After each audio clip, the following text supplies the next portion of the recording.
successful one for some group of people. Red Bull specifically. Mercedes, on the other hand, has been a very sorrowful one for them. For me, as a Haas fan, it's been a very successful one. We will finish higher than what we usually finish in previous constructors. So, yeah, Ferrari fans has been a very. I feel the word is just unfortunate. But yeah. So um, Verstappen took pole again once more. Snatching pole from people who think they have pace. In free practice, it looked Mercedes had the pace, and then as the sun set, the weather, the temperature went down, the bulls came alive. And Verstappen with the benchmark, Perez behind, and also Ferrari. I I did actually expect Ferrari to be in the mix, because if you look at in practice, they were really nowhere to be found. I believe at a point, Lando Norris was faster than um the Ferrari, so they didn't look like they were going to be in the mix. But yeah, Charles Leclerc once again proving his talent. Putting the car in P3. But let's say for Mercedes, if we're being fair a little bit, I know Lewis complained about brake issues, and obviously braking is driving, yeah. So anyways, uh, Vettel, very good. I personally was very happy to see Vettel in Q3. You know, I just, Lord, please, Latifi, the spirit of negativity. Daniela, please, this is where you come in. Let there not be any. Let Vettel just see the checkered flag as well. That is what I want for him.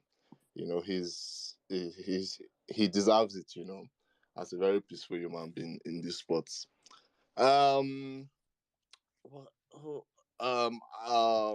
else again? Latifi. Latifi, his last Grand Prix, taking the last place. Um, yeah, by this time next year, we'll have another person in that position. But yeah, it's been it's been a good run for Latifi. Unfortunately, he couldn't get out of Q1. But yeah, I guess let's just get into it overall.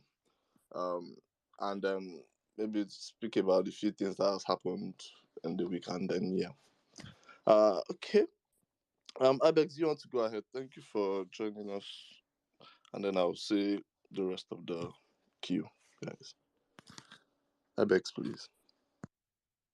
Oh, I'll yield for Daniela, please. Thank you. Okay. Okay, Hassan, please go ahead. Okay, yeah. So the first thing I'll say is congratulations to Max Verstappen on another pole position. It's just like I think it's normal, but then at the end of the day, the people that have the most poles are Ferrari. They have 12 poles this season, and they don't have the race wins to show for it. So that's just a very weird stat. I don't think they've seen it in F1 before. But congrats to Ferrari for breaking that record and setting that standard. But yeah, so moving on to Mercedes, I don't understand what happened with Mercedes. What we're saying is the sun went out. When the sun went out, the tires warm up issue just came back again. And if it's not the sun, it's the braking. If it's not the braking, it's Kiniko. All in all, I'm just like happy that this is the last race of the season. We don't have to deal with this anymore.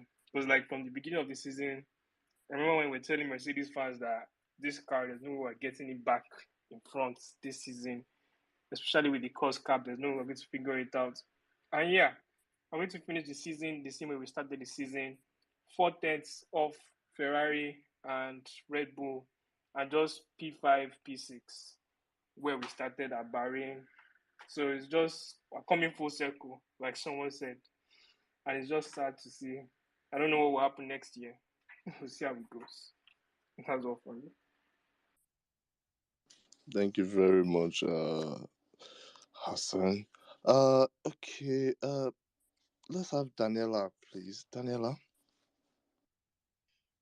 Hello, can you hear me? Yes, ma'am. Hello. Yeah, please go ahead. Yes. An interesting qualifying session. I guess I'll start with Mercedes. Obviously, a little disappointing not to see us higher in the grid place, but I remember Brazil. I have faith. It's obviously an interesting battle in front of us, with Leclerc and Perez. So that will be interesting. On the Red Bull side, I don't know what kind of tow these Red Bull people have been deciding. How can you say you're going to give someone a tow, and then you only give them a tow in the middle of the lap? Hey, Checo is suffering. Anyway, looking forward to seeing Sebastian Vettel. Very excited and happy for him. Starting P8, I believe, is where he is. For his final race. Hopefully it will be an interesting battle with Alonso and the people around him. And who knows? Maybe we'll see what happens to Sebastian Vettel. But very happy for him. To being in the mix. Oh, Latifi, the people in his village, they are very, very strong. No, because Latifi, who knows? Maybe we will see him. Maybe at least maybe score 1 point. At least that one, maybe top 10. Maybe we'll see. That one is only hoping and crossing your fingers. But Latifi, who knows? You never know. Maybe he just needs to go and get a bit more experience in other places and then come back. Maybe you don't know, because people have been saying Latifi goes, Latifi goes. Maybe he just needs to go and activate his goal status somewhere else and try and transfer it to Formula One. But looking forward to the race. Obviously, it's Abu Dhabi again, coming back, brings back a lot of emotions and feelings. But I'm particularly interested. Obviously, there's a battle in front of Lewis and Russell, which is Perez and Leclerc. So usually Mercedes, our race pace is a bit better than our qualifying pace. The Sunday races, the car comes alive. So hoping that the W13, please, from Brazil. I know it's a long flight. I know they put the car on cargo and they brought it, but please let the angels that were at Brazil just follow us to Abu Dhabi. What is this? Mercedes, they don't, you know what? Let's also not lose faith. I think that we've seen a major improvement. Let's not lose faith. Let's keep up the faith for the final race. Lewis, obviously, this is a track where you can overtake. Obviously, because of the change of the rules, there'll be a bit more closer racing. So let's see also the strategies. Being in these positions, it's really important that Mercedes gets the strategy for this race. Very, very well, and think about it. Also, maybe it's a good idea to look back, obviously, on the last 2 years. Red Bull has won their last 2 years, so maybe look back and replay those ones and see what could come into contention. What could be some good tricks to have up our sleeves in terms of strategy. But I think that will play a very key part in the race. So looking forward to it. Fingers crossed. Hope for an exciting race. Yeah.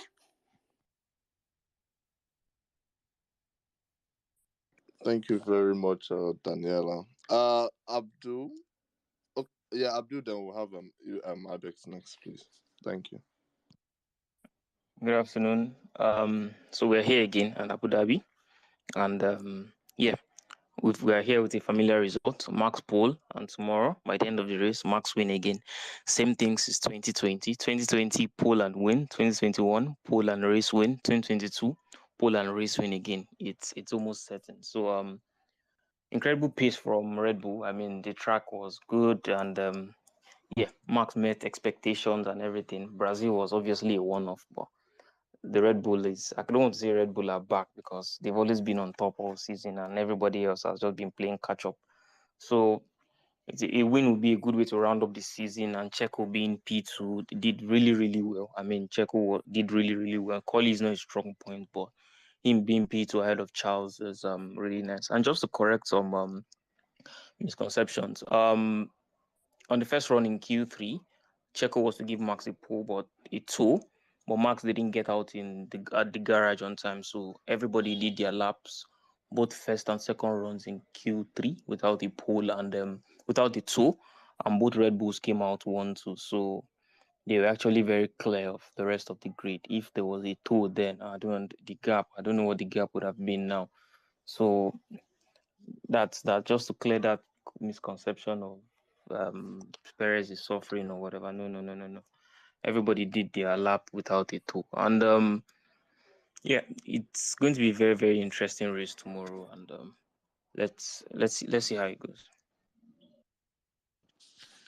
Abdul, I was going to well, let's say I think the issue was he couldn't get out of gear or something, if I'm not mistaken. I think you Red Bull fans will know better. Yeah, Yeah. you're actually correct, but Yeah. at the end of the day, it didn't matter. We didn't need the toe. The rest of the cars could not match up. They could not keep up. So hopefully they should prepare for next season. Don't worry. Maybe they'll be closer next season. Maybe. Okay, Daniela. Uh, oh Lord. Anyway, I think I'll save that for later. But yeah. Okay, we have Ibex. Please go ahead. Thank you. Then we'll have Balaji after. Yeah, thank you. This is what makes me laugh because I'm just going to start shaking the table right away. When you've been a champion for a very, very long time and you've seen it all, and I also feel like with Red Bull fans, yeah, if we have fans who's been around for the last 10 years and before the hybrid era, and they've seen Red Bull win and all of that, maybe they would also understand a little bit like when you've done your job on quali, and then this is a part where you keep your fingers crossed and you just hope everything pans out, on the race day. But when I see Red Bull fans coming in and saying 2020, we're gonna take the pole and win 2021 in Formula One, nothing is given. You know, Verstappen can have a slow start tomorrow. Perez gets in front, Charles gets in front. There's a contact, wings everywhere. Then he picks a puncher. We've seen this thing happens, right? And when we start cooking them, then they get all in their feelings. So I want people to remember a moment like this when we get on you tomorrow. Like even when you're winning, like enjoy it and like have that little bit of like, let's see what happens tomorrow.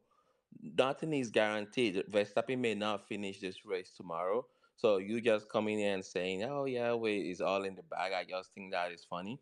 So and just to go back to our race today, I think we still have a chance tomorrow. And like I said, is we just have to see how W13 reacts to like starting an hour early. We know we always have issues like warming up the tires. So I think starting an hour early, that may give us maybe another 3 tenths, and that kind of like gets us in the mix. And if we're able to manage tire deck properly, we may be out there like just pushing for pole, right? If we can get ahead of Ferrari, which I don't think should be a problem, if you look at all the data, and then we will be there like waiting for Red Bull to sleep up or see if anything else happens in the middle of the pack. So yeah, tomorrow will be very, very interesting. And once the race is done, I have a big dumpster, and we need to bin that W13 and never speak of it. Thank you.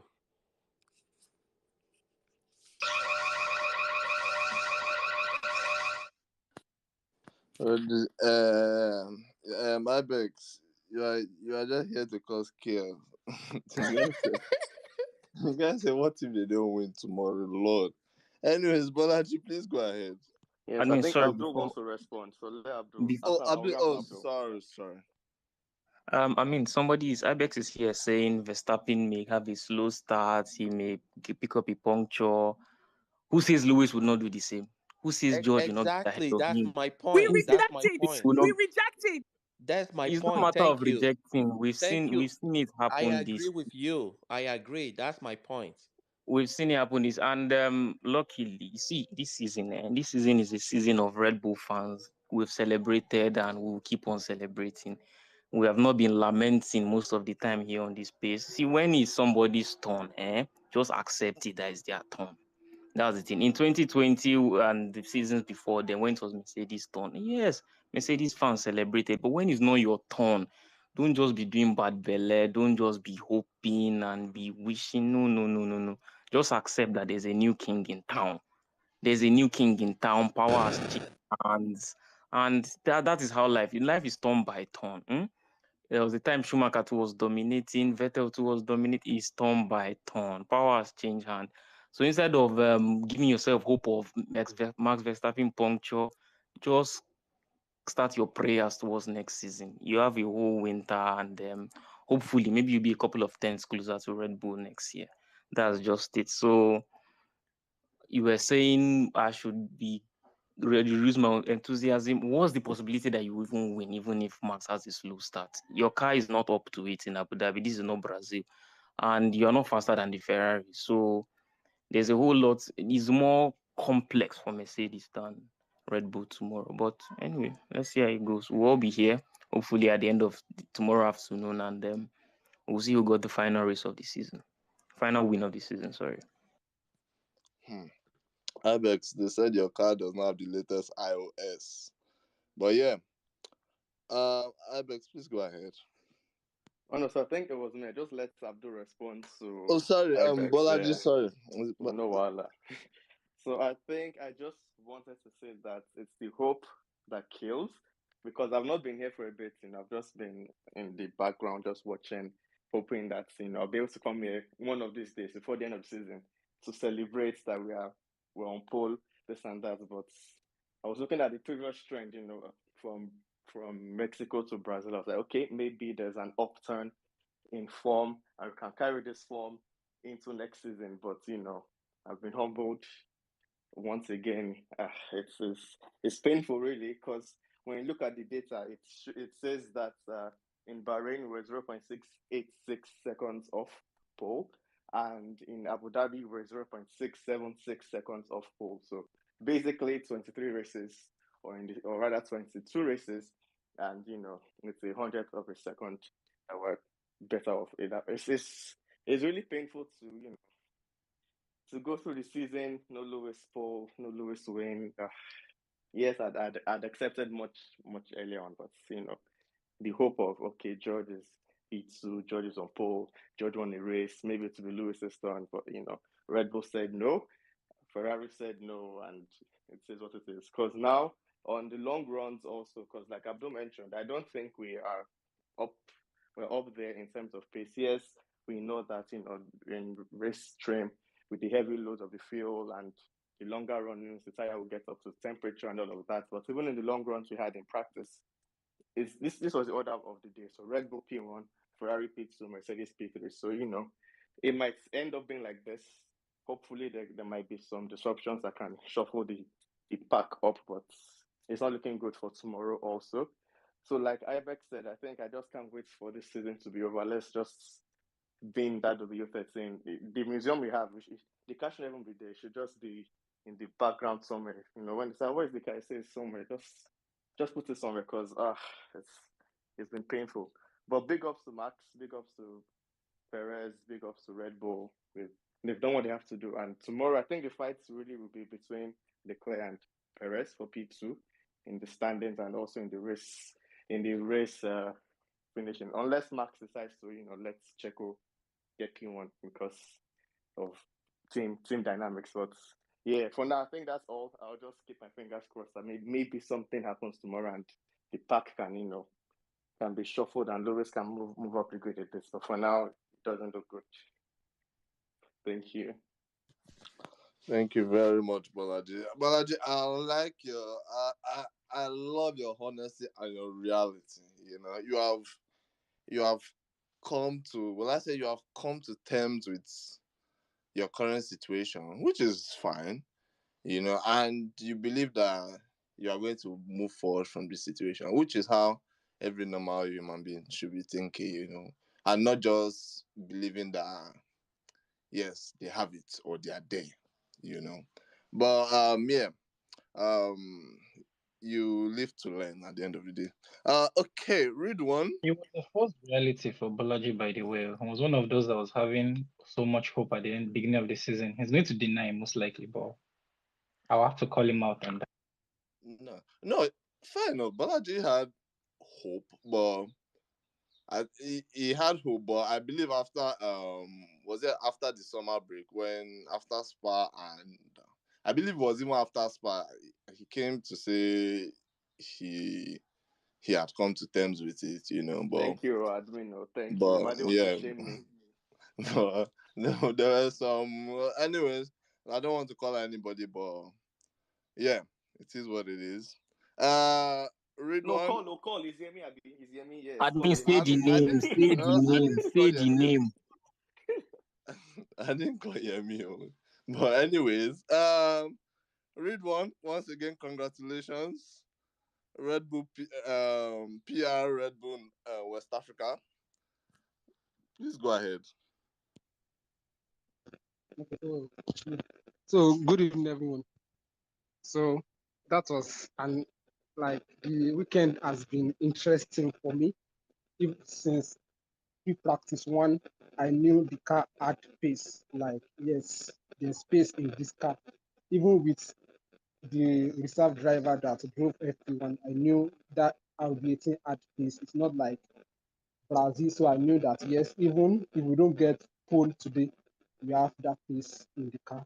But when Max jumped into the car in FP2 and the same condition with the quali, and Max stopped the session with people, as Abdul said, catching up.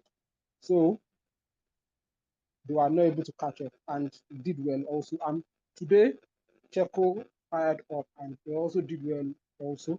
So that's Max 20th pole of his career, going for another win tomorrow.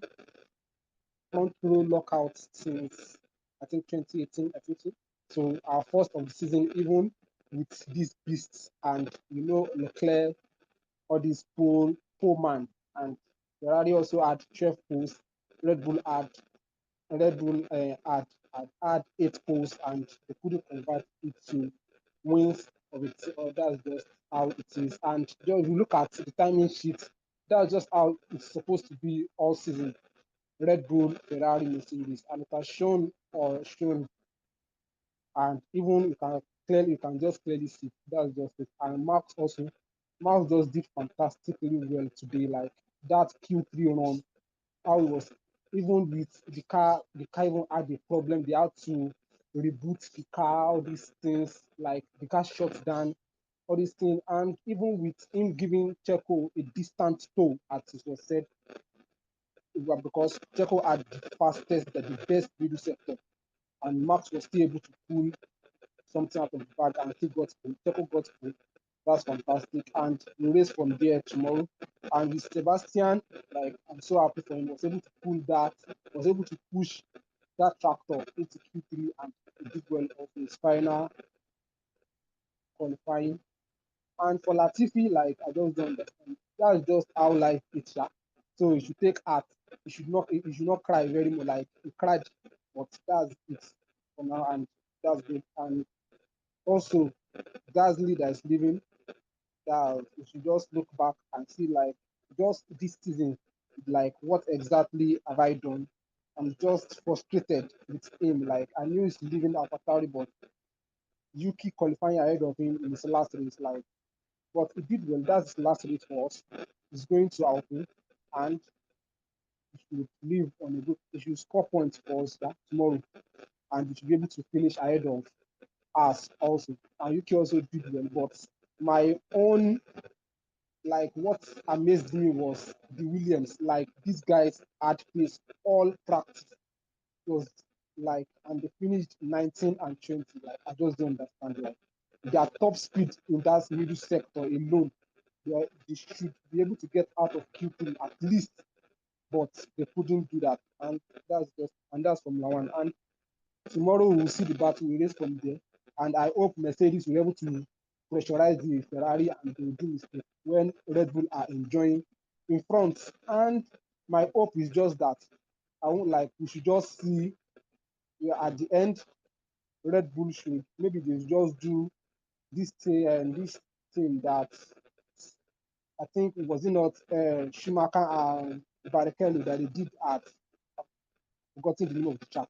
I think when they were dominating both of them off the line and finish the season, and let's have and let all of us go for a nice holiday. But we'll see what will happen tomorrow. That's it. Salim, please go ahead. Thank you very much, Ridwan. Thank you very much. Good evening, everyone. Well, we have come to the end of the season, final race of the season again. A bit disappointing, of course. And like for me, it's always that way. Like the next 4 months are going to be a bit, well, uninteresting, I guess. So yeah, before I start, I think I would like to say it's really been a pleasure like getting acquainted with everybody here. You guys have made watching Formula One more interesting, because it's not a sport that you find fans everywhere you go like football. All right, I'll start by saying yeah, like the W13, it hasn't been what we wanted, right?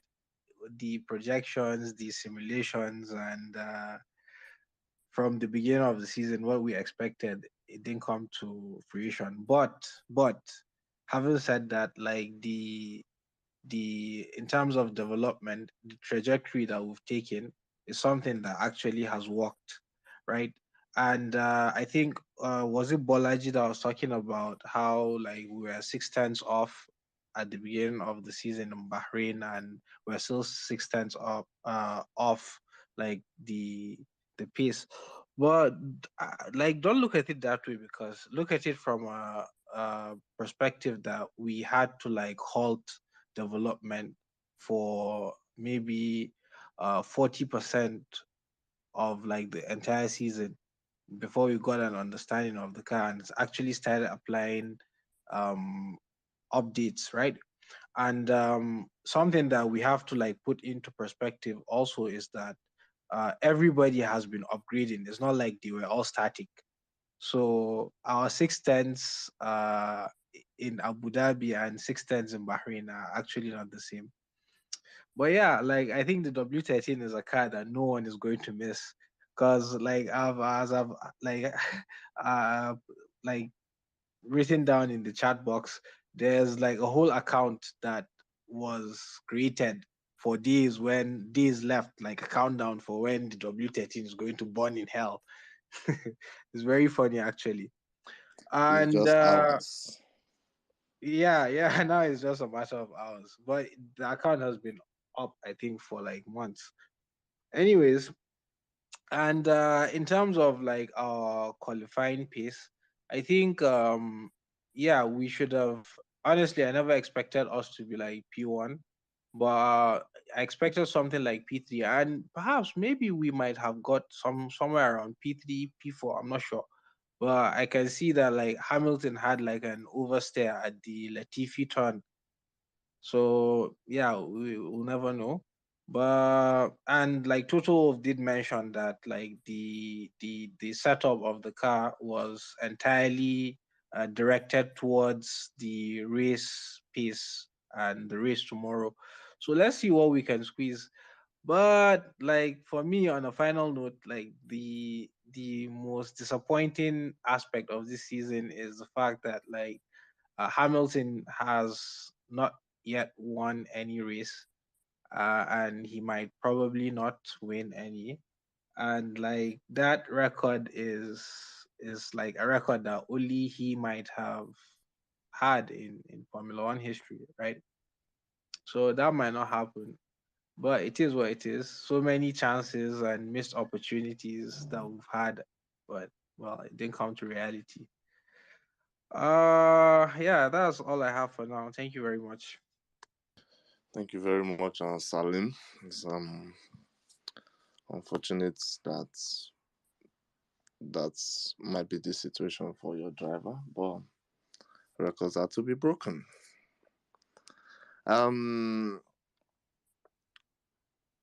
yeah, Imade, you wanted to say something? Yeah, well, Salim, you still, I would say you should still believe anything is possible, not until at least half. Okay, let me Me, not I don't trigger believe, anything, but Sha. no, you know I love teasing Salim. Salim is my guy now.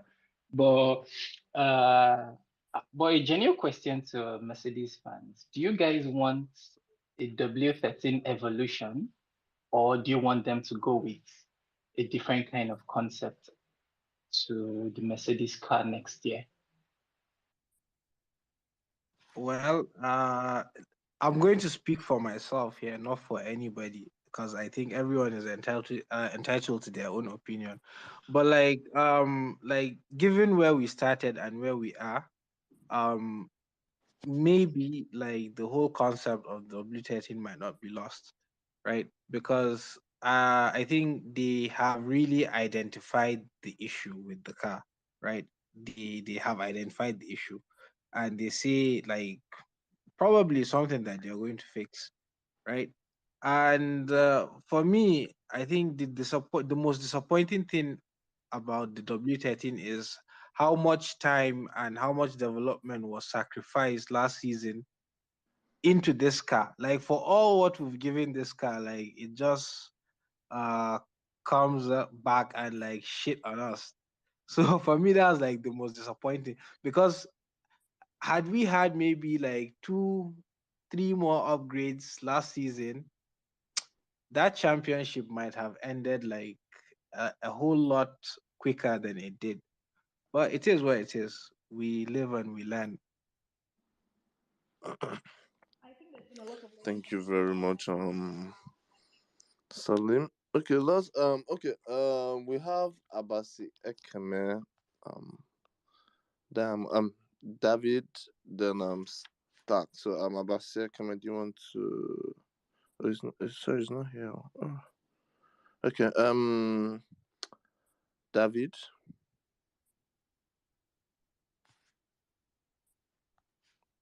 Happy David. Oh, sorry, Davidson.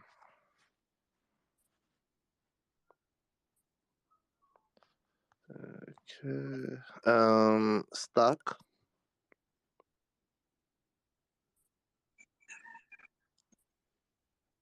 Hello, everyone. Um, Hello, Stark. Good day. So, mega qualifying from Red Bull is what we like to see. 1-2 for Max and Perez. Great teamwork from both of them.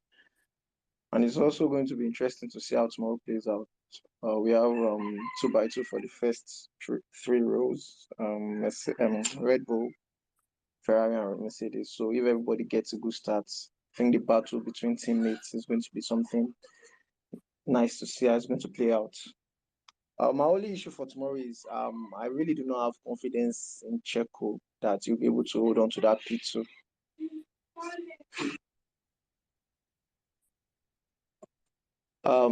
Yeah, I don't really have confidence that I'll be able to hold on to that P2 because well, even if he's given the best strategy and the best tires, I honestly can't really say because Max gave him the two today and Max still beats him. And of course, that's been the story of the entire season. He's not as fast as Max and all, but I don't know. Maybe it would be good for him if he can hold on to P2 for the entirety of the race, but I don't see him doing that honestly. And it's not like Max is going to draw back to help him out with anything. In fact, Max is going to have cleaner in front of him, and if we have to go by this whole season, Max is just going to create more gap between him and whoever is second. And yeah, so well, let's see what tomorrow brings. Yeah, that's all I have to say. Thank you very much, Stark. Okay, Abasi Ekeme. Oh, it's not here. Oh, I thought it was here now. Okay, Ibex, please go ahead. Then we'll have Daniela.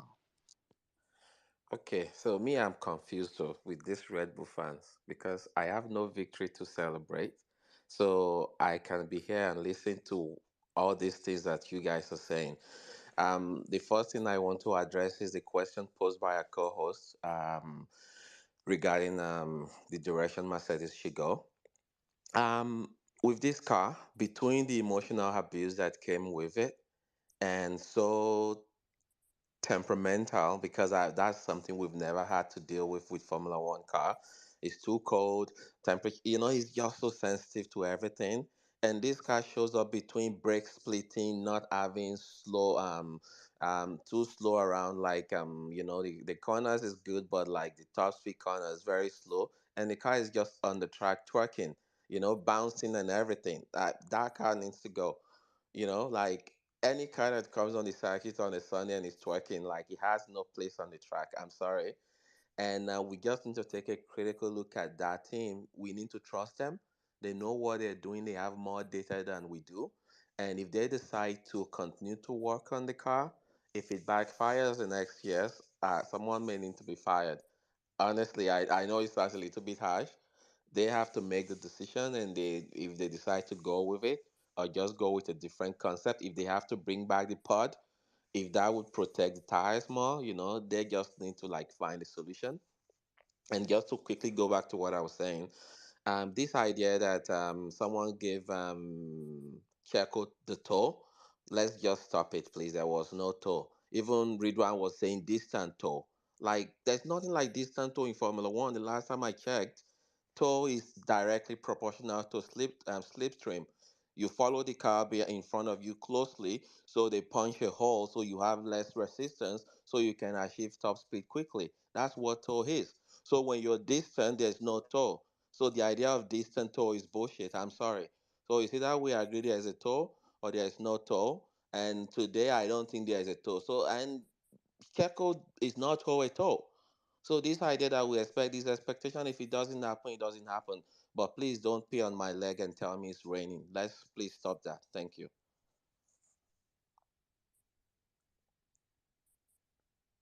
I yield back. I know you have muted back, I beg. Oh Lord.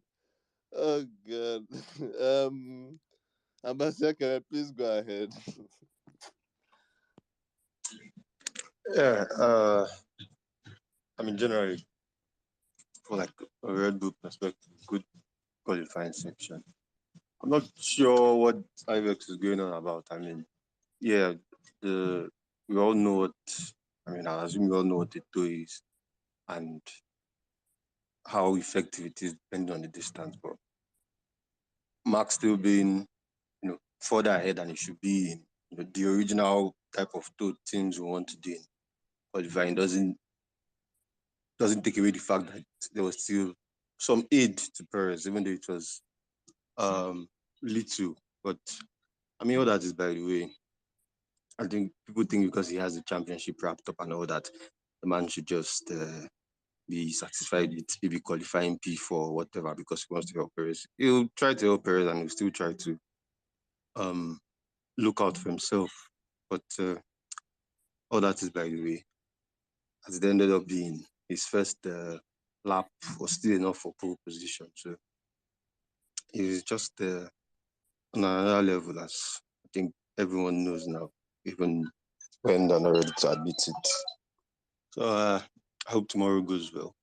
It's Max and Perez first 1-2 in forever, which is quite surprising. But I mean, I don't want to blame it on Perez because I mean, there's been times Perez has had good qualifying sessions too. So it's just been a case of them not being able to, have that perfect weekend so far in the 2 years they've spent together.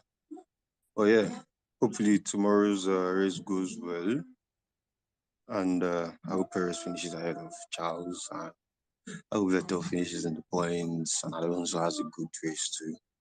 I think it's very unlikely he finishes ahead of Ocon now, but yeah, I was silently wishing for that, but that might not happen anymore.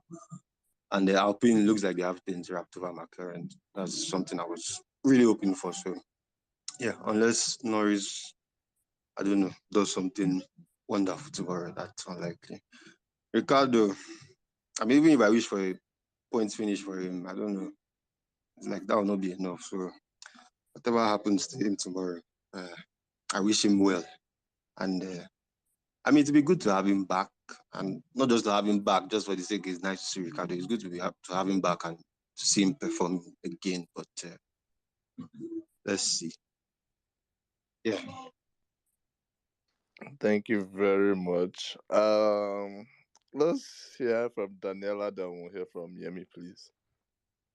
Just want to go back to answer Maddie's question about the car. I think that they've done a lot of learning with the W13. They've like that car. Hopefully by this time, if we give anybody who went on that car exam, they have to ace it. So whatever knowledge they take on it will maybe that will help them in making the decision, whether to continue with an evolution on it or completely scrap the idea. But I think that what is really good is that because they know the car, they should deviate some way to like fix the issues that they had, so they have a bit more consistency in terms of tire warm up and all those kinds of things. But the knowledge that they know about that car, it means that if we have a problem next season and they've developed somewhere and it's a better car, they'll be able to fix it quickly because they had to like take it apart. They've had to run a lot of sims. So knowledge is power, as they always say. So I think that they should definitely not throw all that knowledge away. Whatever they can learn from it is useful. They should definitely take it forward. I just want to reiterate Ibex's point about this too. Guys, Red Bull fans, does Perez not deserve more of your support? Small support, just small help. Oh, so last season when he was standing in between Lewis and this thing, well, he could have just said, me, I've done my small. Max just said, Mel, I've done the minimum, the barest minimum. He has already won. What is this now? I don't understand. He could have just done the barest minimum. Even when Lewis passed him, he came back again as Lewis did his very, very best. Does he not also deserve his very, very best from his teammate to help him? I don't understand. And you Red Bull, when this thing happened last week and they fell out, you posted Red Bull fans, your principal, Karen, she came to say that yes, we are going to do everything possible to help Max Checo win this P. We're going to do everything possible, everything possible. Is everything not possible? Making sure that he gets P1. Max should even maybe be P3. We can push Leclerc back, and then we can also do for Perez what Perez did for him and defend against Leclerc for as long as possible. And at all, it doesn't help if you don't get out of the way. The whole point, as Ibex brilliantly explained, you go in front, you break the air, and then you move to the side. Max was not moving anywhere. He was just continuing on his way. Please, I don't understand. Is it that he doesn't deserve? Please, maybe I'm naive. Maybe me, I'm young. So maybe I'm being naive. I'm wishful thinking. So Red Bull fans, correct me if I'm wrong. But does he not deserve the best from the team? Because that's what they said they were going to give him. But now it seems that they're only giving him the barest minimum. Anyway, it's not my team. It's not my circus. I'm not the one running it. Hippo is your teammate and your second and first driver. So you manage it like that. Looking forward to see what can happen next race. But Red Bull fans, please help me answer. Paris does not deserve the absolute best. Is it just bare minimum energy? That's my question. Always bare minimum. That's all I want to say. Thank you. I yield. Admin, please permit me just to say some few things, very short. Okay. Please, this is for not Red Bull fans. Mercedes and Ferrari fans, please leave Red Bull issue for Red Bull. Red Bull's internal issue, leave it for us. You guys focus on your own. Mercedes, focus on having a better W14 next year. And Ferrari fans, focus on having good strategy for next year. And just leave Red Bull matter for Red Bull. Thank you very much. Please, you haven't answered my question. You only deflected. I just want an answer. We are cooking. Are we not all cooking here? Please, just answer my question. I'm not Can I expecting you. respond to her, please? Okay. Nah. This is the Red Bull PR team. Ridwan, I know you are. I've seen your hand up, but I know you are last because you are head of this team. But Papi, please go ahead. All right, Daniela, we appreciate your concern on the Red Bull, but I think you should again focus on even finishing on the podium tomorrow. I mean, could go past you guys with the speed that you guys have at the moment. Leave Red Bull for Red Bull. We are first and second in the championship, right? So, I mean, you guys are not even fighting for anything at the moment. You don't even know what's going on. So, just leave Red Bull issue for Red Bull. Front row lockout. We've been performing over the years, throughout the season. Our performance is not track specific. We are not running tests. What will happen to W13 and all of those things. So just leave Red Bull issues for Red Bull. Again, and also just to point out, I think Checo was fastest in the middle sector, and I think it was actually due to that slipstream. You could say, oh, this. He's running to be second. If he finishes second, if the race finishes the way it is today, he's going to finish second in the championship, right? He's going to be ahead of Leclerc. Max is also fighting. Max helped him, and even when they had an issue, they were communicating that he was going to still do all of this slipstreaming. It's still Max. Like, again, Max cannot be slowing down totally for him. You're talking about that. Why did Sainz not help Leclerc finish maybe, also maybe get pole. Ferrari didn't even help him. You go back to Brazil, Ferrari Charles wanted to take the podium of Charles. They didn't answer him, right? So you're just focusing on Red Bull. Like Ferrari does not even care. They're not even trying to have Leclerc get past Perez at all, right? So again, let's just focus on competing with us next season, right? I think that should be the focus at the moment because this season we don't even know where maybe you guys will finish at the moment. You're fighting for second and all of those things. So I get it, I get the interest and concern, but please, again, just leave Red Bull. Like someone said earlier, just focus on getting a better car for next season because again, there's a new king in town, and if you don't do it, you will just make the competition easier again. Max has won 14 this season. If he wins tomorrow, it will be 15. If you continue to focus on Red Bull and you don't focus on your car, you will probably win 20 next season because Ferrari will most likely still not get their strategy right. So, again, advice, thank you for your interest. We appreciate your concern, but focus on making it harder for us to win next season because we will win. Thank you. Let me say something now. You see, in this life, make sure whatever you do, try not to put yourself in a collateral damage situation that you collect insults for no reason. See what Papi did then now to Ferrari ahead of next season. Ferrari fans, I feel sorry for you guys. Anyway, Daniela, I don't know. Oh, Admin, please, sorry, sorry. Ridwan wants to can I respond. please? Oh, Ridwan, Mabinu. Sorry, go ahead. Okay, so let me Absolutely. just Uh, quickly just answer everything like people have been saying to what I said. So what I said was that like it gave me a distant to maybe I'm new to Formula One, but I felt like you guys are saying that he has to get out of the way to give a toe. I don't think that's true. That is not true. From what I have watched and from what I have seen, you can still be pushing and still be giving someone a toe. I can still remember 2018 Monza qualifying. Sebastian gave Kimi a very brilliant toe, and both of them were still pushing to the end, and he gave him a toe. And you can clearly see today, Max gave him a toe on that double long straight at Abu Dhabi. But I don't if we clearly saw it. There was a toe. They were so close to each other. You can even see when they were even rounding up the final corner. Like you can clearly see that they were so close to each other. So there was a slipstream and there was a toe there. So if you say that there was no toe, I don't know for you, but for me personally, there was toe. Even without toe, like you can't just tell Max to be lift and coast during qualifying. No, Max will surely push that car. That's just it.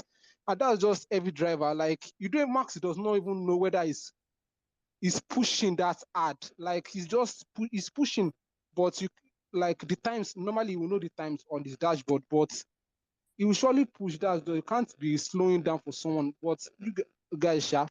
And for tomorrow, we will see what will happen. That's just it. But for today, even without a toe, he actually got P2. And I think that's enough. There's nothing Max could do. I don't P1 or P2 or P3. Like you guys are still saying Max should be behind, like you should finish P3, like during qualifying P3 for what is he looking for there? I don't understand. If Max finished P3 with that RB18 at Abu Dhabi, you're supposed to slap Max head. So, like, I don't understand P3 for what with that pace that he showed during practice or what exactly. So you guys maybe shall, as people have said, like you guys said last space that you guys are all Formula One fans. Actually, we actually appreciate your concern. So I actually appreciate your concern, Sha, but let's see what will happen tomorrow. But for me, there was a toe and a slipstream at the two back streets, the two long streets. There was a toe and toe. So that's just it. You can others can talk. Sorry, Danielle. I know, like, you want to respond. Before you like respond, read one. You said that like there was a tool, right? Even though it was a small tool. A Then distant toe. yeah. Well, yeah. Then you went and contradicted yourself and said that even without the tool, he still got P2. So which is it? Is it that he got a toe that wasn't a toe, or he didn't get a toe? He got a toe. He got a toe. And what I said about P2 is that even though he doesn't get the toe from Max, he will still qualify at the front row because of the pace the car has shown. That's just it. Like the car showed pace. We can actually see it during practice. No one could near Checo. And like we all know Max practice is not like Max will surely top some practice, but when it comes to qualify, he will just pull one out of the bag. So I'm just saying, like, he got a toe. We can clearly see that middle sector, like that middle sector actually showed that yes, there was a toe there, because I don't know the times, but I will check the timings, but there was a toe in that middle sector because it got the fastest second sector. So I don't know how you guys are saying there's no toe or there was no toe, because they were just too close to each other when rounding off the final corner. So you guys saying there was no toe, and they were even together at the back of each other. No one was in behind them. Are you guys still saying there was no toe? I don't understand. Maybe someone with more So there was a toe, let me but finish. there was a toe from a long distance. There was a toe at the back straight. Maybe Perez lost time at the final corner. Actually, I can't remember. I can't remember, but there was a toe at the two long straights. We can clearly see it. So that's just it. And it's something we saw on live TV. But I don't know how you guys did not see. Now I think I got it. Like there was a distant toe. Yeah. Okay. My question has been answered. Bear me it is. Thank you for answering. In regards to Red Mercedes not being in a battle, we've come very far. I think in as much as we want to throw the RB13 into that being Zoom Lion Baller, it doesn't mean that we haven't come far. We've come far. And even look at, there was a point in time when people said, oh, Mercedes will not be fighting Ferrari. Mercedes are not even going to make it. Now it's even with last week and this week, we've been talking about how, is it possible to pass Ferrari for second in the championship? So obviously we are focused on our own this thing. We are just inquiring because you are the one who are having media scandal. You are just having media scandal. All this scandal is not good for Formula One. As we say, we are all fans of Formula One. So I was just asking, just to clarify, because people said you internal matter, you solve it. And right in front of our eyes, it doesn't look like it has been solved. So I just want to ask, for the sake of Formula One again, me, in as much as I should focus on the car, I'm not an engineer. Me, my job is prayer warrior and I'm a deliverer for Mercedes AMG F1 Petronas. That's all I do inside the team. Prayer and delivering Amala to Brackley. That's all I do. So please, all I can do is give my humble opinion from my very limited experience and rely on our engineers. I live an engineer. That's all I've been doing. So thank you, Red Bull fans. You have answered my question. We move forward. Hopefully, we'll also be improving our car. You said you solve your own matter. Please be reducing the scandals in our team. It's not every day, just you people. We have talked about you, now you said you are going to investigate Perez for Monaco. Please, anyway, let me know. That one is also by the wayside. Please just keep the scandals to a minimum going to next season. Thank you so much.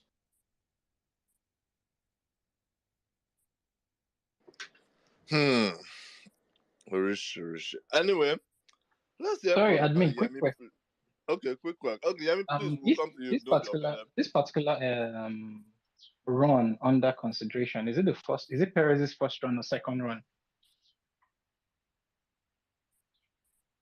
I think is the first run. Is it? No, In it's Q3. It's the final in run. Q3 is the second run that we are talking about. Second run. Okay, All yeah, right, it's okay, second. thank you. Because first one couldn't go. Max couldn't even go out in the first one.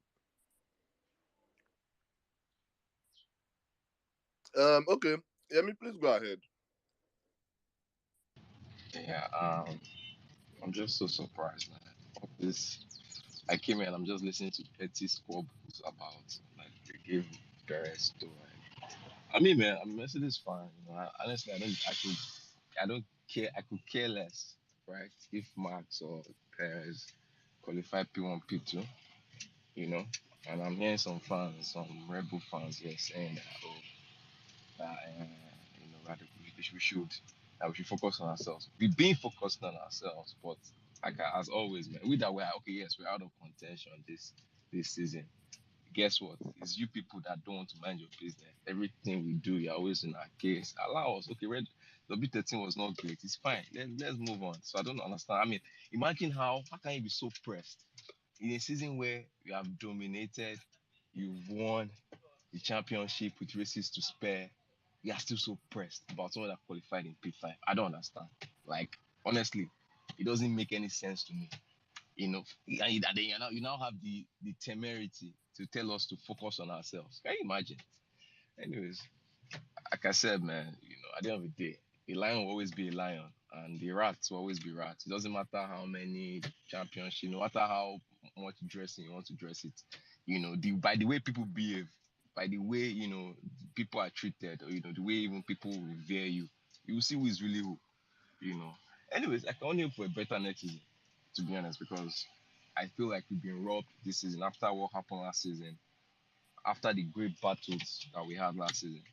I wish that when I'm sure when Toto and Lewis came out this season, Toto was saying, "Oh, everybody has target on their back." Lewis was everybody was making him out. I said, "Boya, boya." Anyways, we are where we are. That's the most important part. It's been a long season. We're where we are. I can only hope that next year's W14 is better because we cannot leave it in the hands of Ferrari. And all these people that are saying, oh, Max, and we should better compete. Otherwise, Max will win 20 next season. Okay, that's how people were counting for Vettel back then as well. We'll see now. Look at where he is today. I mean, no shade to Vettel fans. I'm just saying that you don't count, never count your chickens before they hatch. You get anything can happen between now and next year. In fact, this could be in this current era that we're in of cost cap, right? this could be there could be many years of drought for some drivers that are winning today. You get so in any case, the racing to the qualifying session today was mid from Mercedes standpoint. I feel like the car had more pace than that. I feel like the gap was closer. Even the team kind of admitted it to an extent, but different issues, which pretty much just sums up the whole season when you actually think about it. Man, just sums up the whole season. A car that has some potential, then different things just holding it back. All right, but I am more confident for the race tomorrow. I think we're going to get a podium, Mercedes. I think we'll get a podium. I think Ferrari, what they've done is they've prioritized. It seems like they have prioritized qualifying over the race. Whereas I feel like Mercedes, we're trying to prioritize the race over one lap pace, whatever the case is, right? So I think, I'm hoping that, it pays off tomorrow. If we can get a podium, it'll be good. I think the Red Bulls are back to being their usual uh, um, best, being the best car in the field this season. So I said, yeah, to this weekend. So I think it's be a strong one. If there isn't a Red Bull 1-2 tomorrow, then shame on them, man. Like honestly, because look at the one time Mercedes won this season. The one time Mercedes won this season, we had the 1-2. Red Bull has not had the 1-2 all season. It just shows you the quality of the team that Mercedes is, man. Red Bull is a shit team as far as I'm concerned. Okay, you have that kind of domination also. You can't even muster a fucking 1-2. Come on, man. You get the one time Mercedes had one time we had the pace 1-2 instant lockout. That's just a small flash in the pan that if people should mess up next season. Oh my god. Anyways, looking forward to a great race tomorrow. Like I said, I don't know where all these banter of we should focus on ourselves. We've been focused on ourselves. We've been focused on ourselves. You people that don't want to mind your business, you won your championship. Okay, leave us alone now. We that were in P3 and P5. Leave us. You get. Anyways, I yield the mic, admin. Like I said, man, I'm done with this season. Please, I can't wait for next season so that I can be better mood. I won't be defending every time. I'll be defending. Hopefully I'll be in the attack next season. But bring it on, anyways. Thanks. Thank you. Admin, please, can I just say something, please? I want to ask Yemi something, please. Yemi, you said that Red Bull does not have 1-2 this season. I think at the third race, we had 1-2 at Imola. Almost, it was 5-1-2 this season. But I don't know where you saw your own stats, Sha. You can bring it up. We had 1-2 at Imola. So I start to be corrected, but I don't think Red Bull have had a 1-2 this season. I start to be corrected. we we had Amo, you one did, two you at did you have, Imola, so I think you had the one let's too. go.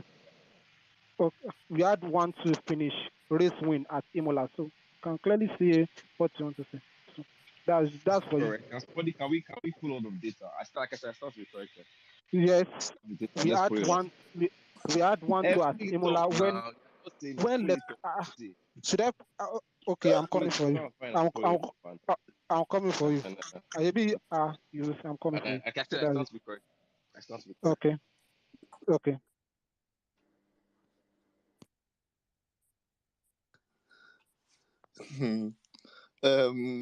Ibex, please go ahead.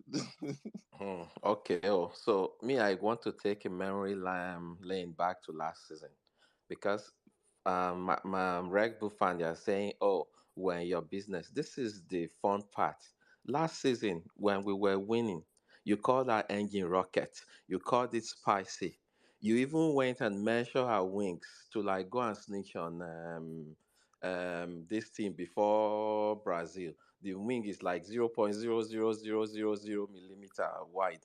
All of this is normal in Formula One, right? Even the problem with Red Bull is, see, look at Ferrari fans. Something happened that they know their drivers are not being treated equally, but you don't hear them defending it. When something is wrong, say it's wrong. That's where the problem is. Even Ferrari is catching stray bullets from Red Bull. They're not even fighting you. You are attacking them. The problem is when your player has been wrong, or your driver has been wrong. Just say, you know what happened. I don't think it's fair. I hope they should have handled it better. Don't come and tell me distant toe. Right? This is where I have problem. Right? There's no distant toe in Formula One, and toe, to my knowledge, doesn't really apply in corners because there's no slipstream in corners. You can tuck in behind the driver you are trying to pass in corner so you can get better exit, so you have a jump on them. Other than that, slipstream doesn't really work properly. You need a straight. And when we get to straight, Oga Max just stepped on it. And I keep saying this, no disrespect to Max. Max got a car that can win from third, from fourth. That is why I don't understand all of this. And so I want you to understand what I'm saying. If Max finishes sixth tomorrow, he can still win the race. I get it. And a driver wants a podium. I also get that. Looking at all of that with no disrespect to Max at all, because you guys makes it feel like, oh, we're just disrespecting Max. No, I'm saying if you have to help this guy a little bit, right? Or if you're not going to help him at all, just tell us, listen, Red Bull is every man for himself. Don't come out here and try to convince us like what we are saying. Oh, don't believe your eyes. Okay? You guys have not been supporting of Checo the way you should have. Look at Abu Dhabi last year. I don't think most Formula One fan, I don't want to sound condescending, should understand that having to attack a driver takes a lot from your tires.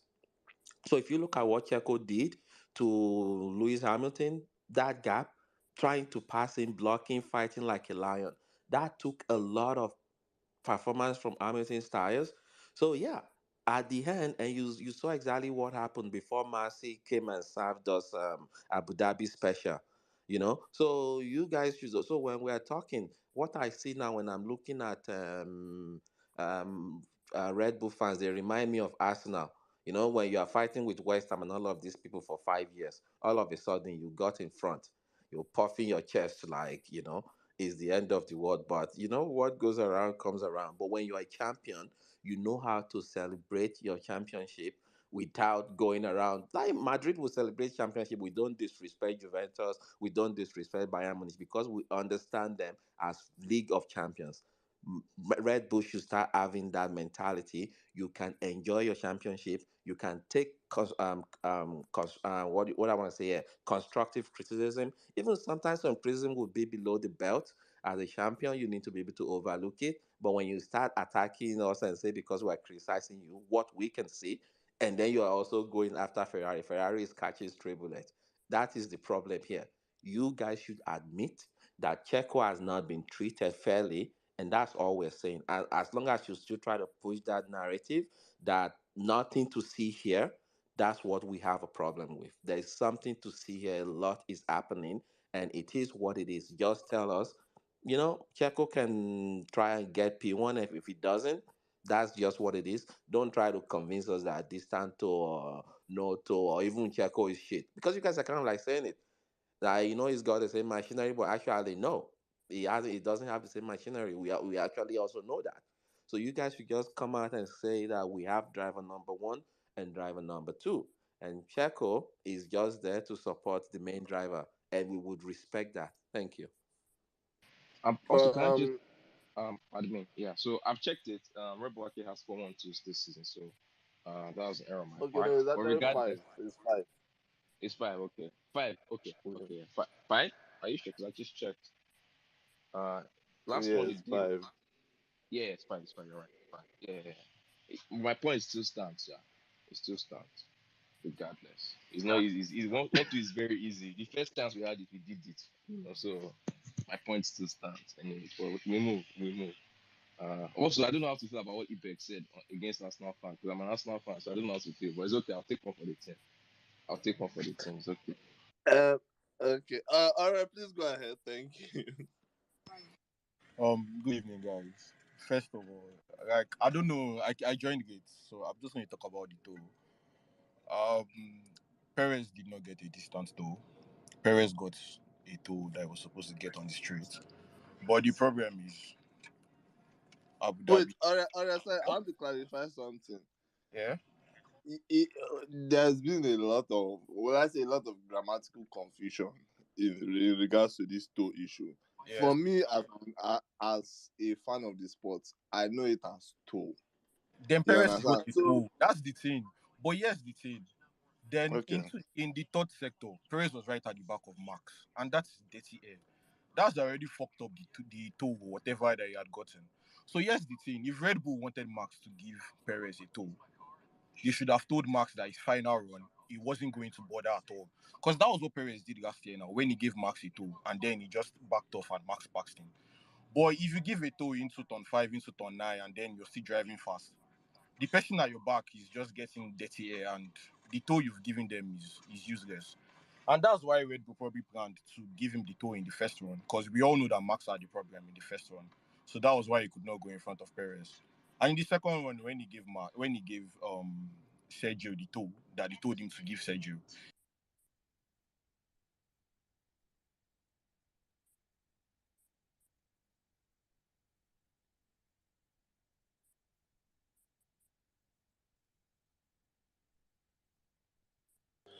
All right. Please come again. he did. But then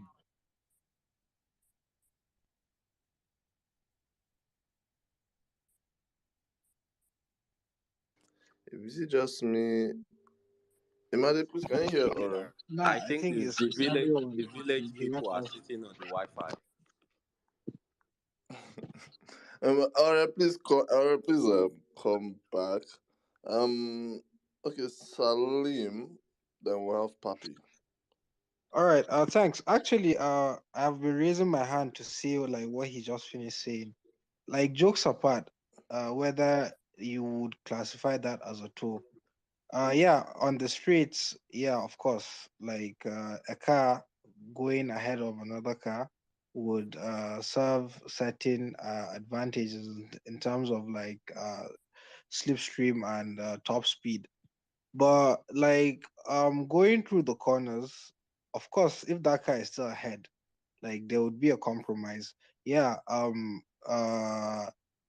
with this new era of cars, we know that yeah, like the reduction in terms of downforce is not as much as it used to be, right? But still, you're still losing like downforce, right?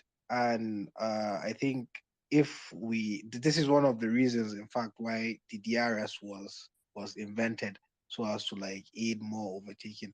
So to say that like really Max gave Perez a tool, I don't think it's something that they even planned.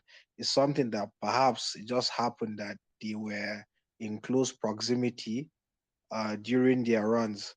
And for me, like okay, all what we've been discussing earlier, like yeah, for me it's been a joke.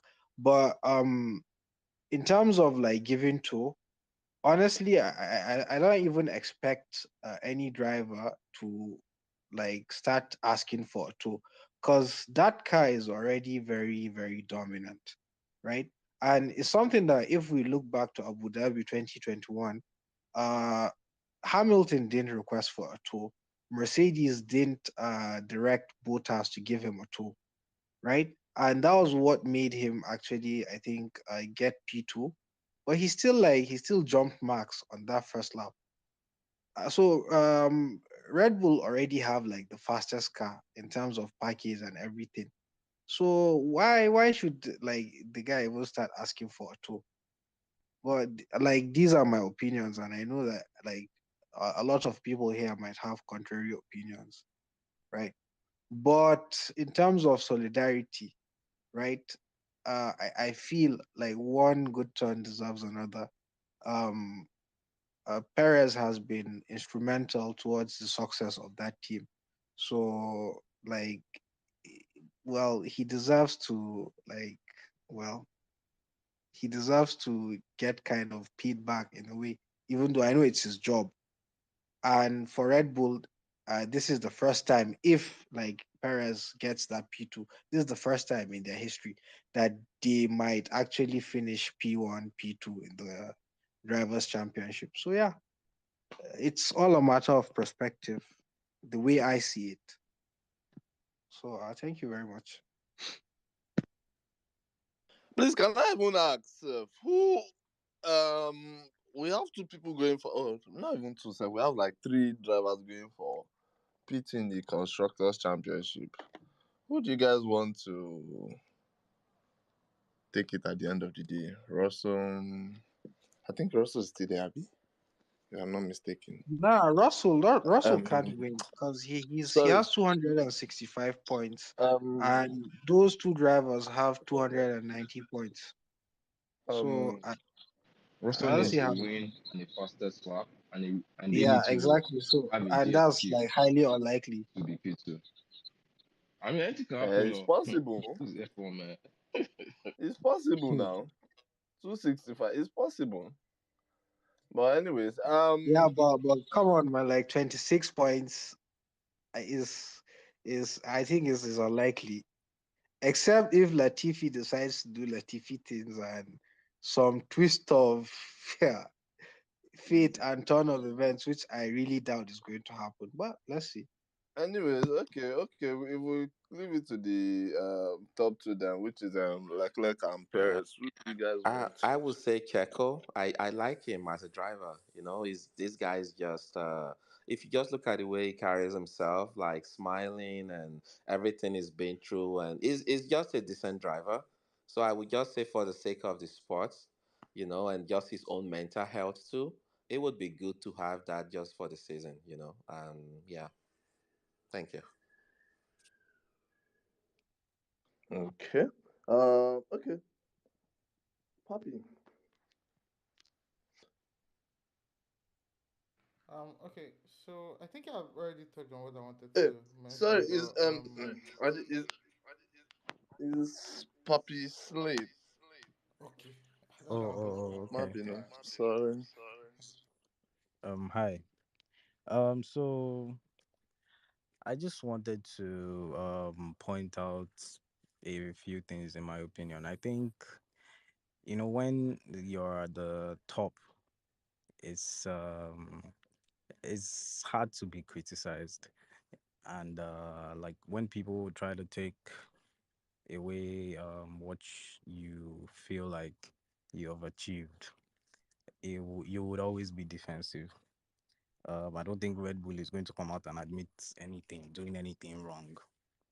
So as like I didn't expect Mercedes to do when they won 8 times in a row. So I've heard people say stuff like uh Red Bull is not Red Bull fans are acting like, oh, nothing is happening, there's no issues. But like it was the same thing when Lewis kept winning over Bottas. I remember then Red Bull fans were always like saying Bottas wasn't giving equal opportunities, and Merck fans would say nope. Like it's that's just the way it is. And nobody, I don't remember Meg fans greatly having a problem that Bottas never won a championship, even though he had 8 chances, or rather 7 or 6 chances. So let's be honest with ourselves. Like, this is fandom. Like, people will say, people will defend, but we can see we can see these things. We can see these things. Max is obviously a better driver than Checo. Do you understand? I don't see any reason why Red Bull shouldn't fight for Checo P2 today, like to get P2 in the championship. I don't see any reason why, like, for me, like, that's the most important thing, even for the team. But I don't know how it will play out, rather tomorrow, rather. I don't know how it will play out, but yeah, let me just leave it at that. I see a lot of people have something to say. Okay. Alright. Please go ahead. Yeah, I don't know what happened to my internet last time. But yeah, as I was saying, and also I do not believe Red Bull has ever said that, or as Red Bull fans, or ever deceived ourselves that we have equal drivers. Max is number one, Sergio is number two, and that is how it is. And if you think about it in the context of the championship and Sergio fighting for P2, there was Max has done the most that he can do for him today. Like, I know he fucked up in what was the last race, Brazil, because he had nothing to lose when he didn't give the place back to Checo, and that was. But today, I don't think there was any other thing he could have done. We don't know what will happen tomorrow. So, and with the toe, he did give him a toe, but then we all know how cornering is in Formula One. So yeah, and qualifying was alright, anyways. Sorry, FH shifts those food very well. You know the one called petrol without. Okay. Um, with what's his name? With qualifying, it was alright. He went the way I expected it to go. So yeah, let's see how the race goes tomorrow.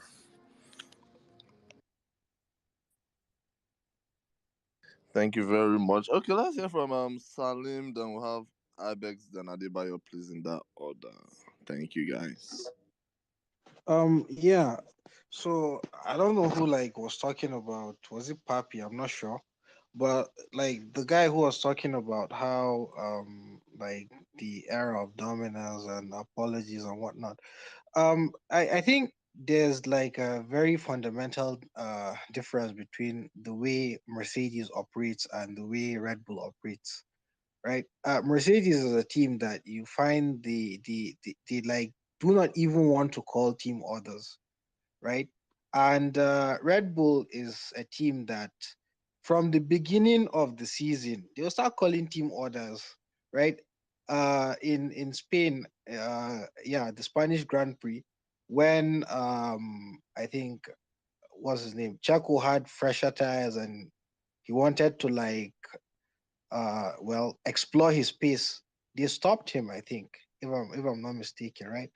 So, and this was like very early in the season. And this is something that you would never see in the Mercedes camp. And throughout I think the run of our 8 constructors championships is like you would find that Mercedes usually have like similar strategies for both drivers. So they do not usually like put priority over one driver over the other. So I think like there's a distinction between how these two teams operate. It's not really the same thing. It's not really the same thing.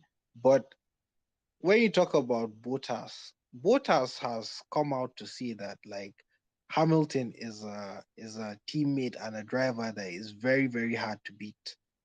Right, on several occasions, like I think was it 2017 when he won the Australian Grand Prix and he said like I think he said fuck you to everybody. I can't remember, like fuck them all or something like that.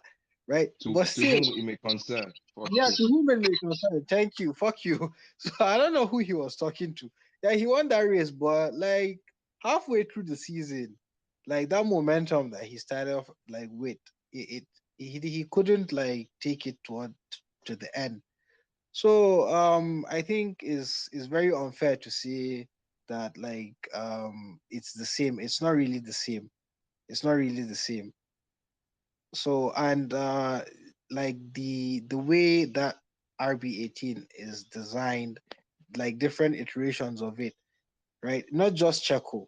Like other teammates of Max have been unable to extract like as much performance as Max has been able to. But when you look at the way the philosophy of like the Mercedes W cars are built, like almost any driver can jump into that car and yeah, like give it his all. And if he's good, like good things would come out of it. And we've clearly seen that in the what they call it, Styrian Grand Prix, or like the Bahrain where Hamilton had COVID in 2020, right? And that race is a race that Russell could have actually had his maiden win. So like there are a lot of factors here at play. So I don't think like it's a very fair assessment. Thank you very much. I yield the mic. Thank you very much, Salim. Okay, Slade, do you want to respond to Salim? Can I ask Salim a question? Okay, great. Just one quick question. Do you think if Russell was put in Max's car last year, in what race did, well, in any of the races that Max won, do you think it was a possibility that Russell could win a race in Max's car last year? Honestly, like it's something that I cannot answer, but it's something I cannot answer because like we've never seen that happen, right? But it's something that I really feel is unlikely like to happen. Max is like the only guy who can like bring out the performance of that car. Yeah, Checo has been able to do that on like very small number of occasions, but it hasn't been consistent. Okay, So but okay, go on. no, like you have something to add because like that's Yeah, it for me. because I feel like we say these things and we talk of possibilities, and if it was, if it wasn't, but we've seen Lewis win. Like he has only been beaten once, like in that Mercedes. And this is because, are you saying this is strictly because he's a better driver and you don't feel like he can drive the car better? I think it's just down to personal opinion, to be honest, because I remember very well people used to come at Merck for Bottas. Like people used to say exactly what you're saying now about Max's car. When you're in front, when you're winning, like you hear all the noise, or rather, you don't hear all the noise. If my English is correct, anyways. Thank you. Your English is correct, but honestly, like I don't get like your line of questioning because what are you saying, brother? Honestly, I'm confused, but somebody can go ahead and maybe give you an answer. Engineer Salim. Engineer Salim, I think the best way to approach this is look at every time Red Bull put their test driver in that car. They can't even beat like middle the linebackers with their test drivers. But when Mercedes put their test drivers in a car, they're doing almost the same time or just a few tenths off Hamilton. Well, can You know. wait, can I even say something? Yeah, because I get where Slay is coming from, and his question was if we were to put George Russell in last year's car, will he perform or be able to do something with that car? Personally, I would say it depends on the driver because the other teammates that have, or the other Max's teammates have been more of average or below par drivers. You understand? So Checo coming in doing a reasonable job, doing a reasonable job. George Russell might come in and do a reasonable job as well. So I feel we are. This is a will I say this is a conversation that we cannot really say until those drivers get No, behind the car and then we'll be able to see for ourselves with like the data. But yeah, I don't know if that's like what you are. yeah, that's exactly my perspective, because I don't think any of the guys that have been against Max I agree have with you. been anywhere near his level. That is just the honest truth. And I think the drivers on his level on that Can you hear grid me? around his age Oh, my range breaking. are not more than two. Yeah, Yami, we can hear you. Sorry. I don't think Yeah, there are more than two or three. Oh, did Yami want to speak? Okay, yeah. Slay, carry on. Let me bring Yami back up. I was. In case not. Can you hear me? Oh, is it my? Yeah, we can hear you. Go ahead. Okay, let me bring Yami back up. I'll bring him back up now. Okay. Slay, just finish up. Hey, Yemi is already here now. Like, Okay, it's here. Okay. yeah. Um. Okay. Yami, do you want to go ahead, please? Sorry about that. Okay, is it Yeah, better well, now? Yes, I but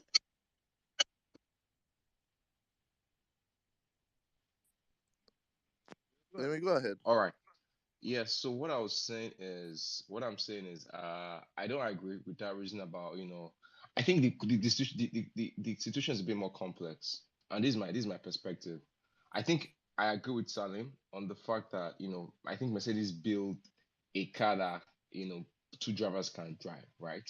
I think Lewis is the kind of driver that will drive literally any car, right? That's just, I mean, he has his preferences for sure, but he doesn't need the car to be a specific way for it to be driven, right? He'll give him a car, he'll make some adjustments, and he'll be able to go as quick as the car will let him go. I think over time, over a season, he then develops the car for its optimal speed, right, in a certain direction, but in such a way that both drivers in the team are able to drive it. I think it's a bit different with Max. I think Max, I think it's been very well documented. You hear it on commentary every time. You hear it on podcasts. You just even a lot of the research or the data shows it that Max likes a certain type of car, right? And I remember very well beginning of the season when the car wasn't to Max's liking. Perez was actually more to Perez's liking, right? Because Perez also likes a certain type of car. Perez was able to match Max. I feel like in that kind of scenario, if you put a George Russell or a Hamilton and Alonso in that same car with Perez, they'll beat him on the setup. And I think that's the difference, right? And so obviously Max can thrive in a team like Red Bull because the team is engineered for him. That's what Daniel Ricciardo saw and said he was going to leave because he realized that obviously they felt that obviously Max had the higher ceiling, which is fair as a driver. I think that's factual. So they then started to develop the car towards him. And once that happens, in a team where they're just developing the car around one driver, it makes it difficult for other drivers to compete with that driver. So I don't think Max had actually had subpar teammates, if you ask me. I just think that they are all coming to a team to drive a car that is designed for Max Verstappen. And that's just a fact, right? And there are very few drivers that be able to drive that kind of car. I think Lewis will be one of them and be able to still compete with him. Most drivers have their own preferences, and it's just been difficult. I thought Albon was a solid driver. Kvyat wasn't. I maybe Kvyat was a bit, but I think Albon, Gasly, and then Ricardo. When they were in Red Bull, were solid drivers. Gasly went back to AlphaTauri and won a race, right? So if you ask me, I definitely think that um, there are nuances to that conversation about how whether a car is designed for a driver or I agree with Salim. I think Mercedes, the cars are very flat. Anybody can jump in, and because they care about ultimate performance. But I think in Red Bull is a bit different. They designed that car for Max, right? And I thought, and actually, that actually makes all the difference in the championship. When you're imagine if Lewis had that kind of Red Bull treatment where they designed the car for him, he would have won easily 9 championships by now. The championship era would have, will be, as I said, the hybrid era, clean sweep. But at the end of the day, Lewis actually prides himself on beating you on merit. You don't have any advantage, I'll still deck you. And that's the kind of driver he is. Do you get? Otherwise, but I think Max is kind of a driver that needs a lot of advantages to win. He doesn't like it when somebody else is beating him, and he prefers the team to, and I think that's a dangerous place to be. I think in the long term, he will suffer for it. But let's see how that goes. That's just my own personal opinion. I think that because if you look at drivers that actually had that kind of treatment, they didn't, you know, in an environment, you need for you to have that kind of treatment and have sustainable, consistent wins.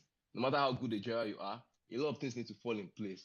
And I feel like from now that we are in today, right? I feel like that's going to be much more difficult. So it can maybe in Schumacher's time, when I feel like that's one other driver that had something around him. Look at Vettel, for example. That's what that happened, right? In fact, Vettel's one was even worse. He had the car designed around a specific set of rules, and he honed his driving to that, and nobody could beat him. But the moment that those rules changed, he started to struggle. I think it took him a while for him to, get back to a place of comfort with the cars and everything. So I feel like it's a dangerous place to be, but that's just my opinion. Thanks. Imagine. Yeah. So let me just respond to Yemi. And I know we love cooking, but to be honest, when we're saying these things, we should try as much as possible to differentiate when we are cooking and making fun, which we love to do and is good. So when we are trying to be serious about certain things. For you to say Mercedes does not quote and unquote develop the car towards Lewis is nothing but a lie. Let's even take this season as an example. Yes, the beginning of this season when the whole porpoising and whole lot of multiple issues came up.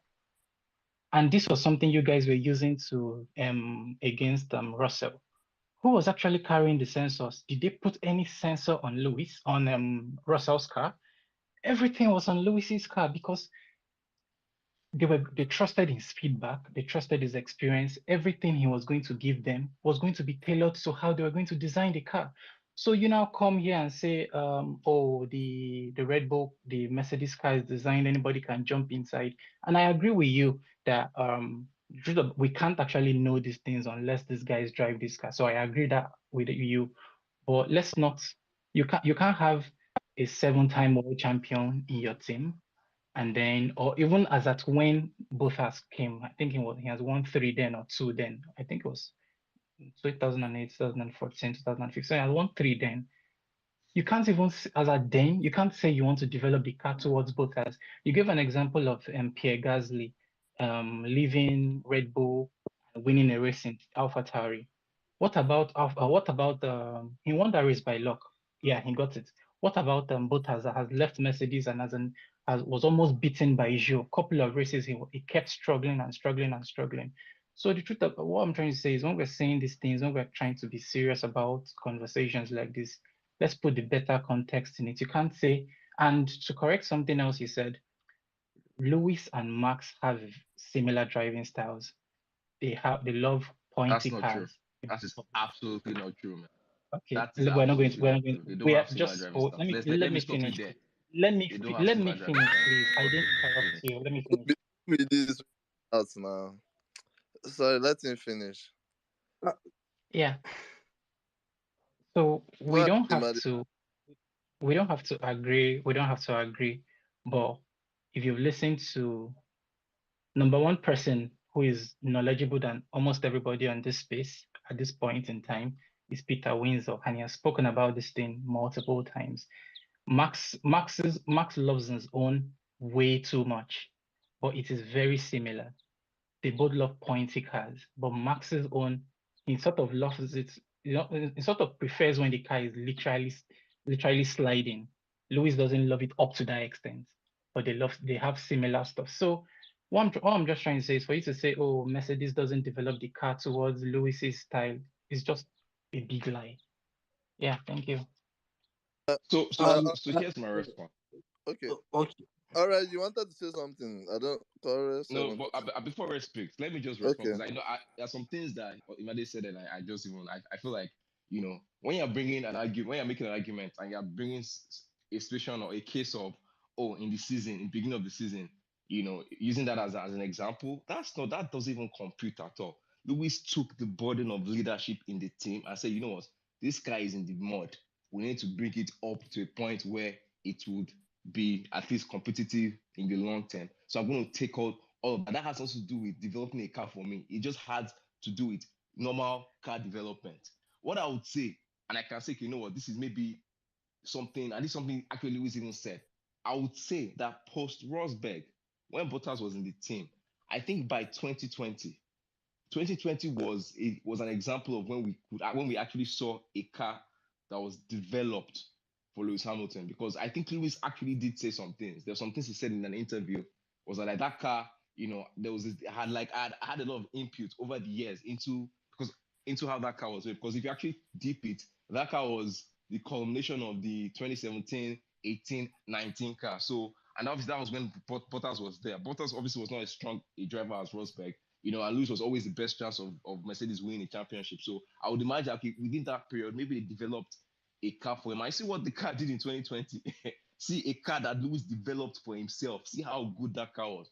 Do you get? But what I'm just trying to say is that if you look at Lewis's career over time, that has not been the case for him as a driver. He doesn't get the lottery of cars being, of teams riding around him and developing for him. Mercedes, it has only happened in Mercedes, and that happened when maybe they had a weaker driver in Bottas. When Rosberg was there, that was nothing like that. Rosberg had access to all his data. In fact, it was not in Malaysia that said that Rosberg, they printed pages and pages, like documents of his data to just see how, because Lewis was trashing the hell out of the guy. Do you get? So Lewis has never, and now look at it with Russell. They don't have, like, if you ask me, do you think that in a team like Red Bull, where you have a new driver coming in, all the kind of equal treatment that Lewis and Russell has gotten this season, you think that will happen? It wouldn't. It's just the fact. And that's all I'm just trying to point out, that over his career, he hasn't had that luxury. Max has been in this team from the day he got in, because they had to actually fast track his entry because they felt they were losing into Red Bull, and from then they've been developing the car for him. And you get my point. So that's all I'm just trying to say. And on the driving style, I completely disagree. It's not about point. Driving style goes beyond a car being pointy or liking pointy cars. There's so many things. For example, Max is an early breaker. Lewis is a later breaker than Max. Do you understand? That's another angle to driving style. And there's so many other things. Like you said, I'm not a driver, and I can speak very limited to this. But for you to say Lewis and Max have similar driving styles, that is completely untrue. Because they both like pointy cars doesn't mean they have similar driving cars. Many drivers like pointy cars, or many drivers are able to. In fact, it's not like Lewis even likes pointy cars. He's able to live with it. Most drivers can't. He just can't, because he has a better feel, whatever it is, God-given talent, whatever the case is. Do you get? So I just want to point out. Thanks. Yeah. So Imagine, yeah, I know you want to go next. Just permit me to speak because I yeah. Go have to ahead. go Go and ahead. Go pray. ahead. Go ahead. Just All go right. ahead. This argument, I think, is as I said earlier, we haven't seen that situation happen in a Red Bull, right? But based on what we have seen, right? Drivers like Albon, drivers like Gasly, right? Uh, they were not able to work with that car, and for in terms of developing a car is I don't know, it's running a race one-legged, the way I see it, since the team's objective is to always win the constructors championship, right? And in terms of the sensors and whatnot that compromised Lewis a lot this season. um okay, who would you rather have feedback from, right? Would you have feedback from someone that is just coming new into the team, right? Or would you have feedback when you want to make corrections to your design from someone who is acquainted with the team, someone who has been there, someone who is a 7-time world champion? So of course, in terms of carrying the sensors and all that feedback that was required, they would give priority to Lewis, and that priority is not something that is even advantageous because it kind of hindered his progression this season, as we have seen, right? So that's just the way I see it. So I know you guys have a lot to talk about, but I have to go and pray, and I'll be back with you guys. Thank you. All right. Thank you Yeah, very much, I agree with Sally. what Celine said. But what I was saying was, and what I was saying was, whatsoever input, whatsoever feedback Lewis has given the team at the beginning of this season when he was carrying 2005 sensors on the car and was weighing the car down by 2,000 kilograms and that kind of a thing. Whatsoever input he has given the team would have developed the car towards that. So let's even try and for example, let's say we are all fresh Formula One fans and we started watching Formula One this season. What exactly happened? What happened this season is what has been happening. And Yemi, me and you have been watching Formula One for years. I don't want to go through, we don't want to run through it. We know what happened in McLaren 2009, I mean 2010 when Jensen joined. We know what in 2011. We know when Lewis joined in 2013. So for you to come and say the car has not been developed to Lewis, Lewis is a fantastic driver and he can live with most things some drivers can live with. Absolutely, I agree with that. He's literally the best. So let's not come and say the team has not been developing the car. That the only time he developed the car, see what he did in 2020. Okay, what about 2022? He didn't join them in developing the W13, or he's developing skills suddenly. See, let's to be sincere, I 2022 honestly is don't. a new formula, guys, Let bro. me It's a finish, new please. formula, Let me new finish. era Let me rules. finish. You can't, it Let doesn't me finish, apply. please. Let me finish, please. You can't tell me it doesn't apply because it applies. The driver's feedback, a driver has been with you for how many years? He has won how many championships with you? And then suddenly you feel his feedback in a new regulation is not going to apply. Come on now. I know All I'm you saying love is your no. guy. I And didn't say let that. I didn't say that. Jamie, What let I me said was finish now. Calm down. Let me okay. finish. Finish, Calm finish, down. finish, Calm finish, down. finish. Calm down. So what I'm saying is you can't say the feedback from a team. When Vettel was in Red Bull, even some people were saying the car was developed for Vettel, more like Newey harnessed something and Vettel optimized it, and it was that. So it was not as if it's the same thing that Newey harnessed, the blown diffuser. Didn't McLaren do exactly the same thing? Was it not a shitty car? Was Jensen and Lewis able to harness it? No, it was a shitty car. So when you can't tell me you have senior drivers in a team who have won championships for you, who have been with you for years, and then you now tell me their feedback would not be, that's not what the team is going to develop the car against. Let's be sincere with ourselves. Thank you. Okay, so I think you are conflicting a lot of things I've said. I did not say that the feedback will not be taken, and that's I will say one thing. You will take it to a different direction. I said the cars are not developed to suit one driver's particular style. Very clearly, feedback will always be given from different drivers. George Russell, you hear him giving feedback every time in practice. The car is doing this, the car is doing that. Talking about all the feedback they give behind the scenes. So, and again, you are conflicting the issues. One issue is different from the other. During any normal season, drivers will give feedback. But for you to design a car, design a car to suit a driver's driving style is a completely different thing. Do you understand? And it's different from giving feedback to develop the car. You want to develop the car. So the truth is, Lewis had to develop because his car was a mess this beginning of the season, and he had to develop the car. But does that mean that the car will now be suit his driving style over George Russell? No. For the car to suit his driving style. So, for example, I'll give you an example of the car of the car a car suiting a driver's style, right? Look at the 2021, 2020, and 2019 Red Bull, for example. See how they bond three drivers in their academy until they found one that was able to manage. And these are decent drivers. Albon is not a hard, and they all had the same feedback. They had consistently the same feedback that the way this car is driven or the way they designed this car is difficult to drive because it has certain peculiarities to it that Max likes. That's a very clear indication of a car that has been designed to suit a particular driver's style.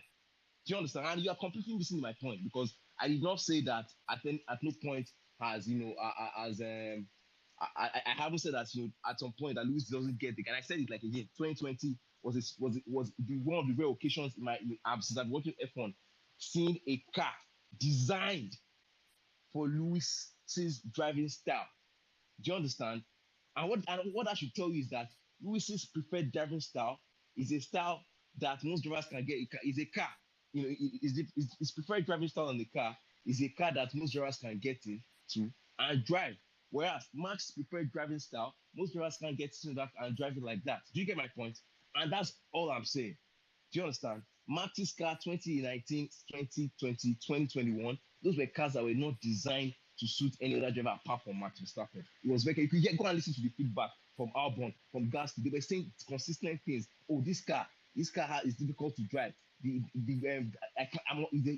a lot of instability in the cornering or in the late cornering. They were very consistent. Albon, very well documented. Albon, go and listen to the podcast on Beyond the Grid. He said these things. Do you understand? Same thing with Gasly. So that's a car that's been designed for a particular driver. Please, let's be clear. Feedback is normal for all the drivers doing the thing to develop the car. Oh, the car is understeering. Yeah, the car is oversteering. It doesn't necessarily mean that the car must now be designed to suit their style. Do you understand? Very, very key. Let me just say this and I'll drop this discussion completely. What you should understand is when there are rules that are put out by the FIA, the engineers go through them, they interpret them in the way they feel. Because there's no way they bring Max or they bring Vettel or Alonso or Lewis to say, oh, this dimension, what is going to suit your driving style? They develop it, so they call it a template, and they run through it. And then over the course of the season, the feedbacks from the driver is now used to modify that car in the way the car should go, in the direction the engineers also feel is the best. Now, if you have a driver as Lewis, you have a driver as Vettel, you have an Alonso, you have Kimi when he was still on fire, you have Button, and you have their teammates, whose feedback is going to be prioritized? You have Max now, you have Leclerc. Whose feedback is going to be prioritized? So this thing you are saying, the car is not ultimately developed to suit the driver's driving style. You have a clear talent in two drivers. One is this and one is that. A car with a zero template is developed, is put into testing. They continually give them feedback daily after testing. Whose feedback is going to be prioritized? And that is how these cars get ultimately developed to suit somebody over the other. Thank you. No, Imade, you just made my point. You actually just made my point. You asked a question, whose feedback we prioritize? And in a team like Red Bull, you actually prioritize Max's feedback. But in a team like Mercedes, they do not prioritize one driver's feedback over the other. And that's the point I have been making for the past That 10 is not years. true. Okay, bring the data and show me because at this point, I don't know what else to say. Bring data and show us. Do you get? But at this point, it's clear they do not, and you can see it from evidence on track. You can see it from evidence on track, right? They do not power. Even when Mercedes was decking everybody, there were weekends that Bottas would out qualify Lewis and out race him. And that is reflective of a team that prioritizes both drivers' feedback. That means that the other driver has a chance in any given weekend, if things go right for him, to take the car to a point where he likes it. And that's the point I have been making since. In a team like Red Bull, they actually will prioritize Max's feedback over Perez's feedback. And we can see the evidence in this season. At the beginning of the season, Perez was more competitive versus Max. Look at it now. After a certain period, everything just everything just led to favor Max, right? And they even said it there. It is well documented that that we've developed the car towards Max. We've moved something. There were some things that they changed the car. Max even came out and complained. His dad came out and complained that are you people okay? And since then, the pendulum has shifted. Do you understand? But in a team like Red Bull, in a team like Mercedes, that will never ever happen. And that's what I've been trying. That's the point I've been trying to make for the past 10 minutes. I don't want to understand. So they Yemi, prioritize Yemi, Valtteri. Uh, So Yemi, they I prioritize actually, Valtteri.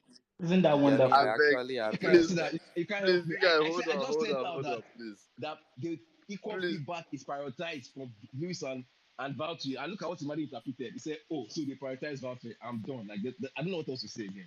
Please, please, please. So their hands up. So please, let's hear from other people. We'll come back to this later on. All right. I know you wanted to even chip into the conversation, but still go ahead and share your point. Then we'll have Ola, Ridwan, Daniela, then Stark. Sorry, Ridwan, Adebayo, then Stark in that order. Thank you. First of all, I always find this conversation very, very funny because at the end of the day, it tends to show like maybe there's a lack of objectivity when you are talking about this thing. Because let us look at context. Who has been Max teammates so far? Ricciardo, Gasly, Albon, and now Perez. All drivers that Max, if you give both of them equal cars, Max is better than them. And then when people say that, oh, the car is designed for Max for this, that's, I don't know. I always find it funny because every team will always design their car how they can go fastest, and then it is up to you to adapt to whatever they give you. Because you keep talking about, like Yemi keeps talking about the season, that at the beginning of the season, yes, Perez was following Max, and we all knew that, oh, the RB18 wasn't, maybe like we were second fastest, not even maybe we were second fastest, or we were dragging with the Ferrari. And then when we developed the car, and then as the season went on, we became. So are you saying that why we became fastest was because they designed the car for Max, or because they designed the car to go fastest? Like, this is where the context and objectivity comes in. Because you said, oh, what these other drivers, they say that the car is difficult for them, is this, is that. And you said that Max's father complained. When Max's father spoke this season was Monaco, and he said, oh, some foolish thing that was raised, nothing about the car design. So the fundamental truth is that every Formula One team will design their car how they can go fastest. And then there are drivers that are better than others. You do not want to be Max or Lewis teammates, no matter the car they give all of you, because they would beat you. You do not want to be their teammates at all. So this season now, if Russell ends with above Lewis, like obviously for banter we can say, oh, Russell ended, but we all know why Russell ended above Lewis, because of all the sacrifices that to make at the beginning of the season. So then, if you continuously say that, oh, the car was designed for Max, then you're just saying that because maybe you do not want to accept the type of driver Max is, or you are trying to undermine Max's ability. The car is not designed for Max, it's designed to go fastest. And Max can go faster with his teammates, then that is the thing for him. That is good for him. When W13 became better, then we saw that Lewis was getting better. So we will now wake up and say, oh, this car was designed for Lewis. No, now, because we know the truth. We know how this thing works. So then every time everyone is like, I find it funny.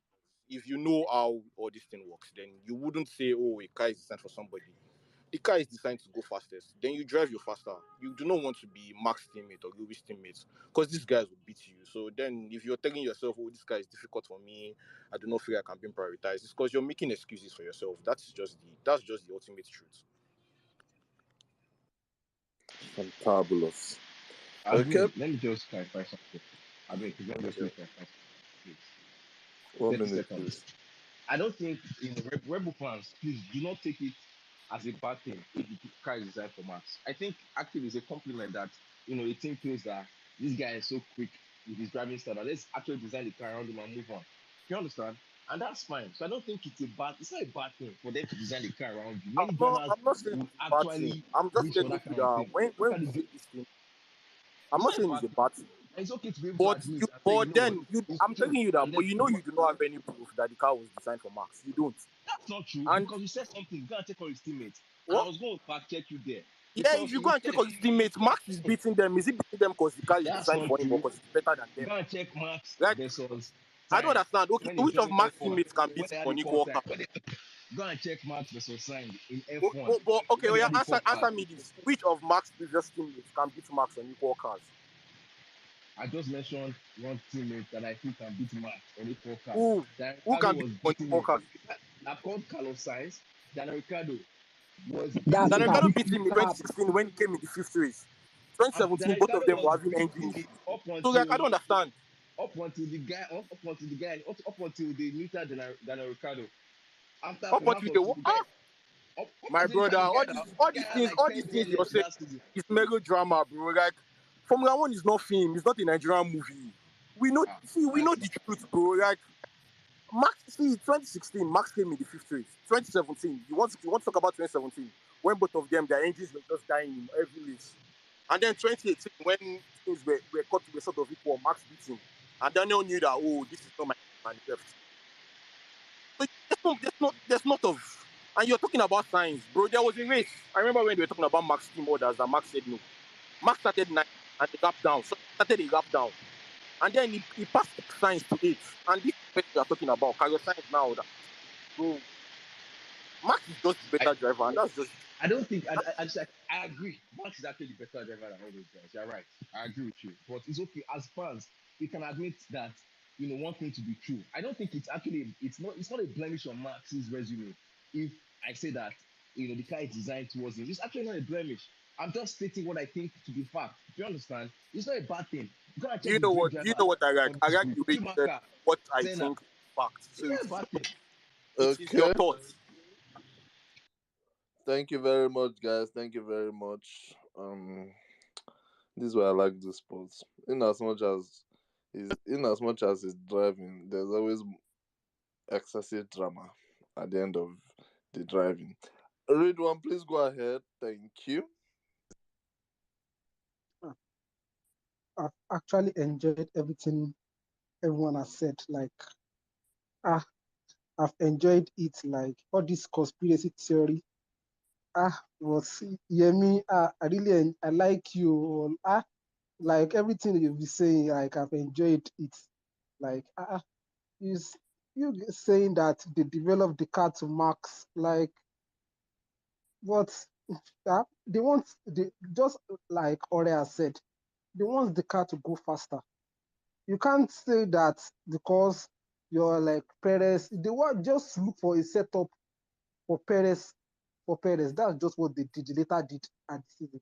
And then when they heard for Max, when they had Max feedback and they developed the car in order for it to go faster. Like even if Max said that yes, this what and what the feedback that Max will come and give, I don't think Max is that knowledgeable or is that kind of engineer or that has that kind of ability to come and be telling them that no, don't put this, don't do this. He will just say that maybe this where like the car needs to turn in, just what he felt with the car. It is engineers that would design this car, and he designed the car to make the car go faster. It is the engineers that will design these cars, and the car will surely go faster. It's just for you to adapt to it. That's just it. And Max is a guy that will adapt to any car that is given to him. There's no car Max won't adapt to it on this grid. Like everyone has, it's just how they are just built. Like these guys are just built like they are just better than the other than his teammate. Like Max also said it that people like both of us have been given the same car this season, but there's just a place that a teammate will be ahead of the other, and you can clearly see it. That Max is, but I know that you will not agree, Sha, but me, I will just tell you that it is the engineers that will design this car. If you say that they are designed toward Max, and like Max is not an engineer that will come and tell him that no, just no, remove all these buttons or all these things on the car. No, they designed the car to go faster. So I don't understand you. So like, but Sha, you can carry on with it. But you are mentioning Albon, you are mentioning Gasly. Those guys literally can't just undo that car. Like that car, they can't just undo it because they can't adapt to the car. They are not that experienced to that car. Just look at why did Red Bull drop them? Because they just can't adapt to that car. It's not like they are like they were like they were they seated Max or anything. They just can't drive the car because they don't have experience. When Checo came in, you actually saw what he did with his experience. You're mentioning Albon, mentioning Gasly. No, these guys are not just, let's be honest, they are not just good, like, to be in the top team. Like, let's be clear of that thing. Like, let's be plain. They are not just good to be, even put Albon in any, like, as you said, that they develop the Mercedes to, like, for everyone. Put Albon inside that on any of Mercedes car, you see my guy will still be crying that they are racing him hard. Like my guy will still cry. There's no how that they are racing him hard. We can clearly see it now. That's just it. put Gasly. Maybe Gasly is in AlphaTauri now. What exactly did he do this season?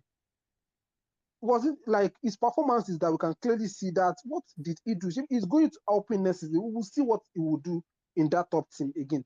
I wish him well, but we will see. But just you can't compare Russell with the likes of Albon with the likes of Gasly. Bottas left Mercedes in Alfa Romeo now. You can see what this guy what he's doing. So that's you can and you guys saying that like is if only Max jumped into his car. Look at this Liam Lawson that drove during free practice.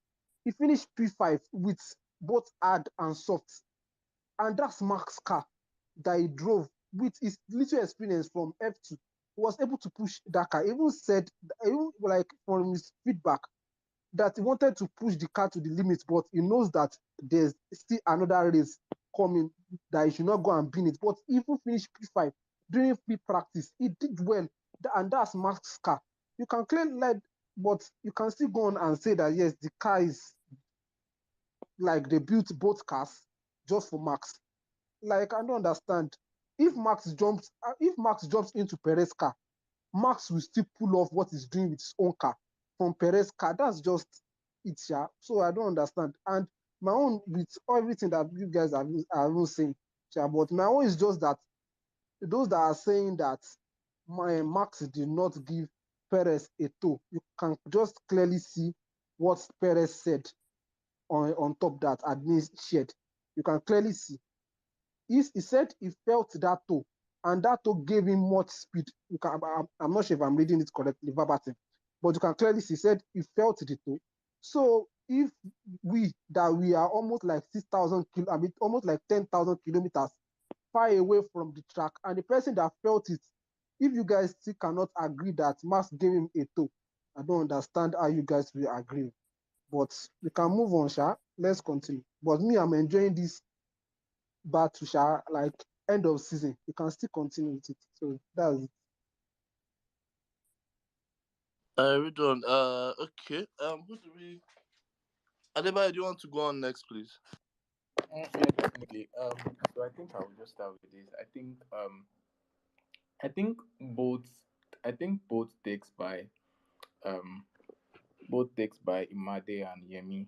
If you look at it from the context they are coming from, I think they are both correct, right? Yeah, I think the context of their takes are both correct. They are both distinct, but also like correct at some point really like if you really like look at it and analyze it well, right? They are not saying the same thing, right? But definitely the context, the angle in which they are coming from is both correct, right? Yeah, and one thing we all know about Red Bull, because for me personally, I'm even still waiting for the litigation process that their boss said they would take, right, on the cost cap, right. Those guys are very very sound in terms with handling the media, right. They know what to say, right. So even if things have been done in a certain way, you won't expect them to come all out and say that. Yeah, I also think that when you even look at what happened this past week as regards the Sunday incident, what they put out, right, that should give us like an overview of how these guys would handle if that question is being thrown at them as developing the car to suit Max, right. They won't come and tell you, even if they are doing that, they won't come and outrightly tell you that, but again, right? Again, what Yemi said is accurately correct, right? All the drivers, all the number two drivers that has driven that has been in the same car with Max and has left the Red Bull, they've all complained about the driving style, right? That it's much tinted towards Max driving style. All of them, except if we just don't want to be sincere with ourselves, right? Pierre Gasly, Alex Albon, right? They've all said the same thing, they've all said the same thing. And even earlier this season, right? I think around April, thereabout, I think Mark also even said something as regards to the fact that this current generation of cars is not suited to Max driving style, right? And that was probably like one of the reasons why he was struggling earlier on the season. You can go and check online. You would see various news outlets, right? But again, Imade's point as well, accurately true as regards. Yeah, I totally. And again, I don't know. To be honest, probably I don't know what definition of toll is or something, because I think I've watched these guys on board like twice now. My Checo's on board, right? I didn't even see this guy in his sight at all. So I don't know what told, or probably it was the dust or something that. But I honestly didn't see any toll. I didn't even see Max in sight in his right. I didn't see any toll, right? But I think tomorrow's race will be quite interesting. Um, I feel like tomorrow's race will be a very interesting race. To be honest, I don't want anybody to DNF, right? I feel like I honestly feel Ferrari still has the pace, they has the race pace. To be very fair, right? I think from their FP3 um pace, I think they have the pace, right? Probably I feel what they've probably done, I might be wrong, was to prepare this guy's car for quali, right? Charles' car. But I still think there's still that underlying pace, right?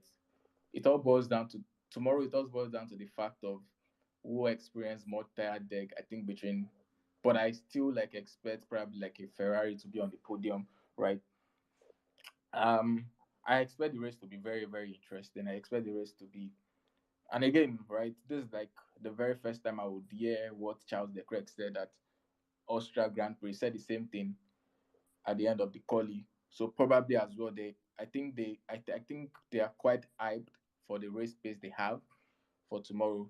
Then as well, I also like think Mercedes as well are quite hyped for the race pace they have tomorrow for tomorrow's race. So tomorrow's race will be quite an interesting one, right? I feel that I just hope there will not be any form of Michael Massey incarnate, but I don't think that will be needed again. But I think tomorrow's race will be quite an interesting battle tomorrow for tomorrow's race. I seriously feel like it's anybody's race to win in the top six. Yeah, that's my honest take. Adebayo. Adebayo. Anyway. Adebayo, what do you think of? I think I was just going to ask you this question. Just quickly, since we're on the top three, what do you think of obviously Binotto today in his press conference? He said it was mere speculations, which is and then he said he spoke with Elkan and they decided to release a statement. But in the last 15 minutes, Fred Vasseur has said he won't say anything. You'll find out soon on him becoming Ferrari's team principal. What's your POV on that? Uh, you know, if you've been watching Formula One for quite a while, you know that whenever there's a paddock news rumor like that, there's always like an element of truth. And this is not like the very first time. There was a particular team principal that even went as far as releasing an Instagram post, right? That this rumor was never going to happen, and it ended up happening, right? So I don't think we are quite new to this kind of scenario. Um, but again, for me personally, I hope the rumors are true. I honestly just hope the rumors are true because I feel if Binotto leaves, I feel there are going to be like some changes, like we said the last time we met. Simon Resta is going to come back. You know, they'll have a new sporting director that really knows the onions well, um, right? Yeah, they're probably Frederick Vasseur, and I think Frederick Vasseur is not an Italian, right?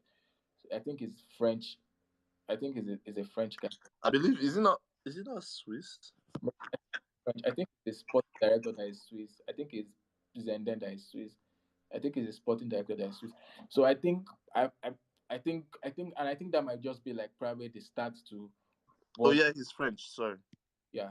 I think that might be like the start to what Imade has been saying about the nationalistic overview. Though I also don't feel like I also won't expect them to just launch a direct championship challenge next year. I think, to be very fair, right? I feel it's going to be like a process.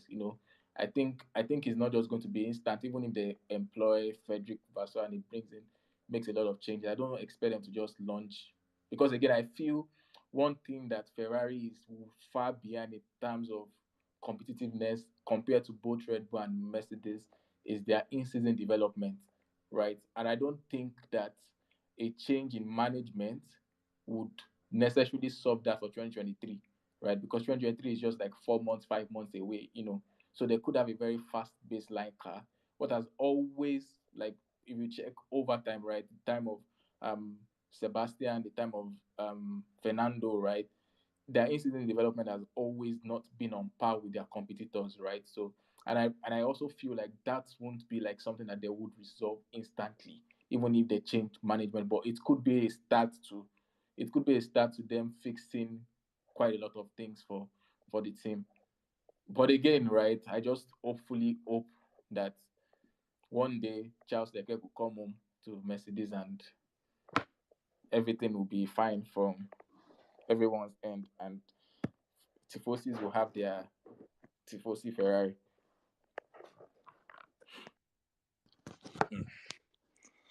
Okay, that's that's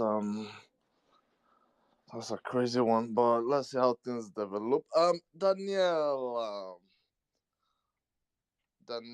please go ahead. Wait, sorry, Daniela, sorry. Before you go ahead, please, has Ola spoken? No, he hasn't. Ola, please don't be offended. I'm very very sorry, please. It's all cool. It's all cool. It's all cool. I was enjoying the debate that was going on, the heated debate that was going on. Sorry, please go ahead. Sorry, I Yeah, yeah, it's fine. It's fine.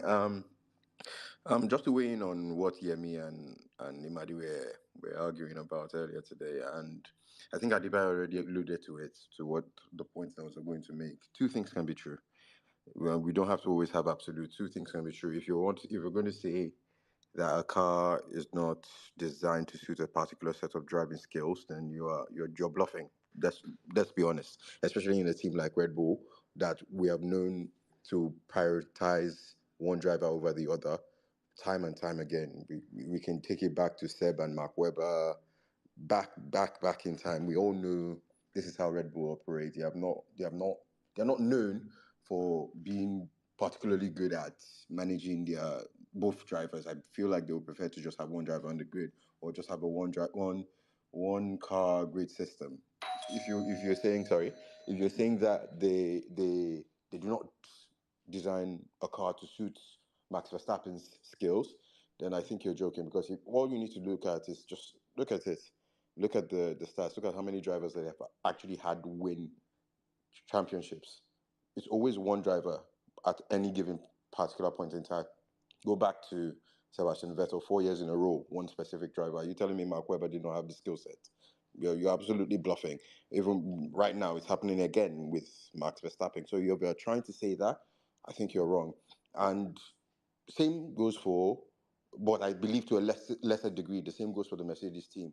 Because the only reason I would say to a lesser degree is because they've actually had another driver apart from Lewis Hamilton actually win in Nico Rosberg, and I don't think it's possible for you to say that they would have such a heated championship rivalry if the car was just fitted to one driver.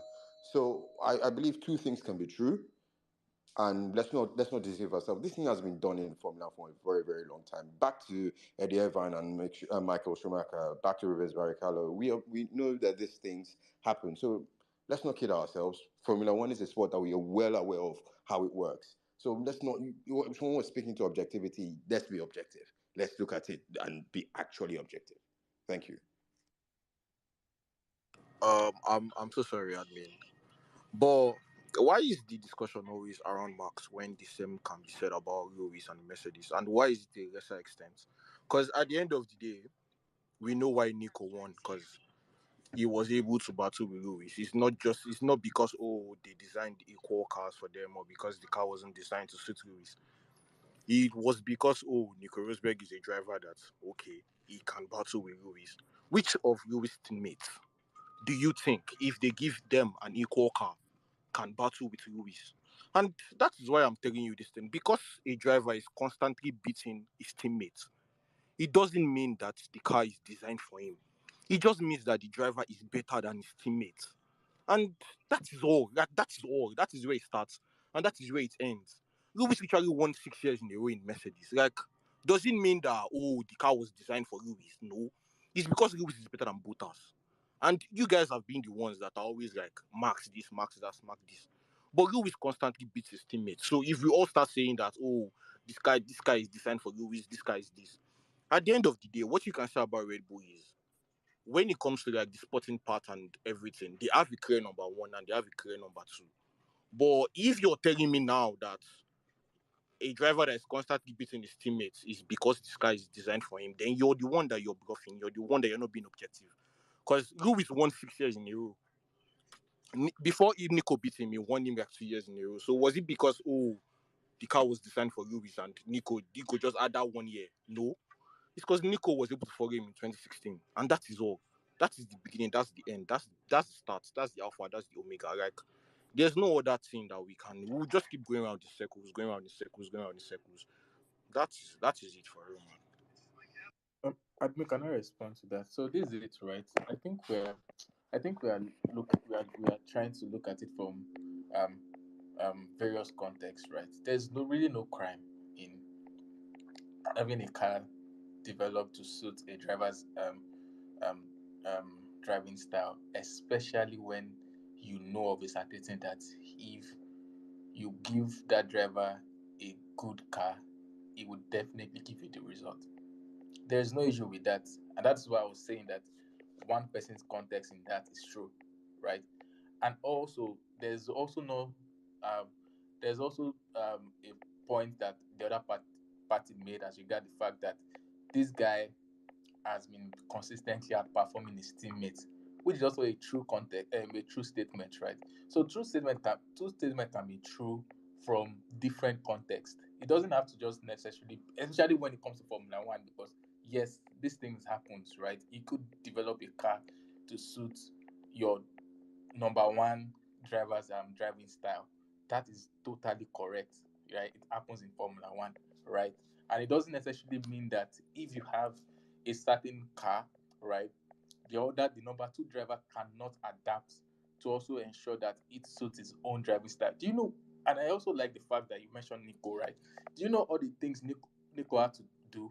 Do you even know all the things Mercedes had to do to support Nico, right? They changed. Don't let us even go there, right? 2016. If you go to 2016, right, we will go to 2016. 16, we might not end, right? And again, right, the only reason why Mercedes did what they did in 2016 was they were clear ahead of competition, right?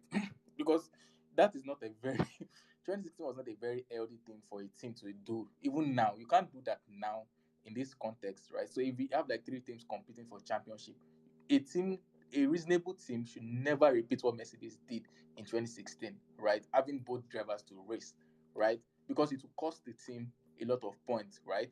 And probably partly that's one thing you could also blame Ferrari for this season, right?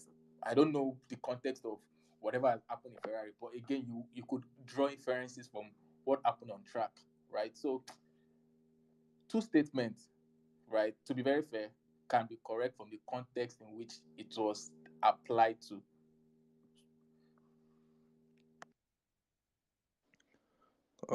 Thank you very much, Adebayo, I guess. Okay, so we have let me just refresh this. So we have Daniela Stark Lofonque. Okay, I don't think Lofonque is here again. Daniela Stark Regis in that order, then we'll have Salim thereafter. So Daniela, please go ahead. I'm Thank actually about to you. be on the move, so other people can go before me. I'll come back later. Okay, on the move. Okay. Stark, yeah.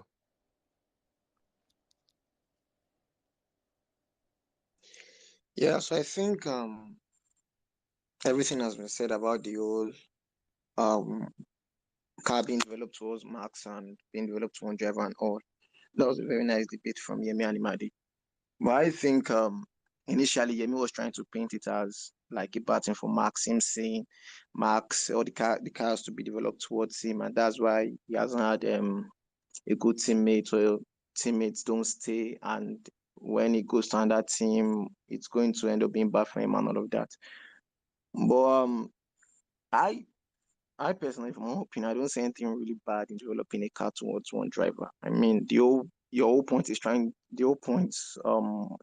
F1 is trying to like maximize your points and your wins, and whatever is the best way for you to do that, do it. You're not trying to be fair to one driver and that driver or make two people happy. You're trying to get maximum points as possible. So whatever I can do to that, do that. And in this case, it just happens to be favoring Max. So if you're favoring Max with the better car and all, I don't see any problem with that. But saying other drivers complain, you see, there's just one thing. If you have these other drivers, Gasly, Albon, which I think they were made by the way, the only driver that's actually really tried to give Max competition is Perez. You know, 2 wins and 5 1-2s. So he has been close. But even then, there are many times when we've come to this place to see that Checo is not trying enough. He hasn't been consistent. That Max was giving him so much gap, even in when they were driving the same rocket ship, which was Red Bull. So, but if you give these drivers, Gasly, Albon, Perez, you ask them, okay, what is your best setup? Like, what is the most optimal setup for you? Brake balance and everything, and you make that car, and you give Max will still beat them. Why? Because he's a better driver. He's a much more better driver. And I keep hearing beginning of the season when the car was developed more towards Checo, Checo was enjoying it. I don't really see any point in time where Checo was ahead of him this season. If you look at the points table, they both DNF'd in Bahrain. When they DNF'd in Bahrain, Max was ahead of him. The only time he went ahead of him was when Max DNF'd in Australia, which was ahead of him before he DNF'd. All through the while, Max has always been ahead of him. So I don't see any point where um he was struggling compared to Checo if you look at the whole thing. So, but another thing I also want to add is even talking about the car being developed towards one driver or the other. Now, I read and I saw some research where they said the kind of car Max prefers is actually a faster car. It might be much more unstable. It might be harder to drive, but it's actually a faster car objectively. Okay. So if you have, as a driver, you cannot adapt to it, that is not Max's fault. The best drivers can adapt, the best players, the best athletes can adapt to anything. That will make them the elite and that will make them the best. So if you can't adapt to it, sorry, that you're going to get caught, you're just going to try to find a way to manage. Okay, so that's it for me. Yeah, thanks. Hmm. Okay. Thank you very much, Stack. Can we hear from Regis, I believe? Yes, guys, good evening. I'm a bit late. I don't know, some people work on Saturdays, and unfortunately for me, I missed the debate, but I'm here and I'm happy. I've been listening to the last few ones, and I feel, in all, let us just give credit. Like, Max Verstappen is an excellent driver, and if he's able to make them to get a car to suit him, bro, that just shows how good he is. But that one aside, we'll get to that. From a neutral perspective, I had time when I was working to still see what was going on. From a neutral perspective, I'm going to say, man, I didn't see this one coming. Admin, you have to start giving us reward or awards for those who gets right. Shebi, you said Hamilton will come first. I said Max will come first, and it Regis, happened. Regis, You you bring you sponsor now. You bring you go sponsor give so you go that you we start can give giving you us a prize when we call it right. You have to give us awards and prizes, okay now. because that guy, as much as from a neutral perspective, I'll tell you now, that was a good one, especially Red Bull trying to make Max look good by saying, okay, give Checo a toe, and then he worked out for them coming 1-2. It's still rubbish. That word, that thing that Checo said last week, now we know the kind of person he is. That is the one that still rings, man, and he's still ringing, because this one is kind of damage limitation. And bro, it is not working, because we know normally Max will not do it. From a Mercedes point of view, man, Omo, what it be will be, and it is going to be. This one, it shocked me. I didn't see this one coming. Like struggling fifth and sixth. Who knows what Lando Norris and all those men in seventh and eighth will come up with tomorrow? Who knows? I just hope that there will be a very clean start tomorrow and let everybody race and see what happens. But from here now, I'm telling you now, Max Verstappen is winning. Is going to come out first tomorrow. That guy, personally, like Max. Then back to the debate. And then I have to say it. Our man Latifi, he done his normal thing, number 20 for Nicolas Latifi. And it's not fair that nobody's talking about Latifi, and this is his last race in Formula One. Everybody's just centered about Seb and a little bit about Danny. But let us also remember Nicolas Latifi. We are going to miss him next season. And I don't know what's wrong with that car. I don't know if Williams is. I don't know how bad they are. I love Albon. I love Alex. I don't know how Alex and Latifi are doing 1920 every now and then. It's beginning. I don't know. I don't know. Then good one for Danny Rick. Q3, but I feel like it's too late in the day. Nothing can happen. Who else performed? Yeah, Sebastian Vettel. That was, man, I saw him on that one. I think that was in Q2 when he needed to come to Q3. Now that was amazing. I just did watch from with my eyes. I'm like, bro. Now he pushed that vehicle. To think that Stroll, I think Stroll did not even make it to Q3. So that tells you how like he had a very good one. W13 again doing W13 thing. So from a neutral perspective, good one to Red Bull. But bro, we know the kind of person Max Verstappen is. And personally, about Nico Rosberg and Hamilton from 2016, from what I noticed, Rosberg he was a good driver to win a world championship and fight Lewis Hamilton to it. There's nobody in recent times that can give Max Verstappen the kind of headache that Nico Rosberg gave Hamilton, and we have to say it. Max is an incredibly good driver. If you come to a team, let's say for instance Pierre Gasly, if you come and the car was set up for Max and you start showing signs, Omo, I know what I'm doing, they'll start making the car to suit you as well. So in recent times, nobody has tried to show I know what I'm doing. So if they make the car to fit Max 101%, I would like they're in their right to do it because the guy delivers. So I don't know whether it's time for us to do. I'm still predicting Max will win tomorrow. Something for Ferrari. I think there'll be one of them on the podium tomorrow. And about this guy from Alfa Romeo, I really wish for him to go to Ferrari and work something with Charles because I read that him and Charles are like they're like Alex Ferguson and Cristiano Ronaldo. So if it go happen, make it happen. But all the best, man. And Sorry, who do you say him and Charles are like Ronaldo and Ferguson? see, Vasseur now, the Vasseur guy Oh, from oh, Alfa Romeo, okay, they are like okay, see okay. Ronaldo and Cristiano and Ferguson. He can bring out the best in him, So we want to see Charles win a world championship. That is it. And maybe he can make it happen for him at Ferrari. Who knows? I dropped the mic, man. Um, Thank you, thank admin, you. I just want to just say something so- to Regis, please. Regis, I don't think anybody here is arguing with you about Max winning tomorrow. No, I don't think anybody's dragging it. I think that's Showbank. Actually, if Max doesn't win, you should be the one to give us something. If Max does not win, do you understand? I think Shade that why me. that's how it should be, because I think No, but that's this is clear racing. What cut. if he now has it? If What if he no, DNFs no, if tomorrow? Max, they should knock his head if he does not win in that car. They should knock his head with that race teammate that is number two. Please, please, Baricheco. If he should not win that race tomorrow, they should knock his head and he should come and give us something. You give admin, you give Madi, you give all of us something. Thank you. I So don't think anybody. everybody will predict Max to win tomorrow. Me, I'm going to predict differently. Admin, you give me you give me something. Oh, I'm saying it now. Um, at least I'm sure in the listener session we have some of you that are working marketing and growth. We're looking for sponsor. So yeah, thank you very much. Where are we going again? Salim, thank you very much. Oh, sorry. Sorry, I believe it's Ibex before Salim. Salim, sorry. Ibex Okay. then. All Thank right, thank you. So the few things I want to point out, and I think one of the previous speaker already addressed it. It was the conversation between Madi and Yemi, and just saying there could be plurality in both arguments. and that makes sense. But when we look at the objective fact, is it true that sometimes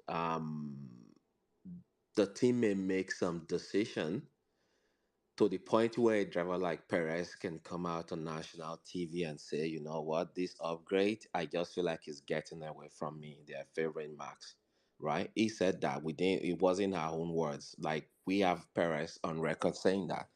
So, and a lot of things could come into that. And I would just paint an hypothetical scenario where if say Lewis Hamilton comes back to the team and say, in the corner, I feel like this car is pulling to the left, right? And Botax is like at the back. I feel like we could use enough some more downforce, and they're looking at the budget with upgrade for the year. And the team came to a conclusion that where we had this car is still competitive. We're not going to worry about the downforce for now. Let's fix the pool, right? These are how this team will make all these minor decisions over the year, and then it could get to a point where a car starts to favor another driver more. But when you look at how they collectively make those decisions or made those decisions, it could be from financing point of view, it could be from allocation. It's not necessarily because they favored one driver over the other. But then you also have some very, very straight up where you just say, what is this team doing? And I'll give you an example. Russell just got to our team and he said, and we know that that cockpit is very small for him because he's a taller driver, right? And the team is already addressing it. But when you look at Red Bull, the brake pedal, Checo has been complaining about it for like almost 3 seasons. I'm not sure the direction one driver likes it lower, the other driver likes it higher, and it was never addressed. And guess who it favors? Because when you look at this driver, sometimes your But car is I Alex, how do you know it was not addressed, please? Sometimes let's talk with a bit of facts, you understand? So if you have a proof that it was not addressed, then we'll just go on from there, please. Yeah. and this is where I drew my conclusion from. And I can post those articles on the chat box. After Perez said that whatever I said, they questioned Max Verstappen about it, right? Like weeks later, he just and it's sometimes not what people are telling you, is what they are not telling you. Max's response was basically, "I don't think the upgrade actually favors me, right? But when we've seen when you push Max to the corner, you see how he would react if he's got a fact on his side. And you also know how he reacts when he's trying to avoid a question. So that's exactly what Max Verstappen responded like, oh, I don't really think the upgrade favors me. But just also to be clear, it's much more complicated than that. And I think where we get into trouble with, or where we piss off Red Bull fans is before we even start this conversation, I want you guys to understand. I've said it over and over again. Max is an excellent driver. I don't need to keep repeating that. So when we now say all of these little things, you guys always feel the need to defend Max like we're criticizing him or we think he's a garbage driver. No. Max is an ex, and I keep saying Max can win tomorrow from seventh because when you give that guy a good machinery, it will squeeze everything out of the car. That is a fact. So not every driver can do that, right? And we know this is what makes champion. It's not just about giving them fast car. And I know because everyone keeps saying, "Oh, Nico was the only guy that could go to Mercedes and fight," But if you look at that season, what a Mercedes fan would know? Yeah, won by how many points? Five. And how many DNF did Hamilton, have that year? Because that year was a very weird year for me, where I was convinced that Mercedes were sabotaging Lewis Hamilton. As a fan, I felt that. I was thinking in my head like, why always problem with Hamilton's car? Are these guys sabotaging Lewis Hamilton? That year was so weird.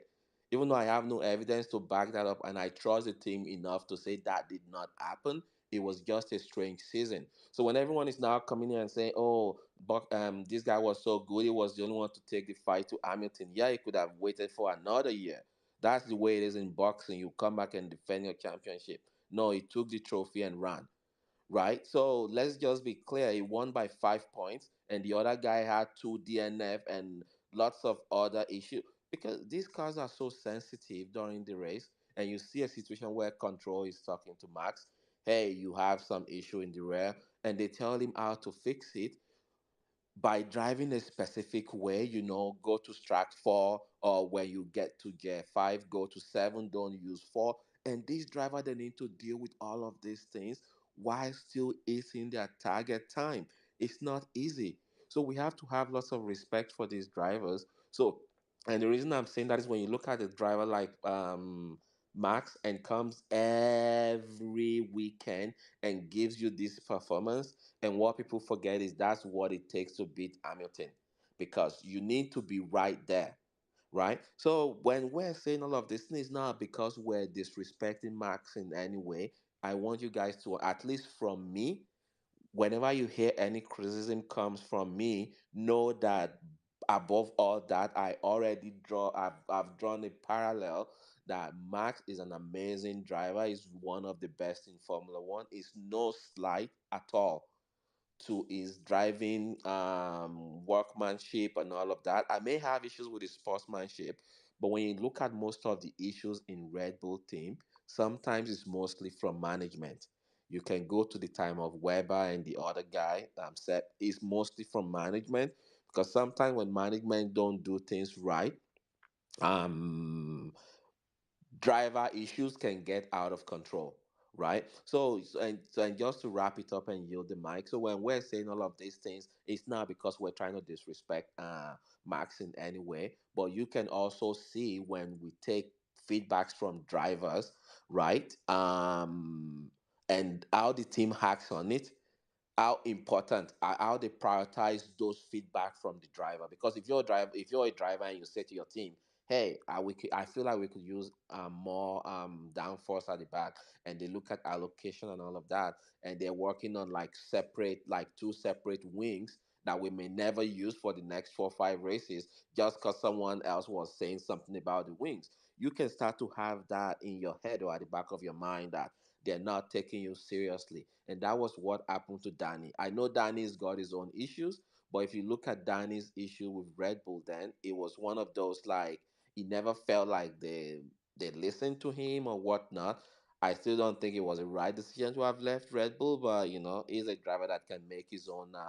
He made his own decision for himself. It's been nice to have him in Formula One. And also, like the other guy said, lots of respect to Latifi. He's Canadian, so hopefully he can come back home and come do whatever it is he's going to do. I don't think he's going to get like a driving whatever elsewhere with the way things are at right now. Probably go back to Formula One or like India or something in the US. So we'll see. So yeah, I'll yield the mic. Thank you.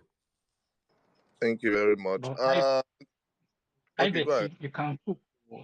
Like I've just been laughing at you, but on a jokes apart, you just to chip in this, you said something about Max fans not becoming too emotional and when they criticize him, and I agree with you on that. And but you sort of did same thing as regards Lewis and his 2016 titles. You said Lewis won, but it was only by 5 points, and this other guy had 2 DNS. That's you putting a caveat to Nico's win, like almost like, oh, you probably didn't, he didn't, almost like he didn't deserve it.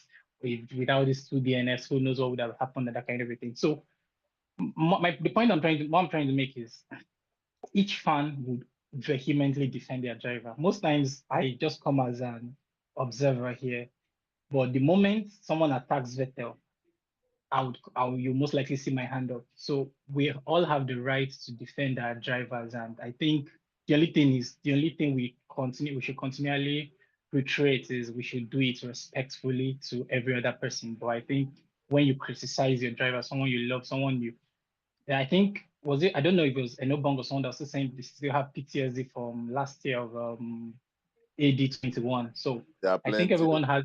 It's not only a number, plenty. I know Bolaji has, but I didn't want to mention his name before. So, the whole, I think we're all entitled to defend vehemently, but we should also do it respectfully. Yeah, thank you. And just to quickly What I would respond to just say, that, Sorry, Okay. just to quickly respond to that. When I was talking about Nico, that wasn't my intention. I was just saying when someone is saying in the terms of like trying to say, oh, there are drivers out there, he only won because he was able to take the fight to Hamilton, and that was how I was kind of like explaining. Even me looking at that season, it was a weird one to the point where I was almost thinking, ah, this guy is sabotaging Lewis, because if you look at everything that happened where he was right in front, and the engine just like blew. I think we had that like three times in the season, and only happened to Nico once, where he was in front and engine just crapped out. One of them was like 3 or 4 laps to go. So that's like 75 points or maybe 60 points. I'm not sure when they changed they haven't changed the point system then, but I can't even remember, right? So when you lose like 45 points just because engine crapped out and the other guy won by 5 points, you can say, well, even if one of the engine has survived that final lap, I could have won. But it doesn't mean someone else couldn't have taken you out in like Brazil or like France or something. I get that. So that wasn't my intention when I said that, and I would take note of that going forward. Thank you. Thank you Host, very much. please admit, please. What I was just going to say was, you know, in all of the, I mean, I'm not the, I don't like, I don't like all these caveats. Like, I mean, I don't like when you criticize somebody putting a caveat into something. We are entitled to put that caveat. So I think we are passionate fans. Let's put that caveat. What I would say is, for example, about AD year, if what happened in AD last year happened to any other driver on that grid, right? In fact, and specific driver in particular, if it happens to that driver, we won't hear it to court, all sorts of things that happen. There's a point where you draw the lines up. Makes it sing. I'm It's very sorry. funny. So Sorry, let me Yemi, I want to even ask a question. I've never heard anybody ask, what if that happened to, what happened to Max happened, what happened to Lewis happened to Max? I don't think anyone has ever, I don't think we have, even on this space, we have ever discussed it that, like that, because But yeah. I mean, if they ask that question, asking that question is them admitting that, do you understand? Because they have to just mentally block it off. All those Marx fans, they have to just mentally block it off because for them to bring themselves to ask that question is almost at least that what happens. What they just as one, you can't this is okay with Marx it. Marx pay of it. If he face look at Marx that after the rubbish he gets to walk on this thing. I'm like, hell man. Do you understand? I didn't guys, as Louis fans, we have seen on behalf of the kind of things we take on behalf of what Louis has been through. You understand? Look at Vettel, for example, in Canada. So in train transfer, went to I just like look at this guy. The kind of things that Louis has had to go through, particularly last year. Last year, if Max did what he did in Brazil to Lewis last year, they let it go. Because Max actually did worse last year and they didn't even penalize it. They didn't penalize the guy. But so my point is, you know, we're living in an environment where we are being asked to and we should not put caveats. I will put caveats. Come on, beat me. I'll put caveats because at the end of the day, you know, these caveats need to be put. They need to be put there. So there's question mark, question mark. It is very important because history will never forget these things. Honor came out and said we'll forget, will be forgotten very soon. 1 year later, we are talking about it and it will be spoken about for decades to come. Everybody in F1 knows it was a robbery. Everybody knows that it was a robbery. Both drivers deserve. People will say, "Oh, but he did that, but he deserved it." So Lewis that not deserve it, Abby, or what? Jigga. So let's leave it. You understand? But I just want to just Sorry, quickly address that comment. Thank you. can I say something?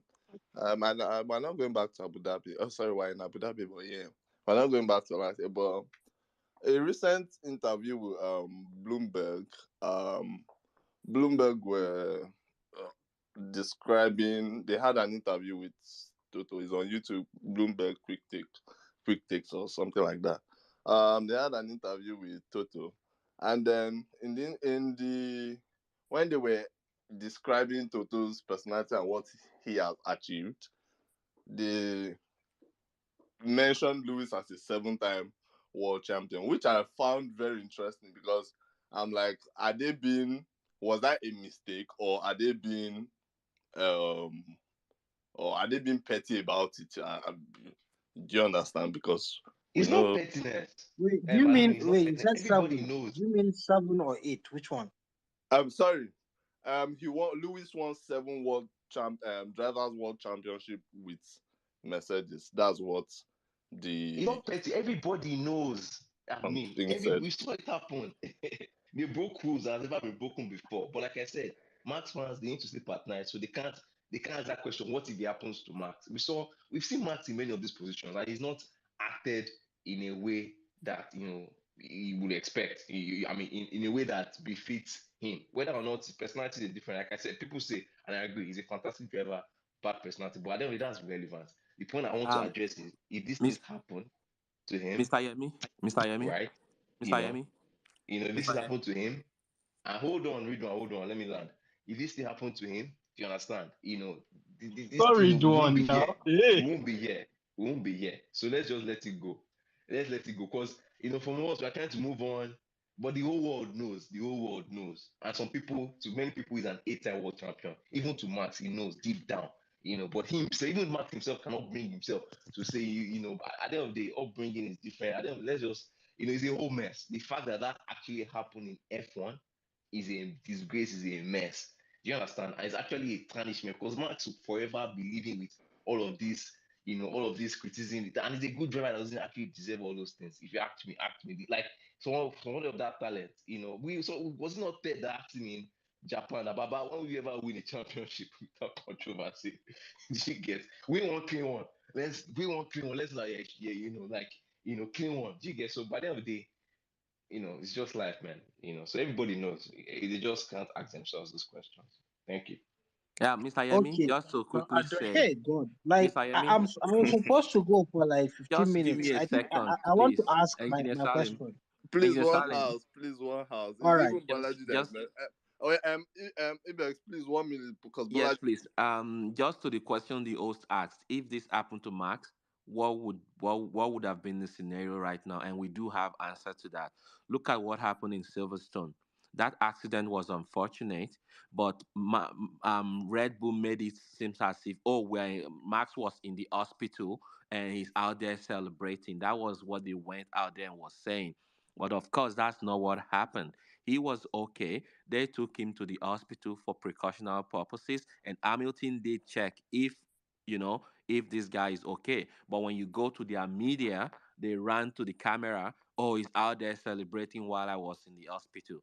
Just by looking at how they acted that evening, you can kind of like look at what would have happened if that happened to them in Abu Dhabi. Thank you. Hmm, okay. Okay, Balaji, please go ahead, Balaji.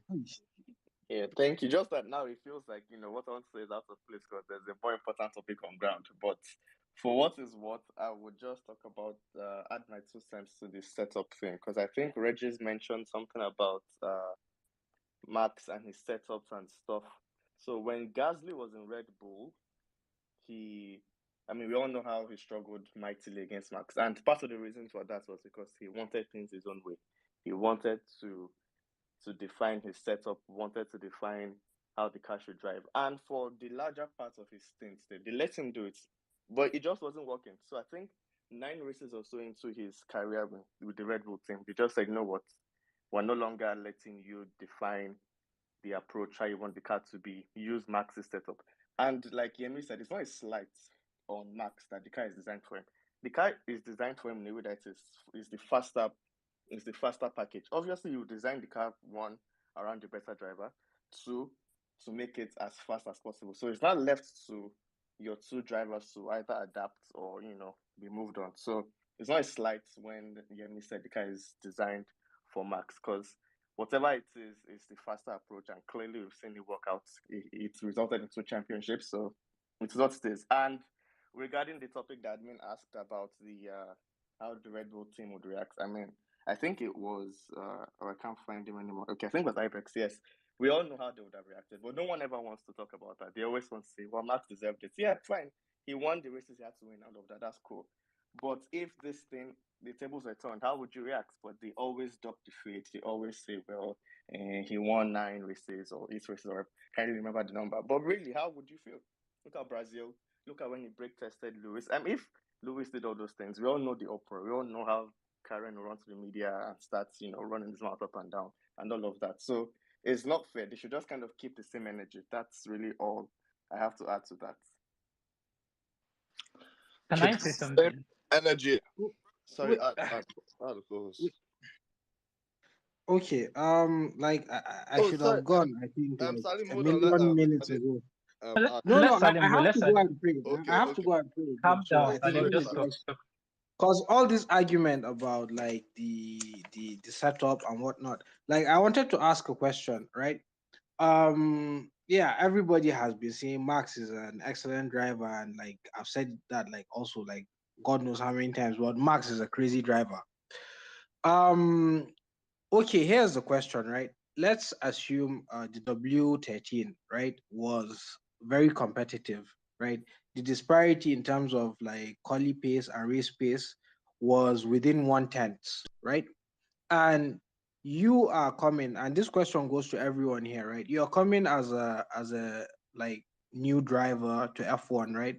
And you have a chance to pick between like a seat on the W13 or the RB18. Which would you take, right? Bear in mind that like prior drivers have had issues with the RB, like other iterations of the RB18, right? And to me, it's kind of almost like a career crusher, right? So which car would you actually pick, right? Thank you. Okay, Red Bull. Let's have Team Red Bull this time. Alaji Hiroko. Sorry. Alright. To answer the question of what will Red Bull do if the same thing happened to us, it is exactly what Mercedes is doing that we would have done. I mean, we're about to race in Abu Dhabi again 1 year after, and we are still talking about it. Mercedes did not celebrate their 8th-year constructor in a row. Mercedes, they didn't say anything for 3 days. They had the chance to appeal. They didn't appeal. So Red Bull would have done the same thing. So they would have appealed. Obviously, they would have. Up to now, we'll still be talking about it as fans of Max. So it's the same thing you guys are doing that we would have done. There's no difference. Like, I mean, you just like had the 5 minutes talk about what happened last year. I will still talk about it now with Remy. So that is the answer to that. And to what engineer Salim said, which team would I rather drive for, Red Bull or Mercedes? I would go for Red Bull, but if I had the chance, honestly, I would go for none because I know I'm going to lose to both of them anyways. So, but I would go for Red Bull. My question, like, it's not based on like which team you support. It's based on the drivability of the car. Yeah, I mean, your durability of the car. Obviously, Red Bull is faster. Like, I don't understand. No, Is like well, then that means you didn't listen to my question closely. What No, I said okay. was Handling. what I said. It was a hypothetical in the yep. event where like both cars were within 1/10 of one another, right? Mm-hmm. If they were as competitive, like if Mercedes were as competitive as they were last season, right? Okay. This Who season. will I drive for? Yes. I Bear in would mind drive for that Red. like that Red Bull seat is one that only Max's ass seems to fit in. Don't worry about my career. I will drive for Red Bull. Okay, it's your funeral. Wait, let me also add that the Mercedes has been bouncing for how many races and is still bouncing till today. It is literally undrivable. Even if you wanted to be You are not competitive, listening it to is the undrivable. question. You didn't hear the I know, question. That's I not know, I heard that's your not the question. question. And chill, I heard your Oh my question, god. yeah. I'm trying to tell you The that car could have this been car, bouncing and still be 1/10 exactly, from the Red Bull. So and what the are you saying, Ferrari, Salim? No, You could have still no, be the no. bouncing Ferrari Oh and is my still be still one goodness. tenth bouncing. from the Red Bull. Oh my goodness. You see, No, you see, you see Red Salim Bull is fans. And by the comparing way, to I'm not. but last by I'm not a the year's Red way, Bull fan. but I'm a car. wait, Mercedes by fan. the way, this question I posed, I didn't pose it to Red Bull fans. I posed it to everybody here, right? And like nobody was talking about bouncing, so I don't even know how bouncing just came into the picture.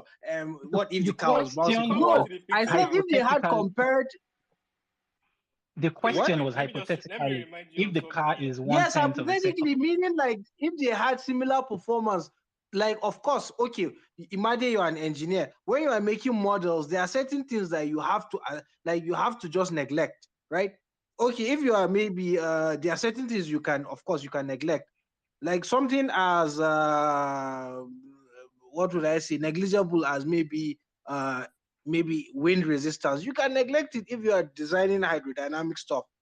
So No, that's not what I'm saying. Salim, I'm saying Tunji, comparable Salim, performance. to answer your if we're question, you neglecting said comparable porpoising, performance. Are you now saying, are you simply picking Max's performance against the Mercedes car or the Okay, entire Red Bull car against the you see, Mercedes car? no, I'm not talking about a single driver's performance. I'm talking about the And car itself, if you're picking right? the car, then anyone can still decide to go for Red Bull because that way you are eliminating Max's performance from the car.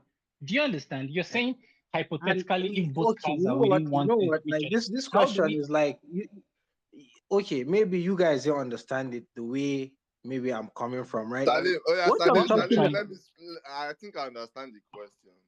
Oga host, go ahead, Let please. me explain. Maybe I'll be explaining it better. So I guess what Salim is trying to say is, if hypothetically, if both cars in terms of everything, pace, everything were similar to last year's cars, maybe just a tenth, in terms of which car which car would you prefer to drive, and which car would you feel comfortable driving? And I guess that's what Salim is trying to say. Salim, And correct me if I I'm understand that is what he's trying to say. And what I'm trying to say is if he's saying that, then that nullifies the point of, oh, this car is tailored to Max. That's the point. If you're saying the two cars are within one tenth of each other, then it nullifies the point of, oh, only one driver can drive this car. That's why I asked him earlier. exactly. Is it a Max? Let me Imagine finish, like please. Is it a my, Max my performance to the Mercedes car or a Max and the Red Bull performance car to the Mercedes car? So if you're saying if it's just hypothetical one tenth of a second between the Red Bull and the Mercedes, then you're nullifying Max's that the car is tailored to Max. That means anyone can go. You see two teams, then you decide to say, okay, fine, which team am I going to succeed in? It's just one tenth between them. I can succeed in either of the four cars. You understand? So that's the point I'm trying to make. So your question should be, if the cars are within one tenth of each other, and Max's performance still factors in, then which would you go for? And I think that's the question you should ask. imagine me and my own question again. Ah. Yeah, my guy, both of us we are engineers, we Oh are my smart god. together, so I know what you are Me, trying to do. hey, me and my own question again. Okay, Engineer Salim, I understand your question, and I hope we can answer hypothetical questions with a hypothetical answer. And this will be my approach. I haven't listened to everything you've said. As a driver, I would pick the Mercedes team for two reasons. First reason being the car, when it comes to handling, I feel like is smoother and easier.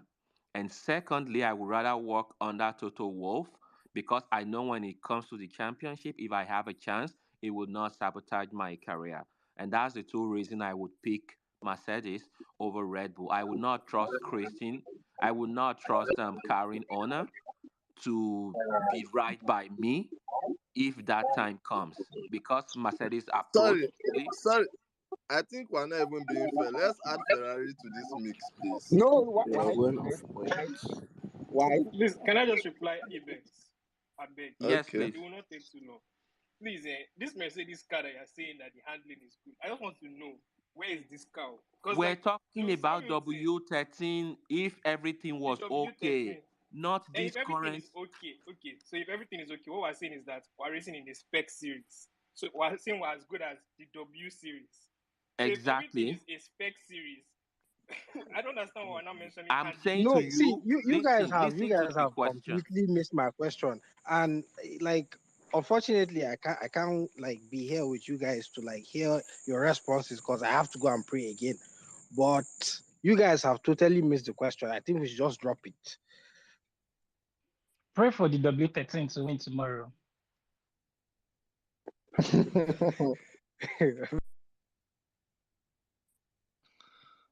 Okay. I see some hands up. Okay, let's hear from Jibala. Jibala, thank you for joining us this evening. Yeah, hi. So all this one no concern me. I want to drag us back to what Reggie said that Yes, please. nobody's talking about Latifi going. I don't understand. In his last qualifier, he finished 20th. What do you want to talk about? Do you get like your last race? Yeah, finish at the bottom. Who will miss him? Nobody will miss him now. Even that one that puts Latifi on his helmet. I was like, oh, who's this guy deceiving? Nobody's going to miss this guy. Look in 12 consecutive Q1 exits. Consecutive. 12. 12. How now? And you want us to miss Latifi? I don't get. The only It's thing called we'll miss is that consistency there's now. no. Yeah, I beg. The only thing we'll miss is that there's no. Well, theoretically, anyway, there won't be any bottom of the barrel driver on the grid next season. Do you get? So that's the only thing we'll miss about him. But I mean, what's there to miss 2020 in your last qualifying? Please. There's nothing to miss there now. So yeah, that's what I wanted to say. Like, that's it, man. But what do you guys think Latifi will venture into? Modeling? He Nutella looks. ambassador now. Oh. You gotta help his He's rich, daddy so he with can do business. whatever he He's a wants. rich man. Do you get? So you gotta help his daddy with Modeling is business. that's their kind of. These rich people who are modeling. Has The model. Williams paid his father the money they are owing him? Yeah. So anyway, still staking. I believe there's still stake in McLaren, or except if that one has been sold. Well, who knows? But yeah. Moving on, let's hear from our sister Daniela. Then we'll hear from Ridwan, then Bola G, then CK. Thank you.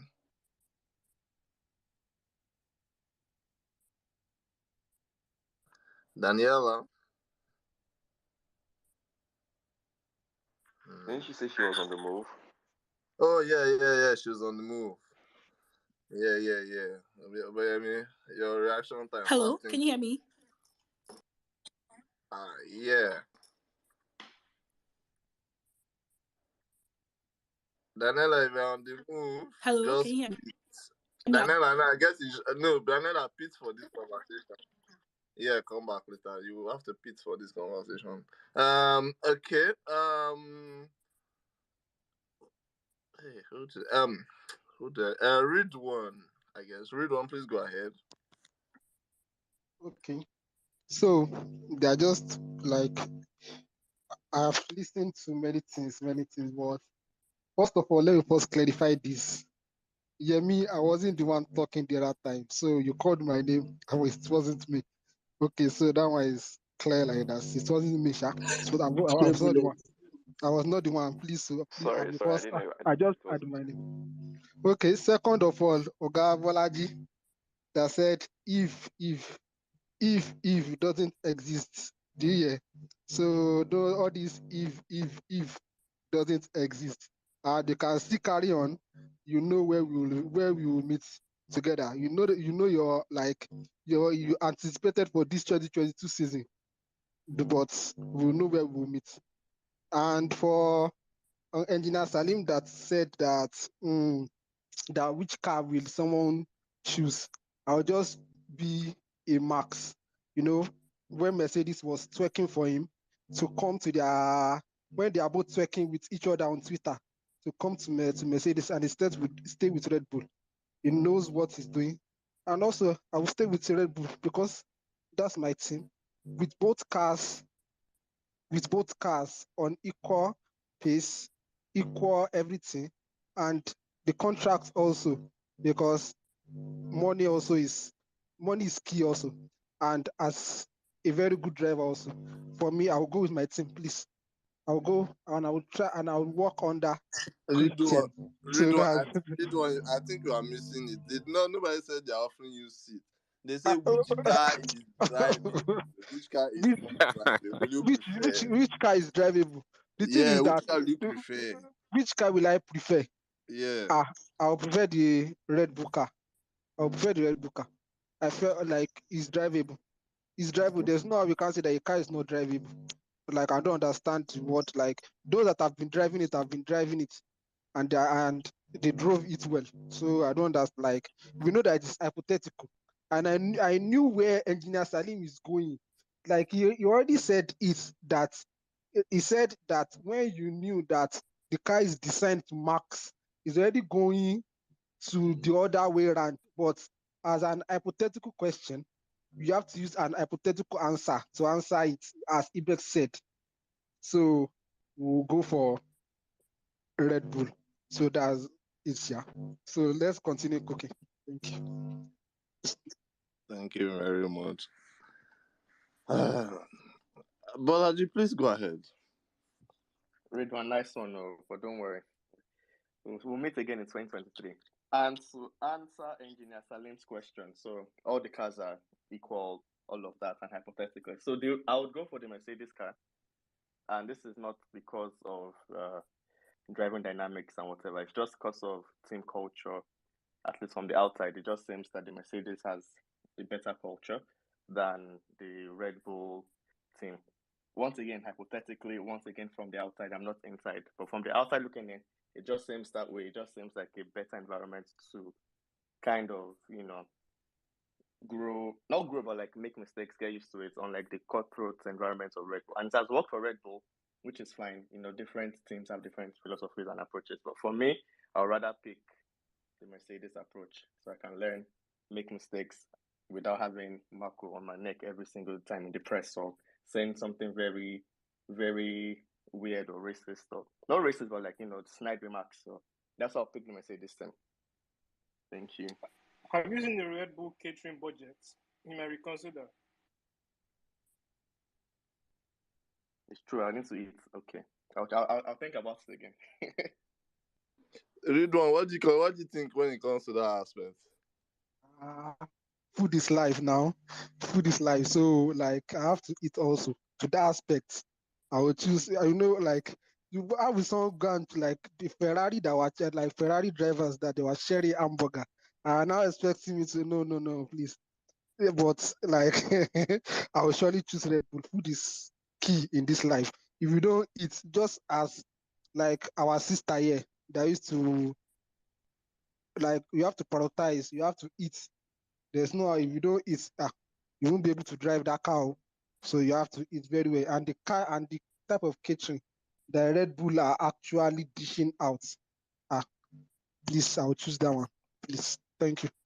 Ridwan, that is your last statement. There is data according to Diplo at who said the Red Bull catering in Miami. When I said did not have something, he said did not have the chat did not have something. He was so hungry he had to run into the Ferrari side of things. So I don't think that's. I think maybe on that aspect you guys need to, or rather you need to check that aspect. But it might be different for the drivers, but we're speaking hypothetically, sure. Okay, maybe that there are some people that their taste bud maybe it's not that working very well. Maybe he prefers the Ferrari's own to the Red Bull's own. Maybe because maybe it seems like he's the only one that has complained about it. No, sorry, I can't Because I find don't it. understand. No, But basically, they didn't you're feed. not getting That it. was They it. They said, didn't feed people. they That's why. said there's no chow. It's They not didn't feed matter There them was of no taste exactly. food. The food Like, was not okay, for there him. was no food, or there was no Yeah. food at all. No, they said the food was not for him. Do you get? So yeah, guess don't come and eat our food. Do you understand? We're only paying for you to I come and don't like. perform. We don't pay for feeding. Okay, there was no food at all. No, Okay, there was no food for him. For for Diplo. him, but there was Exactly. food for others. There was food for others. Oh boy, this still also hypothetical, sha. Okay, but there will be food for me, sha, because me I know how to collect food from someone. There will be food for me. Thank you. Where does he go for wedding? To be honest, I'm not the type that used to go out like that, sha. So it has been long. Anyways, moving on. Mr. Host, I have a question for you. Sorry, who is speaking? Ibex. Yeah. Who do you have the question? Oh, who do you have the You. question from? Me. Yes. Okay, carry on. Yes, it's just a general borderline ridiculous. I know when we're talking about this cost cap, Karen kind of like, I know I'm being ridiculous now. Karen kind of like mentioned that you know what, there's no need to be disrespectful. Christian kind of like mentioned that based on this calculation, there's even a good chance they would go over the spending costs in 2022. Well, if this happens again, how do you think by putting that on the floor, what should the approach be? Is it just a case of like, $8 million check and we move on like nothing happened? Thank you. Adu, can I answer? Adu, please, can I answer? But the Can question I is answer, for me please? now. Okay, maybe you answer because me, I want to drop an answer, Sha. Okay, You don't can don't come. worry, don't hold on. But I don't have anything controversial. But I would say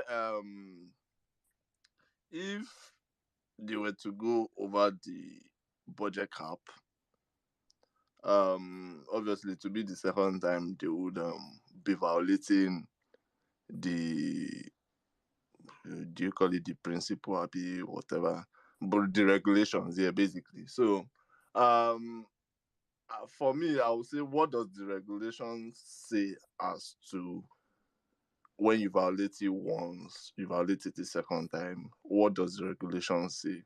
Is there a punishment for when a team violates the second time? Is there a punishment for when a team decides to go over it, and how high did they go over it? So I think there are different. If there's a natural punishment for it in the regulation, then I'll say, okay, then those punishments should be handed to Red Bull. But other than that, not no, not no. But I don't have anything else to add. Redon, please go ahead.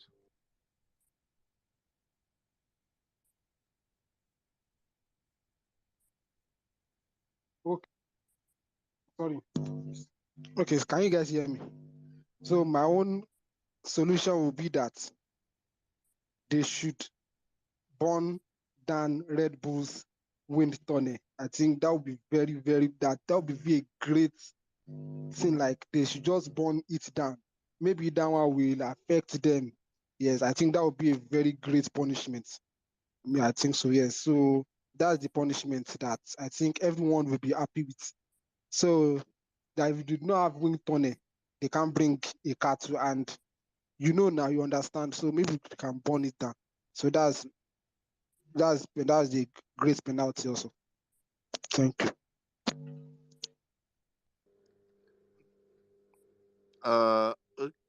Okay. Can we hear? Hassan, do you want to go ahead? Yeah, sure. So what I was going to say is that, like, personally, I don't agree with the entire them reducing their wind tunnel times as punishments normally, because they have Adrian Newey. This man literally says he does not know why wind tunnels are in F1, that he doesn't need them. So them reducing their wind tunnel time is just kind of like not giving the interns something to do, because Adrian Newey will make the car without a wind tunnel, send it out in Spain, and say, "Yup, this is it. It is planted. That's what I want." I feel they should do stuff like restrict the amount of engines they can have in a season.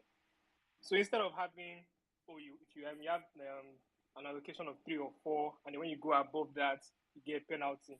I feel they should only have 4 engines or 3 engines in a season, and if you go above that, you should not race again. That sounds like a proper punishment to me. Engines and PUs too. But then I've also said this, that like the FIA will put themselves in these shoes if Red Bull actually exceed the cost cap again, because they set the precedent that, if you exceed the cost cap, all you just have to do is pay a fine, say I'm sorry, and that's all. And I feel Ferrari and Mercedes might do it next year. I don't know. Mercedes is just all talk and no actual action, so I doubt they will actually do it. But Red Bull already issuing warning statements, which is kind of scary, because the entire cost cap thing is that you gain an advantage, like a lasting advantage, continuously into the next season. So they've already done it for the development of this car. Now they want to do it again for the development of the next car, which is what they're already claiming already. So I'm not seeing how this is going to work out for them, or how this is going to continue, or the punishment that they will levy on them. Because again, the rules are very big. The rules are also at the application of whoever is in presiding at that moment in time. So there's plenty of penalties that you can give, and it's just up to what the guy feels like. It's not as if there's like a set penalty that, oh, you lose a world drivers championship for this.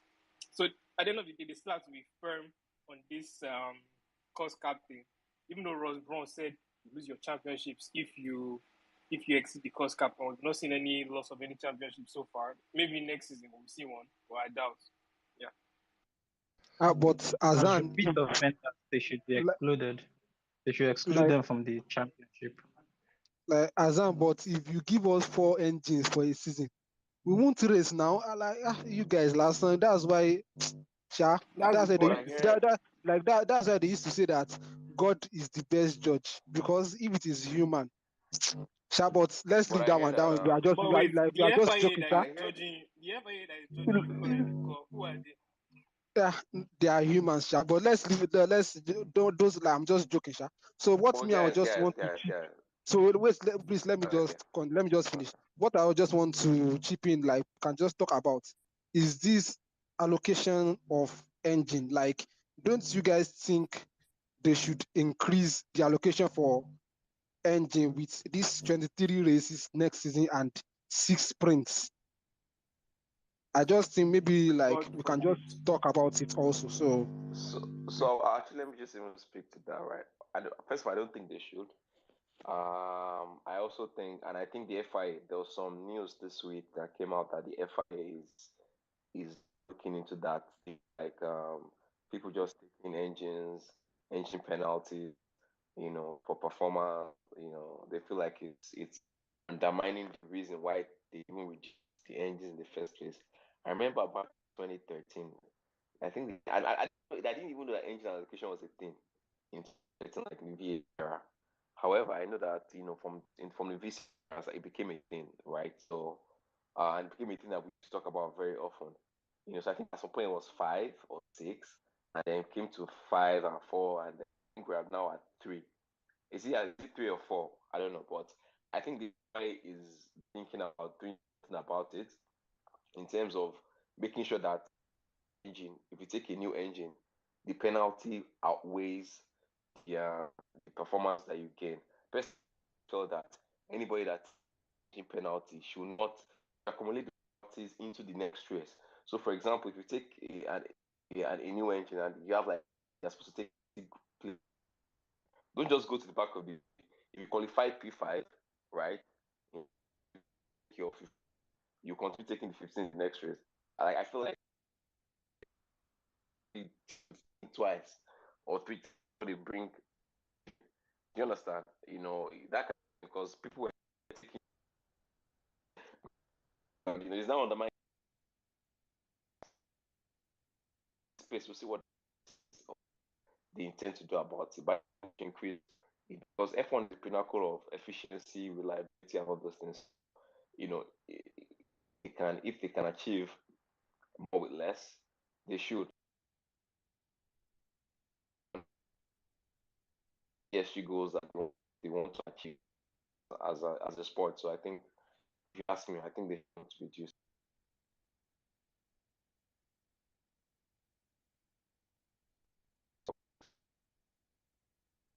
Just actually build engines reliable and fast. Let benefit. Do you understand? And let just like Renault and Ferrari that to build engines that will last for it. It's as simple as. Stark, do you want to go ahead, please? Then we'll have Abex and Hassan. Please let Ibex go on first. I'll go on after him. Okay, Abex. All right, thank you.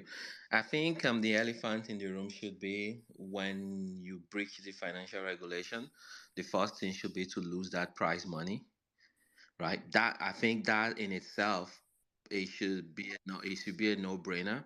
If you blow the financial regulation, you shouldn't just pay $10 million and then take home $250 million for being second or third in the constructors championship. Once you do that, lose that prize money. Like then we can start looking at all these other issues. I think the idea of engine penalty, well, because Ridwan was saying that we'll have no engine to race with. Well, once you run out of the three or four engines, then the other kind of like regulation kicks in. So, which means you can take more engine, you just have to start at the back.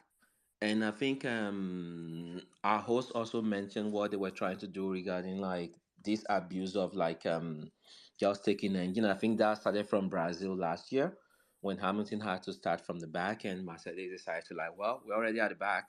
We're just gonna take a brand new engine and turn it up to like 120%.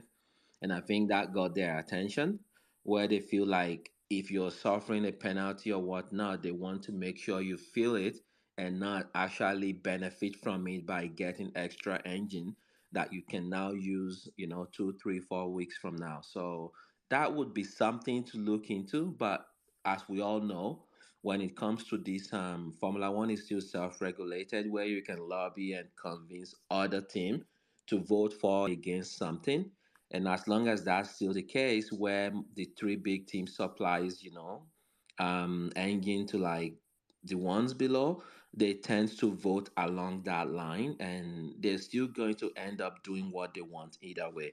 So maybe they need to look at the way Formula One regulates itself overall, and then we can start seeing real changes when teams don't get to pick their own punishment.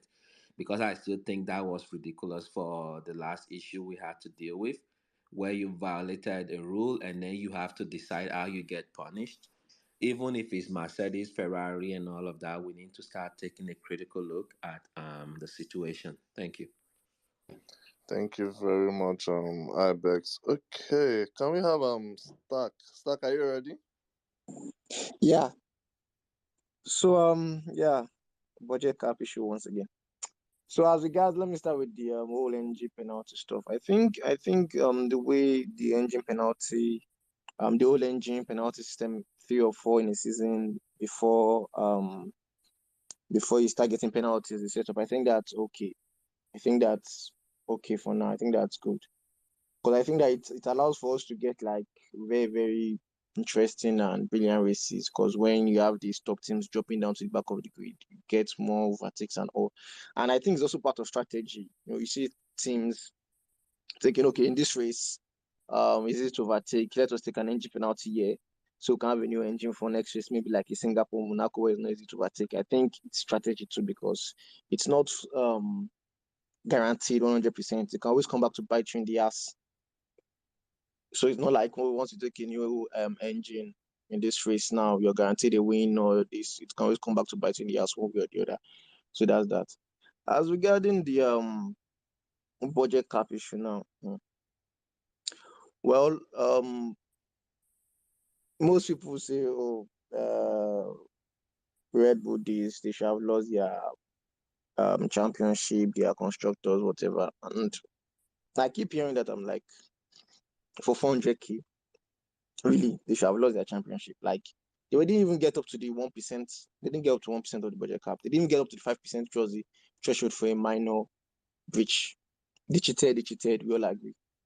But they didn't even get there. So if you're taking someone's championship for 2, 3%, 4, 5%, then like what's stopping them from like going to 7.5%? There has to be like a correlation and a balance between um crime and punishment. That's how it has always been.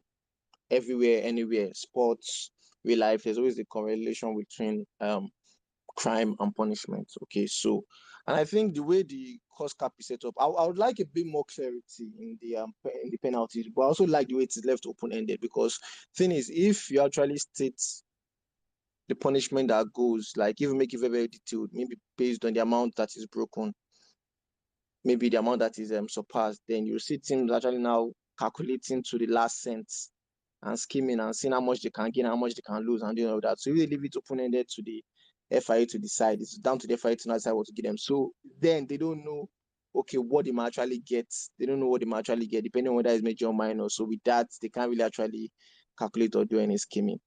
And with Ibex talking about Red Bull choosing their own punishment, Red Bull didn't choose their own punishment. They entered into an what do you call the ABA, the breach agreement, whatever, which is the best for both sides because FIA doesn't want to go down the route of taking them to court. Nobody wants to go to court in the first place because it's more resources at the end of the day. And even the FIA knows that if they are bringing in a third party, which is neutral, it can go anybody's way. Of course, the FIA had more what do you call it? It was theirs to lose because it favored them more if they had gone to the to court or to a tribunal, whatever. But still, when you're talking about things that involve money and budget and how things are interpreted, it's left to a neutral party how they see fit to interpret it now. And with something as small as 400k, 1.37 million, it could swing anyway. So you're like, you know what? We should not just go through the stress. Do you want to take this? Now you can take this ABE agreement now, and we'll give you a lesser punishment. We don't waste our time, we don't waste our resources. You get a punishment which is smaller. But if you decide to go and it turns out in favor, you get a bigger punishment, which was what happened every day. So I think that's just it. I think Ibex wants to say something. I mean, Yes, please. Thank you. And I think my approach, I'm not putting Red Bull on the spot again. I'm just any team that breaches because just trying to downplay it as just 400k. A breach is a breach, and if you look at the rules, there is minor and major. If you fall under minor, take the punishment. It varies from like financial penalty, point deduction, disqualification. Let FIA decide that because you're looking at it from well, just 400k. Well, this team this F1 is just not about Mercedes and Ferrari and Red Bull. What if this is between us and Toro Rosso or like some other team, and you're telling them it's just 400k, and they're looking at that team that is just 3 points ahead of them, and they could have gotten in front because they went over the budget by just 15,000. For those teams, that's a salary somewhere. It's a big amount of money. So we yes, have to look at it from that perspective. Please go ahead. yeah, it's a salary somewhere, but you have to also look at it from this point that 7.5 million is not something, it's chicken change for Red Bull to spend. So But it's if not chicken well, no, change for Toro still, no. Rosso. It's Here's what not here's chicken what I'm change coming for from. Haas. Yes, this is my perspective. If you allow me to speak now, when the FI released the statement, they said that we do not believe that Red Bull acted in bad faith. And we were like, what do you mean by bad faith? This and this and that. And this is what they meant by bad faith is that Red Bull did not actually have the motive to cheat. Now, whether through what do you call it, being a mistake or just being careless or whatever, if you go over the cost cap, you have gone over it and going to get punished, right? But there's now a difference when you now sit down and plan that, okay, you know what, we're going to break this cost cap to get an advantage, which is what FIA said that, look, we didn't see that here. We didn't see that yet because you can't tell me that you're Christian Horner, you're Marco Helmut, you're January, you're sitting in a room, you're planning, okay, you know what, we want to get an advantage over one person by cheating, and you say, you know what, let's just go by 400k. 400k cannot assure you anything in F1. It might be something big to us, might be to Alfa Romeo, but it cannot assure you anything. If you want something that can show you something, then at least you go 4%, 5%, but you know that it's still minor, but you're getting 7.5 million. You're not just going to big by 400%. So let's just stop as if no, all of them actually start to like, okay, you know what, we are going to actually cheat. I'm going to buy 400k. Come on, are you kidding me? And me, let me Please, just say guys. one thing before people. One thing, please. If they give you an amount of money to spend, and you decide to spend over that, that is intention to cheat. I don't understand. I don't even understand this narrative. If they give you 100,000 and you spend more than the money that you are supposed to spend, you're aware, you had 1 year to practice and ask questions. What do you mean by intention to cheat? They don't have the motive. I don't understand. Like, what does that even mean? There's no sense in that, to be honest. Listen, What I it think means is Ibex what also it said means. it. I think it was Ibex that said it. I don't know. 400,000 is not nothing. It's a lot of money. I mean, go and look at the breakdown. It's a lot of money compared to the smaller teams, like Ibex was saying. What is that compared to 5%? What is that compared to 7.5 million? Listen, even if it was $1, What is that? even if it was $1, because when That you I spend bet a 1 second. The way you are saying what is that compared to 7.5 million? Please know that be thinking of exchange rate. This is exactly. not So naira. so, so Oh. that's that's no, Think of I'm exchange talking. I'm rate. talking in terms of Formula no One. no Come no. on, It's I a know. lot of I'm money. talking in terms of Formula One. It is a lot of money. If 100K is a lot of money, what's the 1.5 million? I keep asking you, like, compared to some of it, that is What nothing. does that 1.5 Now, million mean to a team who has see, no see? What does it mean to a smaller team? The reason behind the cost cap was so that the smaller teams could bridge the gap.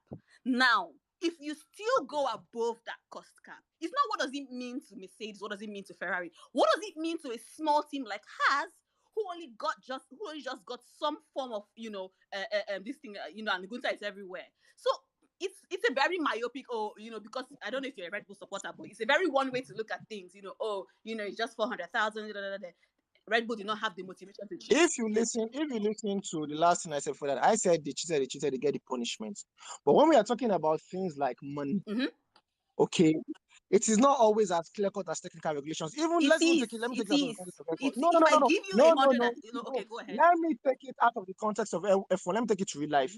Even when you're paying your taxes as the IRS, to the IRS, there are some times where you don't pay the certain amount you're meant to pay. You understand? And people get punishment for it.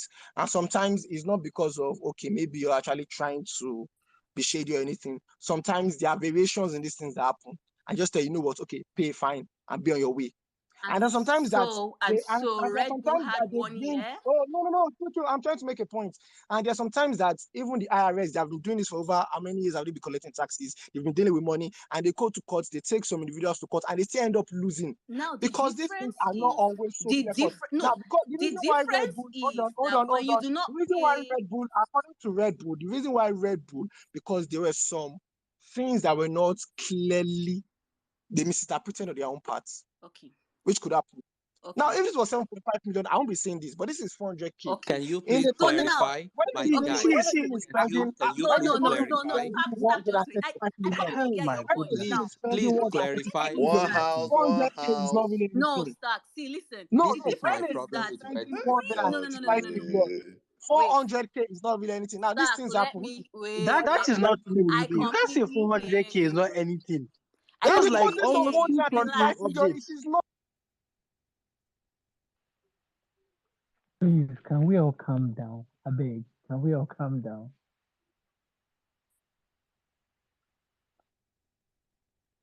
Let everyone take a breather, please.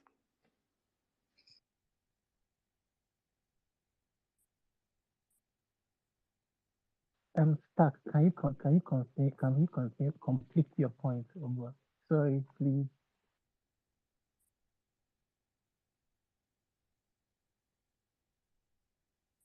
Oh, are you asking me to speak or wait? No, Stack. Please complete your point. No, somebody wanted to say something right now. No, Stack, you were talking. So please complete your point, then they will respond to you. Yes, what I was saying is that if this was 7.5 million, because doing this whole cost cap thing, I waited, I didn't say anything up until the end and everything. And then they were saying, okay, they broke first. What was making the rounds was 7.5 million, 7.5 million. We later find out it was 400K.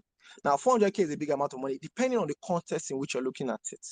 When you're spending 135 million, whatever the cost cap is, 400K is not really anything in that sense. Now, Red Bull were the only ones to go over it, and they got the punishment they deserve, quite right. But I've been hearing, take their championship away, they cheated and everything. Fine, they cheated, they broke the cost cap. But when the FIA said that there was no intention to act in bad faith, okay, oh no, they cheated, I'm saying, this is just because it is Red Bull.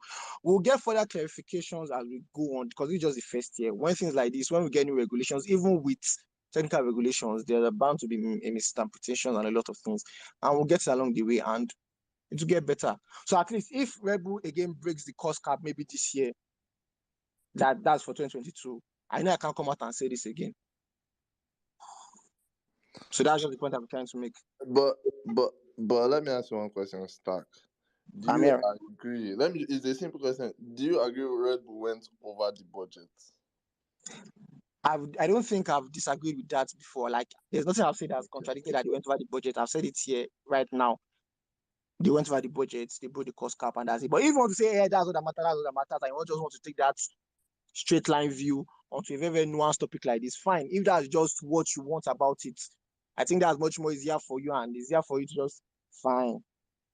But there's Sorry, nothing can I that respond? yeah.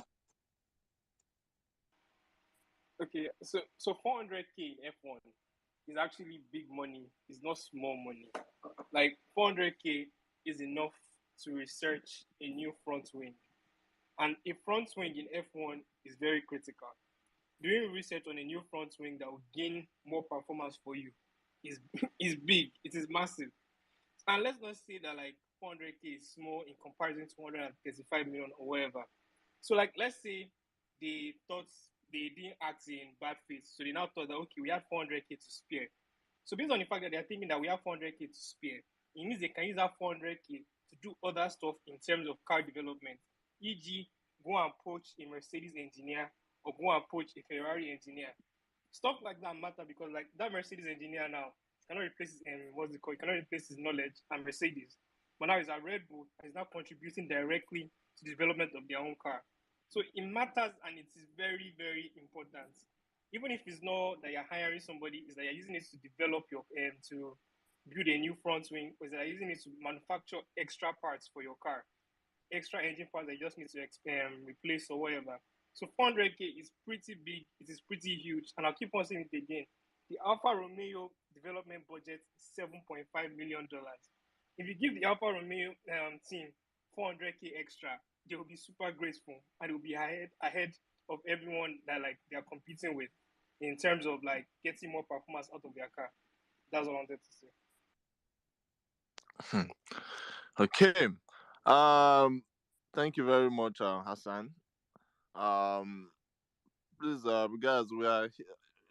I feel we have the way this evening space has gone. It's been very interesting in all angles because we have deviated from where we are even here. We have gone back and forth, 2021, 2012, to some 2006. So but yeah. So but I see a lot of hands up. Let's hear what everyone has to say. Then we might call it an evening. But yeah. Madeline, please, you wanting to I said you've not been your network. Sorry, has been not been fair to you. Please go ahead. Hello, guys. Good evening. So, I'm sorry. I would like to take us back a little bit and probably relate it to this budget cap thing we are talking about. So, I want to answer Engineer Salim's hypothetical question first. So, from my understanding of your question, of course, most people want to answer it from their of course, I want to answer it as fans of the teams. Of course, I'll go for Mercedes, basically because of team culture, in the sense that most times Mercedes, they know how to win and behave like winners. See Red Bull. Red Bull this year, they really literally wiped the whole grid. Literally wiped. Now they're all supposed to be treating us like shit. Like anything, any allegations, they're not supposed to be throwing stones at every dog that barks. Like the way they're not acting like winners. And I'm just going to bring it up here now. That 400 and whatever.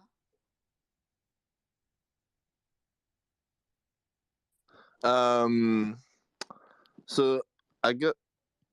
I guess on that. Sorry.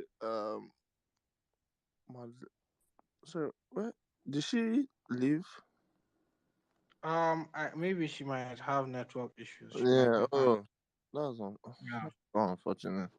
Okay. So even to add to that, Miss Cartwrock, just said they never got the tax credits, so it's actually 1.8 million in terms of Red Bull over of exceeding the cap. So yeah. So God, why did we come back to the Project Cup? Oh God. Okay, let's go. Um, let's hear from Roy, please. Roy, then Lukman. We haven't heard from them today. Hi everyone.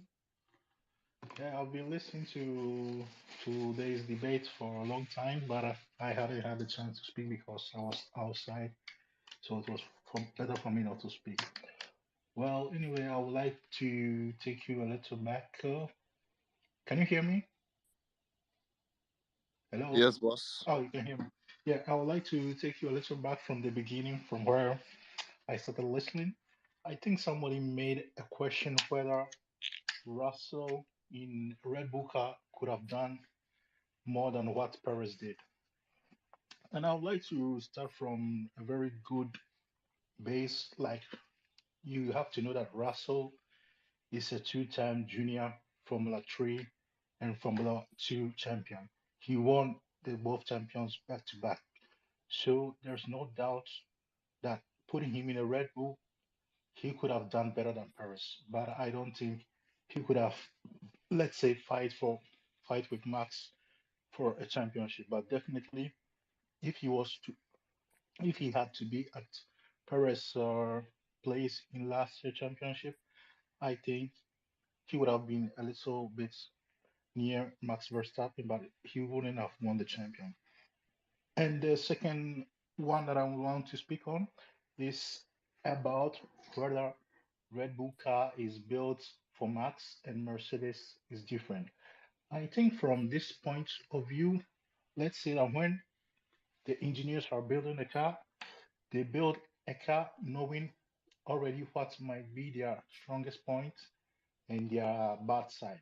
So in the course of the season, they get feedback from the drivers, and from the feedback of the drivers, they start to make some modification.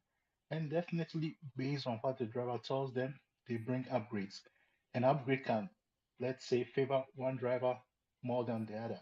In this case, what we saw at Red Bull was that the upgrades were, let's say, what Max wanted. So that's why we have seen that Red Bull over the course of the years are favoring Max. They are not favoring Max because they want Max to win, because all the updates that they have brought was something that Max could work with. So it's for the other driver to catch up. So if you can catch up, definitely the team is always going to listen to the driver, which can perform with the upgrades they bring. So this goes on and on until a next regulation comes where everything starts from fresh. So, for example, in Mercedes, we have seen that with this year's since Rosberg left, all the update that they brought was something that favored Lewis because Lewis was the leader of the team. He was giving much information, and every update that the engineers brought, Lewis said that yes, it's good. So if it is good for him and it's not good for Bottas, they are still going to listen to Lewis because Lewis is bringing the results. But on the other case, Red Bull is more about focusing on one driver, and that one driver is the one that every time that the driver says something, they are ready to give to the driver because they know that with that driver, he has a potential. And let's say the truth, between Verstappen and Perez, if there are 10 races in a season, we all know that Verstappen is going to win nine of them and Perez won. There's no doubt about it. The same thing that happens in Mercedes. 10 races, Lewis is going to win nine and Bottas one. So it depends on how also the car is really built. Mercedes car is a car that is easier, let's say it's easier to drive compared to Red Bull because of the philosophy of the cars. So if the philosophy from the base is good, every driver can adapt. But if from the course of the season they have to make different modification, the driver that can drive better with the updates gets favored. So that's how it is between the two teams. And also somebody was talking about the 2016 championship. We also that the 2016 champions, there were some changes within the Mercedes team. We saw that they even mixed the mechanics between Lewis and Rosberg, and at the end, Rosberg won because we all know that Lewis got some issue with the engine, but that's how the game is. You can have maybe you can lead for 20 laps and your engine get blown up. So To me, I think in that season, Rosberg, yes, he had luck, but he was able to take on the championship. And another question that came upon was their question about their budget cap. I think for the budget cap, it's something that people are going to breach again. It's not the first time that somebody have done something illegal. We have seen something recent with the Ferrari 2019 engine, which was very fast. And after they found out that they were doing something illegal with the car, we saw in 2020 they were lost. No, the Ferrari were nowhere to be found, and we all heard that they made a secret deal with the FIA. So it means that within the Formula One, uh, let's say environment, every team is trying to find loopholes somewhere, somewhere to gain an extra advantage. And once they are not caught, they can go scot free. But when they cut, they are hit with a heavy fine. So for me, the Red Bull cost cap is something that doesn't really bother me because I think, by the way, even if it's 400,000 euros or 500,000 to Red Bull, it's it's something little, but to compare to another team like Haas or AlphaTauri is really something big. So it all depends what from now the FIA is going to put in place in order to minimize this kind of loopholes within the regulation. Thank you. Thank you very much, Roy. Thank you for that. Um, Lukman. Sorry, Lukman. Yeah, yeah. Thank you very much. Hello everyone. I'm just gonna pick up a few things. I think I heard somebody saying about engine, increasing the engine to more than four. I think it is. I mean, my only issue with that is that the small teams are gonna suffer because I don't think they're gonna be able to afford more anymore, and then it puts the big teams at an advantage. So I think it's right. They've got it right. Not unless, because I know FIA keep increasing the number of races. So clearly, if they're increasing the number of races, then they have to think about what do they do about the engine numbers they can have, because clearly they're all gonna be getting penalties all over the show. So they have to think about that carefully. But I think just to increase it, just for the sake of increasing it, because some big companies are moaning about it, I don't think they should do that. But they should do it in the context of the number of races they're doing. In terms of the cost cap, I know there's been a lot said. I, like everybody else, think 400k is quite a lot to some teams, and it actually means development for some teams. So to say that 400k is nothing, I don't agree with that. The other thing I would say is that we are talking in the context of 400k, but I actually think the money we're talking about is more than that. Unfortunately, it appears Red Bull were able to negotiate till Kingdom Come. So the FIA are negotiating with them, and I almost felt that they came to some deal and agreed on the sort of penalty they're going to get. Um, I actually think that everybody else, like all other teams, before when they were doing their costing, they were asking FIA for clarification. I don't understand why Red Bull wasn't asking for clarification. They're saying that they didn't clarify this. Most teams were asking while they were putting their cost calculations together. They were going back to FIA asking for clarification. So how come Red Bull waited till the end to now start having this discussion about what should be included and what shouldn't be included? As far as I'm concerned, the fact that they went over is cheating. This is a sport. So if you're going over cost cap deliberately, I mean, they're going to tell us not deliberately. I know somebody was saying Red Bull was explaining something. Of course, they're going to tell us that. They're not going to tell us anything else. Red Bull is very clever at manipulating the media. So they would always do this. So I don't really buy any of the things they're saying. And I feel that they've got away with the cost cap thing, and they've got away with it basically. And they are well ahead of everybody else in development. And for me, that partly explains the reasons why they are ahead. Um, The other point I just wanted to pick up is about the design of the car and why Perez, for example, is not as good as Max with the car. I think you have to remember that Red Bull is designed to suit Max's style. And it was when Perez joined, it was having to learn how to drive the car in the style it was designed in. Okay, it's got its second year, but most of it is still designed in Max's style, Max's driving style. So to say that he has to learn it because he's not a good driver. I don't actually believe that Perez is not necessarily a good driver. He's a very good driver, but Red Bull is basically Max's team. So Max is definitely prioritized compared to Perez. That's all I want to say. Okay. Thank you very much. We'll have Enobong, then read one, then Salim, then Ibex, then we'll move on to another team, please. Thank you. Yeah, hi everyone. So I really was just going to, listen to what everyone, the conversations today. But then I had, intention to Red Bull had no intention to cheat, and I was like, Jehovah, like what do you mean?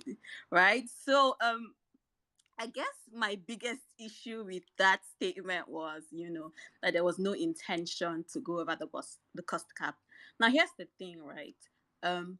If you are given the budget and you unintentionally do not manage that budget, right, properly, or give that budget over to someone to monitor what the finances are, you should know that you would exceed it. That is intention to exceed the budget if you're not managing it properly, right? So that's one. So, and then I think that when we always, when we discuss the cost cap, I didn't even know who brought the cost cap back. But when we discuss the cost cap, we always need to think about the fact, irrespective of whether you're a Red Bull fan or a Mercedes fan or a Ferrari fan, you need to realize that, at some point, the sport got boring, and then there were a whole lot of equity issues, and we're like, okay, how do we bridge the gap, right? And then they introduced the cost cap. So I don't think we should be selfish, in as much as you want your team to win. I think if there was no cost cap, Mercedes would be far ahead of everybody else. But look at us, right? So it's just think about your team. Think of what the consequences are of bridging that cost cap, what the consequences are to other teams when the real conversation is equity, right? So whether it's 100,000, whether it's $500, whether it's, if you unintentionally do not manage that budget properly, it just means that, you intended to go over it. If not, you should have taken steps to ensure that, that didn't happen. And also think about the fact that, so the team just didn't have they had one whole year, an entire year pre this time to prepare. As I think Lukman mentioned it, to ask all the questions that you needed to ask for a whole year. So if you didn't make all those clarifications, you can't now come and say that, oh, okay, we didn't know XYZ. I just think it's an excuse, right? So when we had this conversation, I think the first time we even brought it up, I said, and someone was referring to when Mercedes, did whatever with Pirelli, and I'm like, listen, I hear you. My only problem with all these conversations is that Red Bull fans always approach it with being very defensive. You went over it, right? That it is what it is. Admit it. Red Bull has admitted it. Admit it. Let's all move on. There's no need for this back and forth, oh, it's just 100K or it's just 200K. It's a lot of money. We can all agree that it is, right? So I think for me, it was just the intention to go over it that just kind of tipped me off. I was like, nah, say what now? Let's not go that way. But yeah, that really is all I had to say. Why not 5 million then? It's still under 5%. Like, why didn't Red Bull chase with 5 million? Why just 400K? Honest question. It's not 400K, it's 1.3 you ask your team million, principal, please. it's not me. Because No, you're the one cooking. Why not 5 million? Why not 6.5? Why 400K? Seriously. Gotta ask your team principal, man. I can't help you. Okay. I'm a Mercedes fan. Okay. Yeah. Okay. Ridwan, I guess it's Ridwan. Ridwan, please go ahead. Red Bull gives you wings. Oh boy. Sure. But to be honest, like everything everyone has said, like is just enjoyable. All the theories, all the facts, all the data, all the conspiracy, everything. I enjoyed it, and is what it is. The other night we said it has happened. Let's move on. But tonight we are actually saying let's move on now. So let's move on. But to be honest, me I would just actually say is that this tax credit of it is a relief that they will give a person that wants to pay tax. So the relief that they actually give Red Bull, if they are to remove that relief from it, like the thing about this relief is that you must not actually touch it. You must not actually touch it and carry it forward till another time. But if you want to use that relief that same year, you can actually use it. So the relief is something that you can use. And if you remove that relief from the morning that is said that we were told that Red Bull broke, we broke, it will remain 400k that we breached the budget cap. Fine, but to be honest, like we are not looking at it like this catering that they were talking about. Just was it not Thursday night? Lewis Hamilton spent 140k on top 20 drivers. How much do you think we are going to spend on 165. okay, on 20 drivers alone? How much are they going to spend on almost like 50 staffs? No, So hold let's up, hold up, so, hold up, hold so up, hold up, hold up, hold up, Ridwan. okay.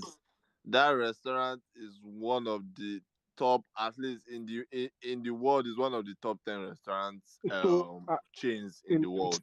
okay, so You admin, like understand? I don't actually don't know who's talking about this admin. Yeah. So admin So now you are now so you are actually now saying that it's one of the top now, but we are not no, managing no, fund. We are not no, like no. We need clarity. When we are discussing okay, things, we need to clarify. You okay, understand? Because okay, we are not like okay. now. Like okay, like now we're not going to mistake what do you call it? We're not going to mistake sweet sensational chow for slow, or what they are serving in what's which restaurant. Do you understand what I'm telling you? So I can understand it. yeah, so So that one restaurant is different from fast food basically. What okay, like if I believe catering for mainly all this staff would mainly be because they are mostly on the move most of the time. I believe it's going to come in form of snacks and just maybe breakfast, lunch, dinner in some obviously sometimes depending on the time zone and whenever if there's an event or not or something like that. But yeah, but I don't think it's fair. No, I don't think it's fair for us to use Nosreds and compare with budget cap. No, no, no. And then if it's like that, if it's you if it's Nosreds, Christian Horner and Genu are eating every day, you will see the difference. You will see the difference in weight balance now. Don't you okay. understand? So But like actually, I just wanted to joke about it much. So I just want to joke about the 400k. But the thing is that yes, like it's not this. 400k, it's 1.3 million. No, I just explained that relief for you now. Maybe the relief after the relief it is 400k. Without the relief it is 1.3. I be like I don't act like I'm this thing. You guys are even confusing me. Say, maybe with the relief it is 1 point. The With, relief was not okay. But they didn't give you the relief now. This guy. No. Let me tell you, it is not the FIA that will give the relief. It is the tax. No, It's the you tax didn't people apply that it will give. now. You get so it's still Tax man 1.3. You didn't don't apply approve. it now. So Want to like pay no 400k, no 400k no. how? No, no, People no, will no, no, know no, do no. your tax Can credit we Let me now. can we go away no, from no, this no, food conversation a big? Can we go no, away from no, this food conversation? no. To be honest, like this tax of a thing is not that like it's something that someone is entitled to. It's not like they can give us. It's something that we are entitled to.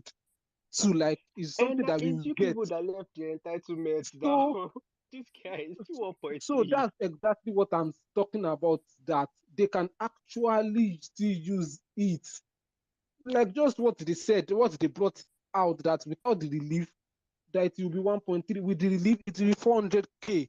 We actually did not even specify whether Red Bull actually used the relief.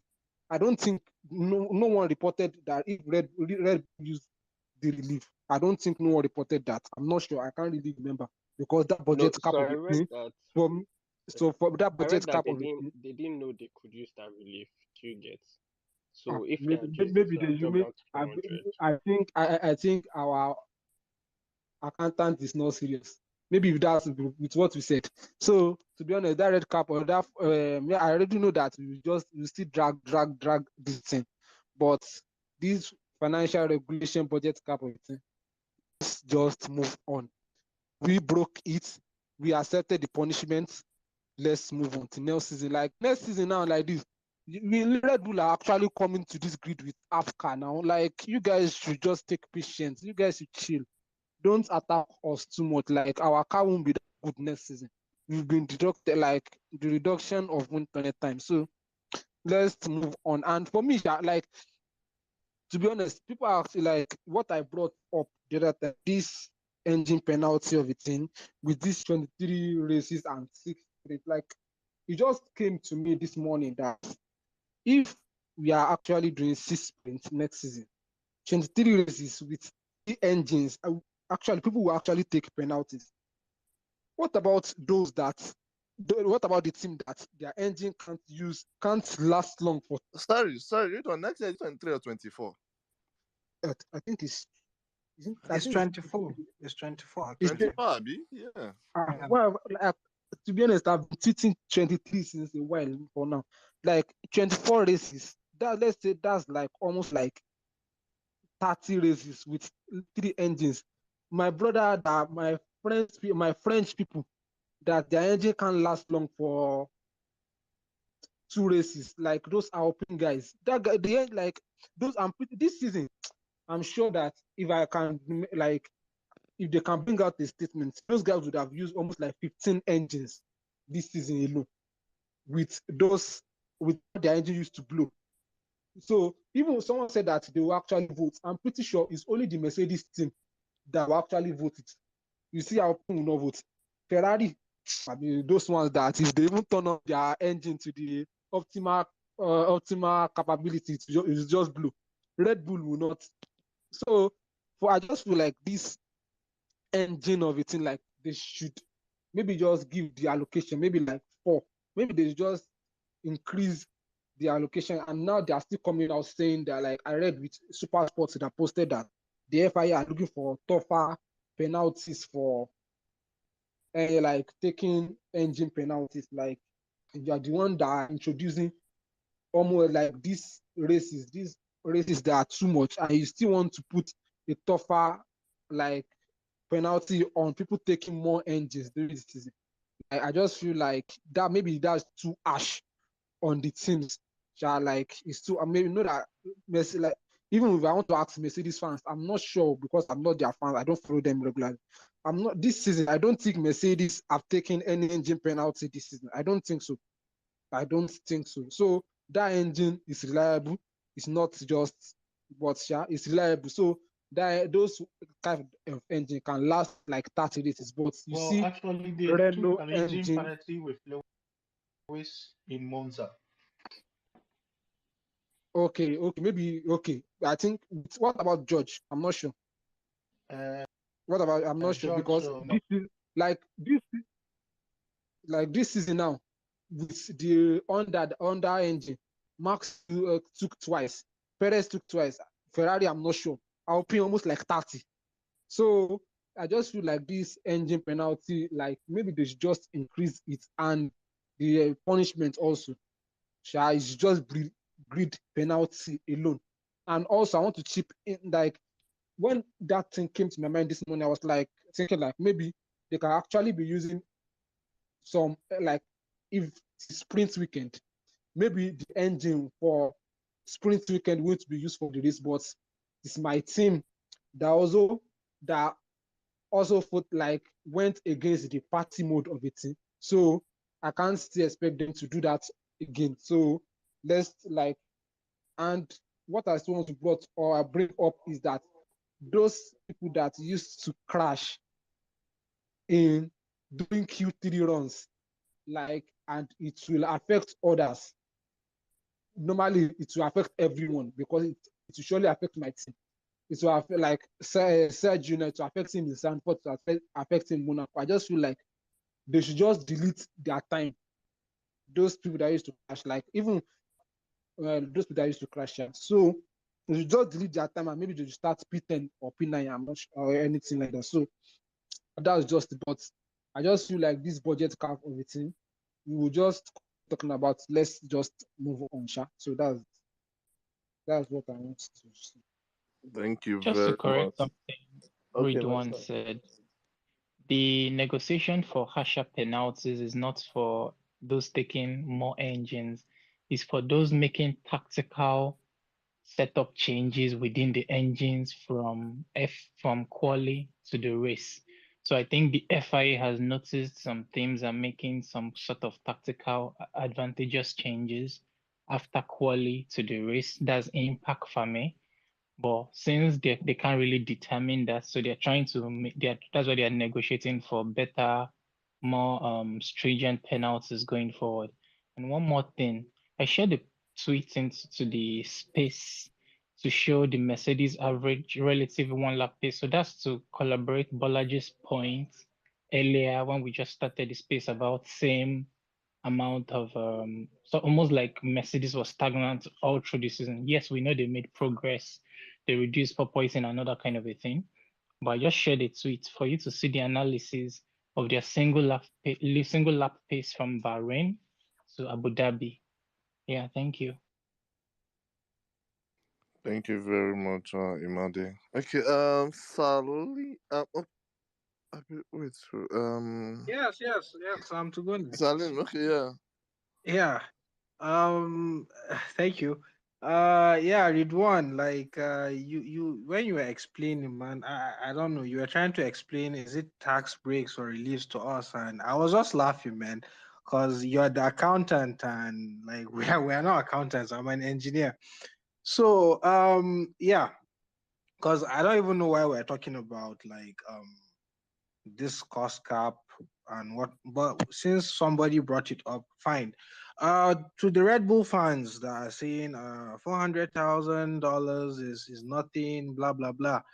Okay, for your information, Mercedes GT3 GTR, I mean AMG Black Series, cost less than $400,000. For $400,000, you can get two Lamborghini Urus, right? For $400,000, you can get a GT3 RS, right? Fine. I know that you're going to say the cost of development in Formula One is high. We all know that it's high, right? And the average cost of a front wing is about like $150,000 upwards. And we can see the significant amount of improvement like a front wing upgrade has done to the Mercedes that we are running this year, the W13, that was brought at Austin, right? So you can't come here and tell us that $400,000 is nothing. That's like one. Secondly, what do you call it? I think in 2020, before like implementation of like the cost cap in 2021, right? Sorry, I mean in 2021, before the implementation of the cost cap in 2022, there was meant to be like a dry run, right? Prior to the beginning of that season, I mean, the previous season, everyone went for that dry run and just to try and like understand how they would like be able to stay within that cost cap. Every single team, all 9 teams on the grid except Red Bull. Red Bull apparently they had it figured out, right? Then they would just come and tell us that it wasn't it was what did Ridwan, or was it the other guy, he called it like they had no bad intent. For me, like it's when you break the cost cap, like there should be very, very stringent repercussions that would serve as a deterrent for other teams. Because I think the last time we talked about like the issue of breaking the cost cap, right? I think someone was talking about how, I think it was Adekola, that like Mercedes can break it also or something like that, right? And that kind of messes with the whole spirit of the sport, right? And but to be honest, like what should stop Mercedes from breaking it minus, well, our integrity and transparency that we have, and the fact that like we're a car company, we're not an energy drinks company, right? So you can't just come and tell us that $400,000 is nothing. $400,000 is a huge dent in the development budget of a lot of minor teams out there. And the advantage that maybe you guys got is something that you can roll over to next seasons or coming seasons, I mean. So you can't come here and tell us that the advantage was negligible. And I can remember Christian Horner he came and was moaning all about how the I think was this 7% cumulative reduction in wind tunnel time they got for like breaching the cost cap was draconian, which is very, very, very, very inaccurate. I think Andrew Shovlin did say that like Christian Horner was blowing it out of proportion. So for me, like going forward, I really hope that the FIA would get their house in act and together. Because what's the point of having a minor and major like cost cap breach? Let it just be cost cap breach. You broke the cost cap tour. Like maybe you're going to have $5 million penalty from your development budget, like I mean the entire cost cap itself. So you can't come here and tell us that like $400,000 is nothing.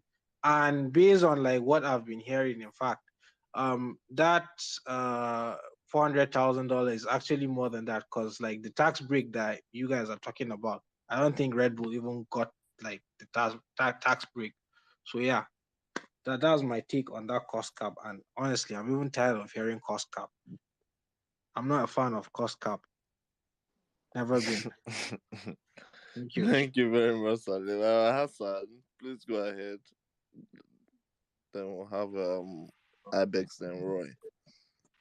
Yeah, so I just wanted to say that like the engine penalties becoming stiffer would do more good. I think somebody already mentioned it that like it would impact the team that goes with the performance over reliability philosophy, like Alpine. So it would actually do more good than bad.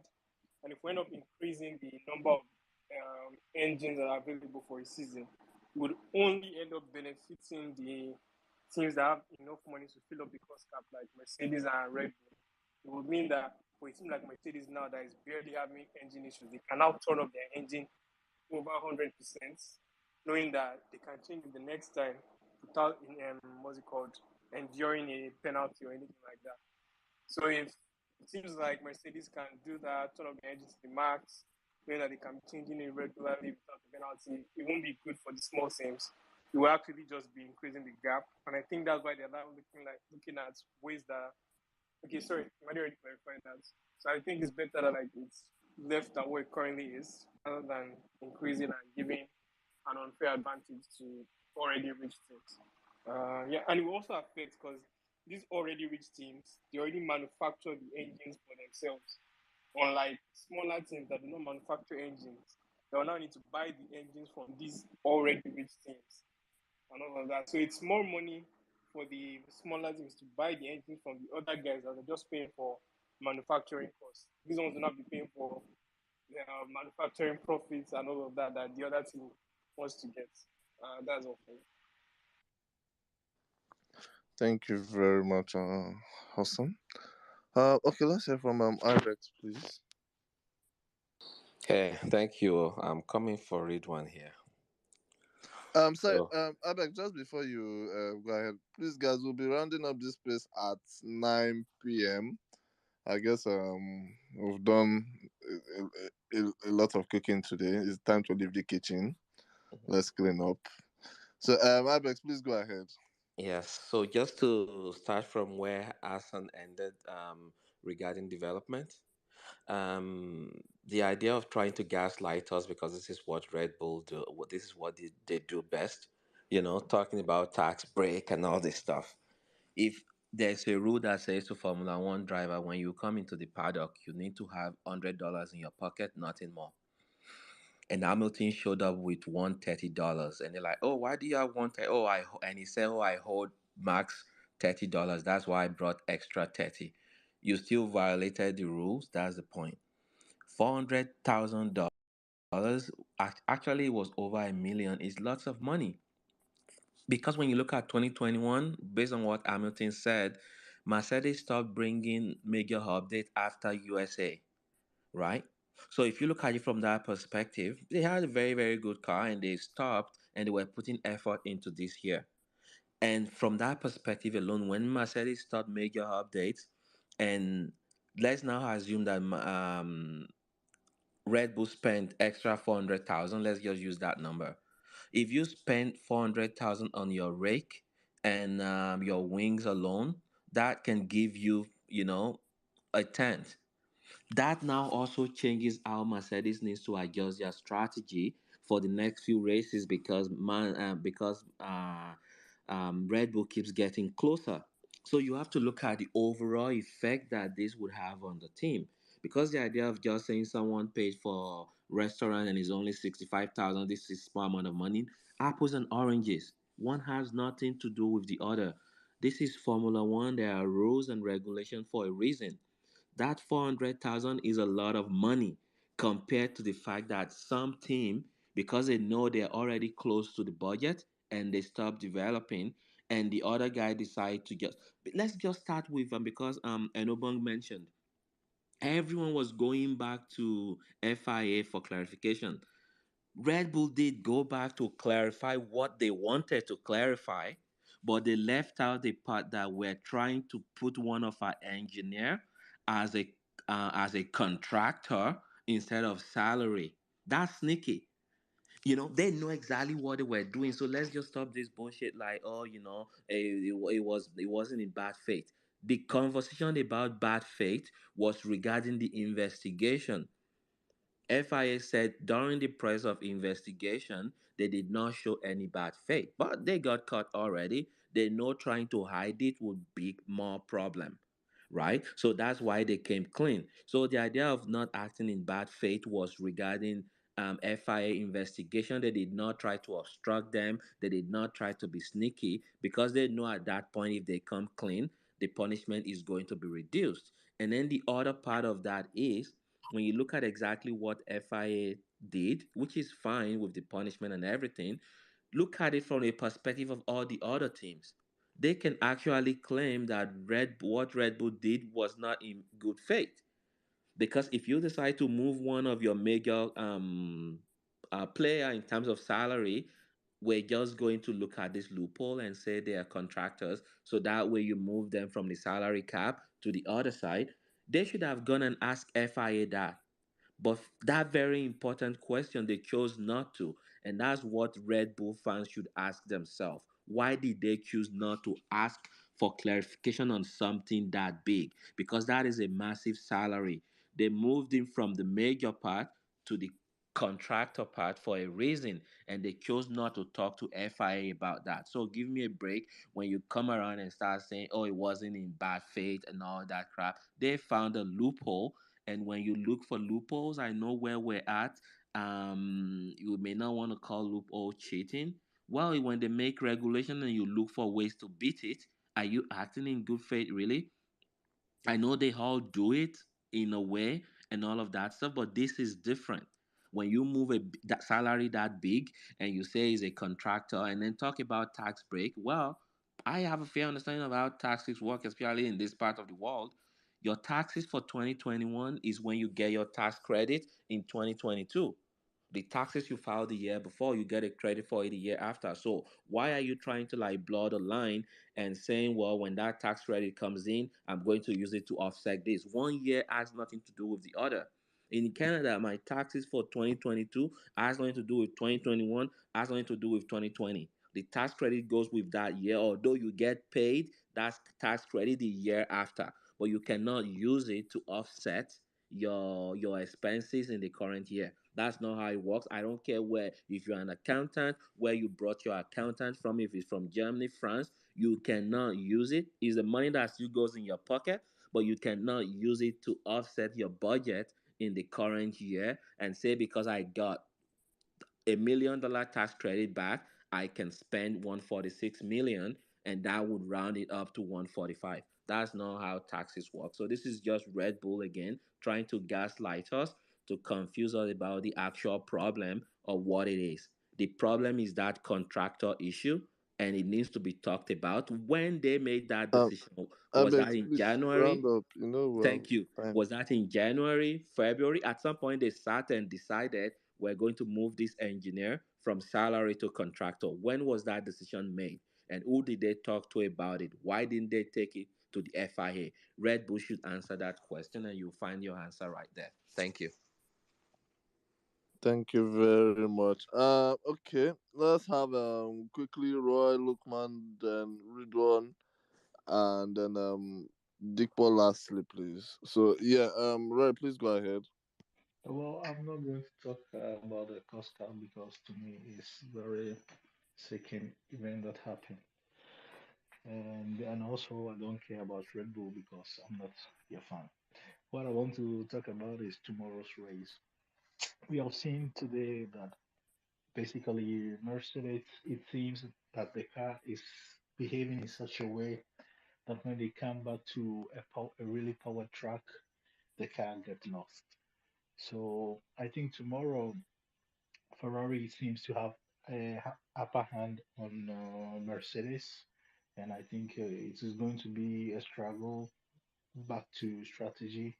And only I think a perfect strategy is going to give Mercedes a podium. Thank you. Thank you very much, Roy. Lukman, please. Thank you. First of all, I want to give Engineer Sally, Hassan, and Ibex a big up because all I wanted to say, most of the things I wanted to say, they've said it and they're completely spot on.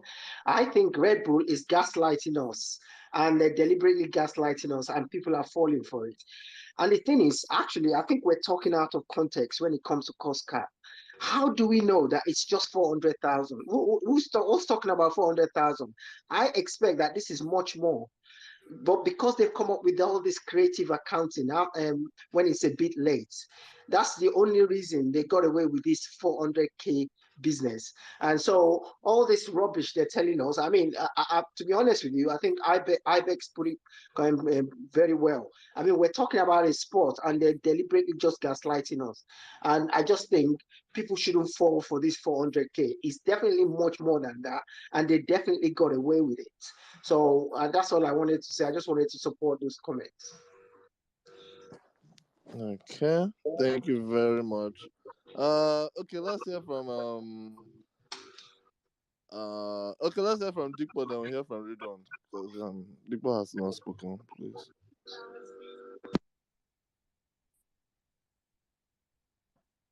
Yeah, hi guys, can you hear me? Yes, please. Just ask a question. Was there a race today? No, there wasn't the race. It was Qualifying today, right? yeah, there was qualifying. Dickball, there was Okay, just qualifying, checking. but Just checking. yeah. You're not wrong to check, my brother. There was qualifying, but based on championship had been over since Lati, how many weeks ago? What do you expect us to discuss? But yeah, I hope you understand. Thank you. Ridwan, please go ahead.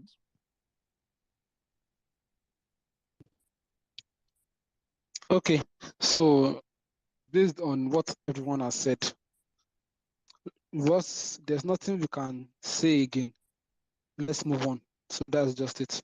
To tomorrow's race, I actually don't like if we are let's talk about tomorrow's race.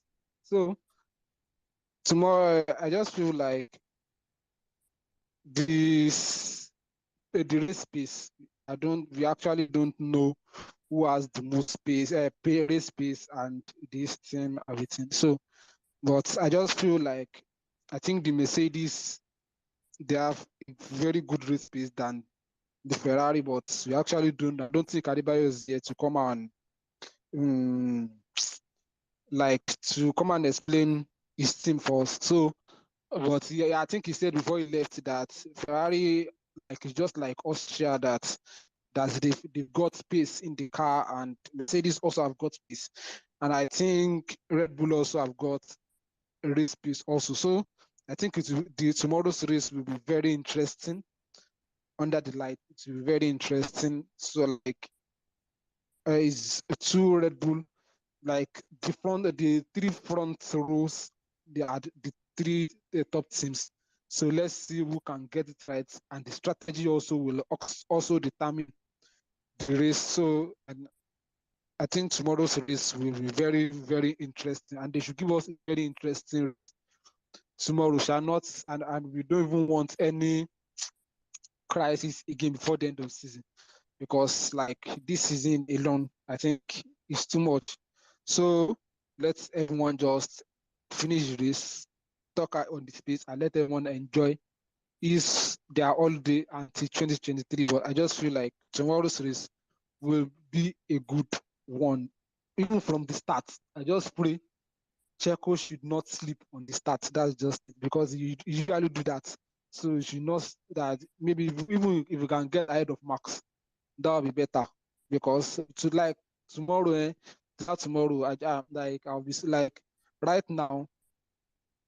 Tomorrow, I'm just waiting. Like tomorrow's race can't just come. So like I'll be so happy. So let's see what will happen tomorrow. So Mercedes fans, you guys are trying. You guys beat Ridwan to submission. My guy just decided to resign to tomorrow's race. You no, guys no, are. no. You know, like as I've been saying, the thing I've been saying is that like me, I've been since this cost cap of the thing started. I've said if Red Bull cheated when it started, when the rumor first started, like if Red Bull cheated, that we should take the penalty. And when it became clear that yes, Red Bull, we cheated, and we're actually going to take the penalty. So all this explanation going up and down of it, I don't think it's necessary. Let's just move on. We've taken the penalty, and that is, we can't go back to the past. That's the thing that we can't do in this life.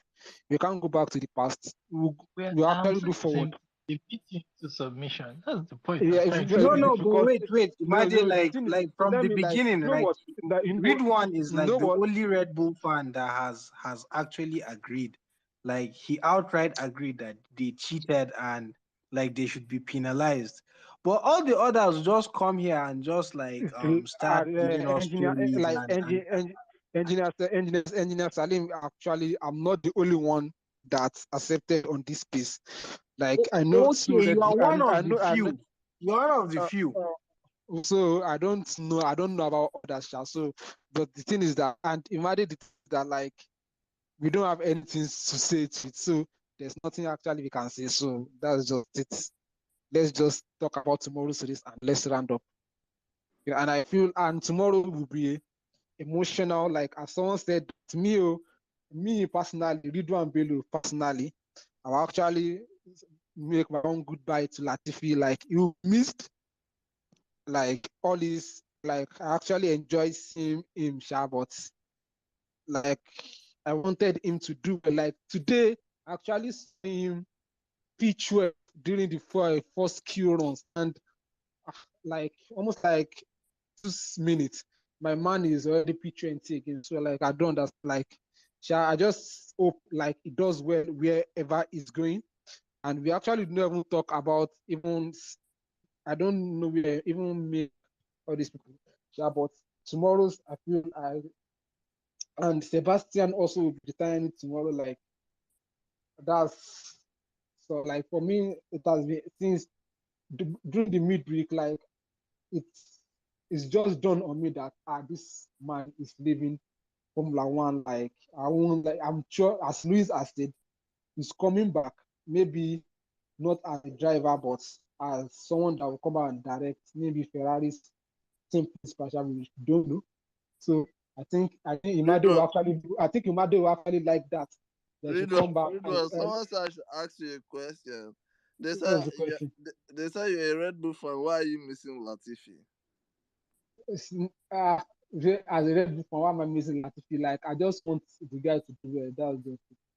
So Okay. that's How it. would he miss Latifi now? Ah, Latifi up there last season. Why would he miss him? Yeah, uh, so that's just that's the thing about Formula One. Yeah, so that's the thing about Formula One. That's life. And happy imagine you'll be happy if Sebastian comes back, right?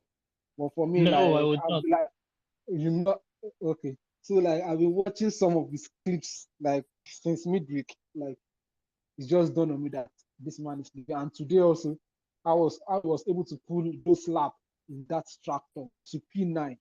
Like this man is just showing us that, and it doesn't mean like there's still that on like there's still that fight in to actually push that car to push a Formula One car.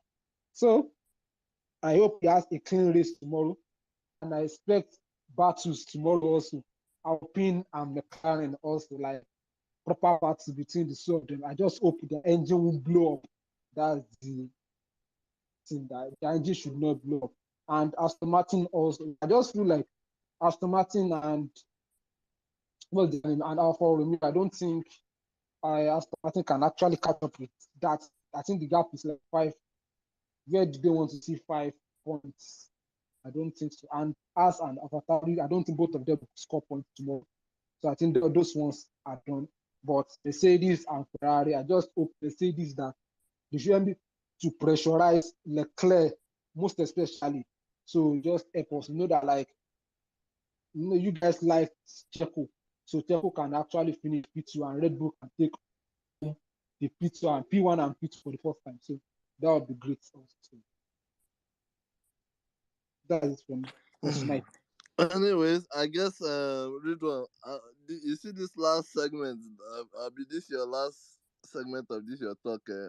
I want to thank you very much because you have basically recapped the whole qualifying for us. So yeah, thank you for that. Yeah, I appreciate your um your opinions and your analysis. Okay, guys, thank you. Okay, Hassan, sorry, I see your hand. Please go ahead quickly. Yeah, sorry, me, I'll be quick. I just wanted to say that one of the what's it called creative accounting stuff that Red Bull did Oh is that no. Adrian Newey is a consultant at Red Bull. That's what I wanted to say. Adrian Newey, the person that basically builds the car, engineered everything, is a consultant, so he cannot be in the cost car. That's all. Okay. So I guess we are done here. Thank you very much, guys. It's been a very God, 9 p.m. It's been a very wonderful session again. We'll be back tomorrow. Hopefully, anyway, by the special grace of God, please let all of us let's come with a mindset of the present and not the past. Please, please. Abu Dhabi is Abu Dhabi. Please, even Brazil, forget it. Forget it. Please, let's just focus on Abu Dhabi. People are retiring. Some people will not have job. Let's focus on them. The likes of Seb. Seb is retiring. Daniel Ricciardo is gonna be a model part-time simulator driver. You have Mick that don't know what is in for him tomorrow. Just a surname. Who else again? Latifi. Money is good. That's why it's good to be born with a silver spoon, so that anywhere you find yourself, you know that you can even do DJ work. You understand? Who else again is leaving? Alfa Romero. Okay, they are all present. Williams. Okay, Latifi. Okay, Binotto. It might be his last Grand Prix. You know, as a team principal. You know, but yeah, I believe if they're ever going to, if Warner Brothers are ever going to do probably a movie or a series or something, they should feature him, if you get where I'm coming from. But yeah, thank you very much, guys.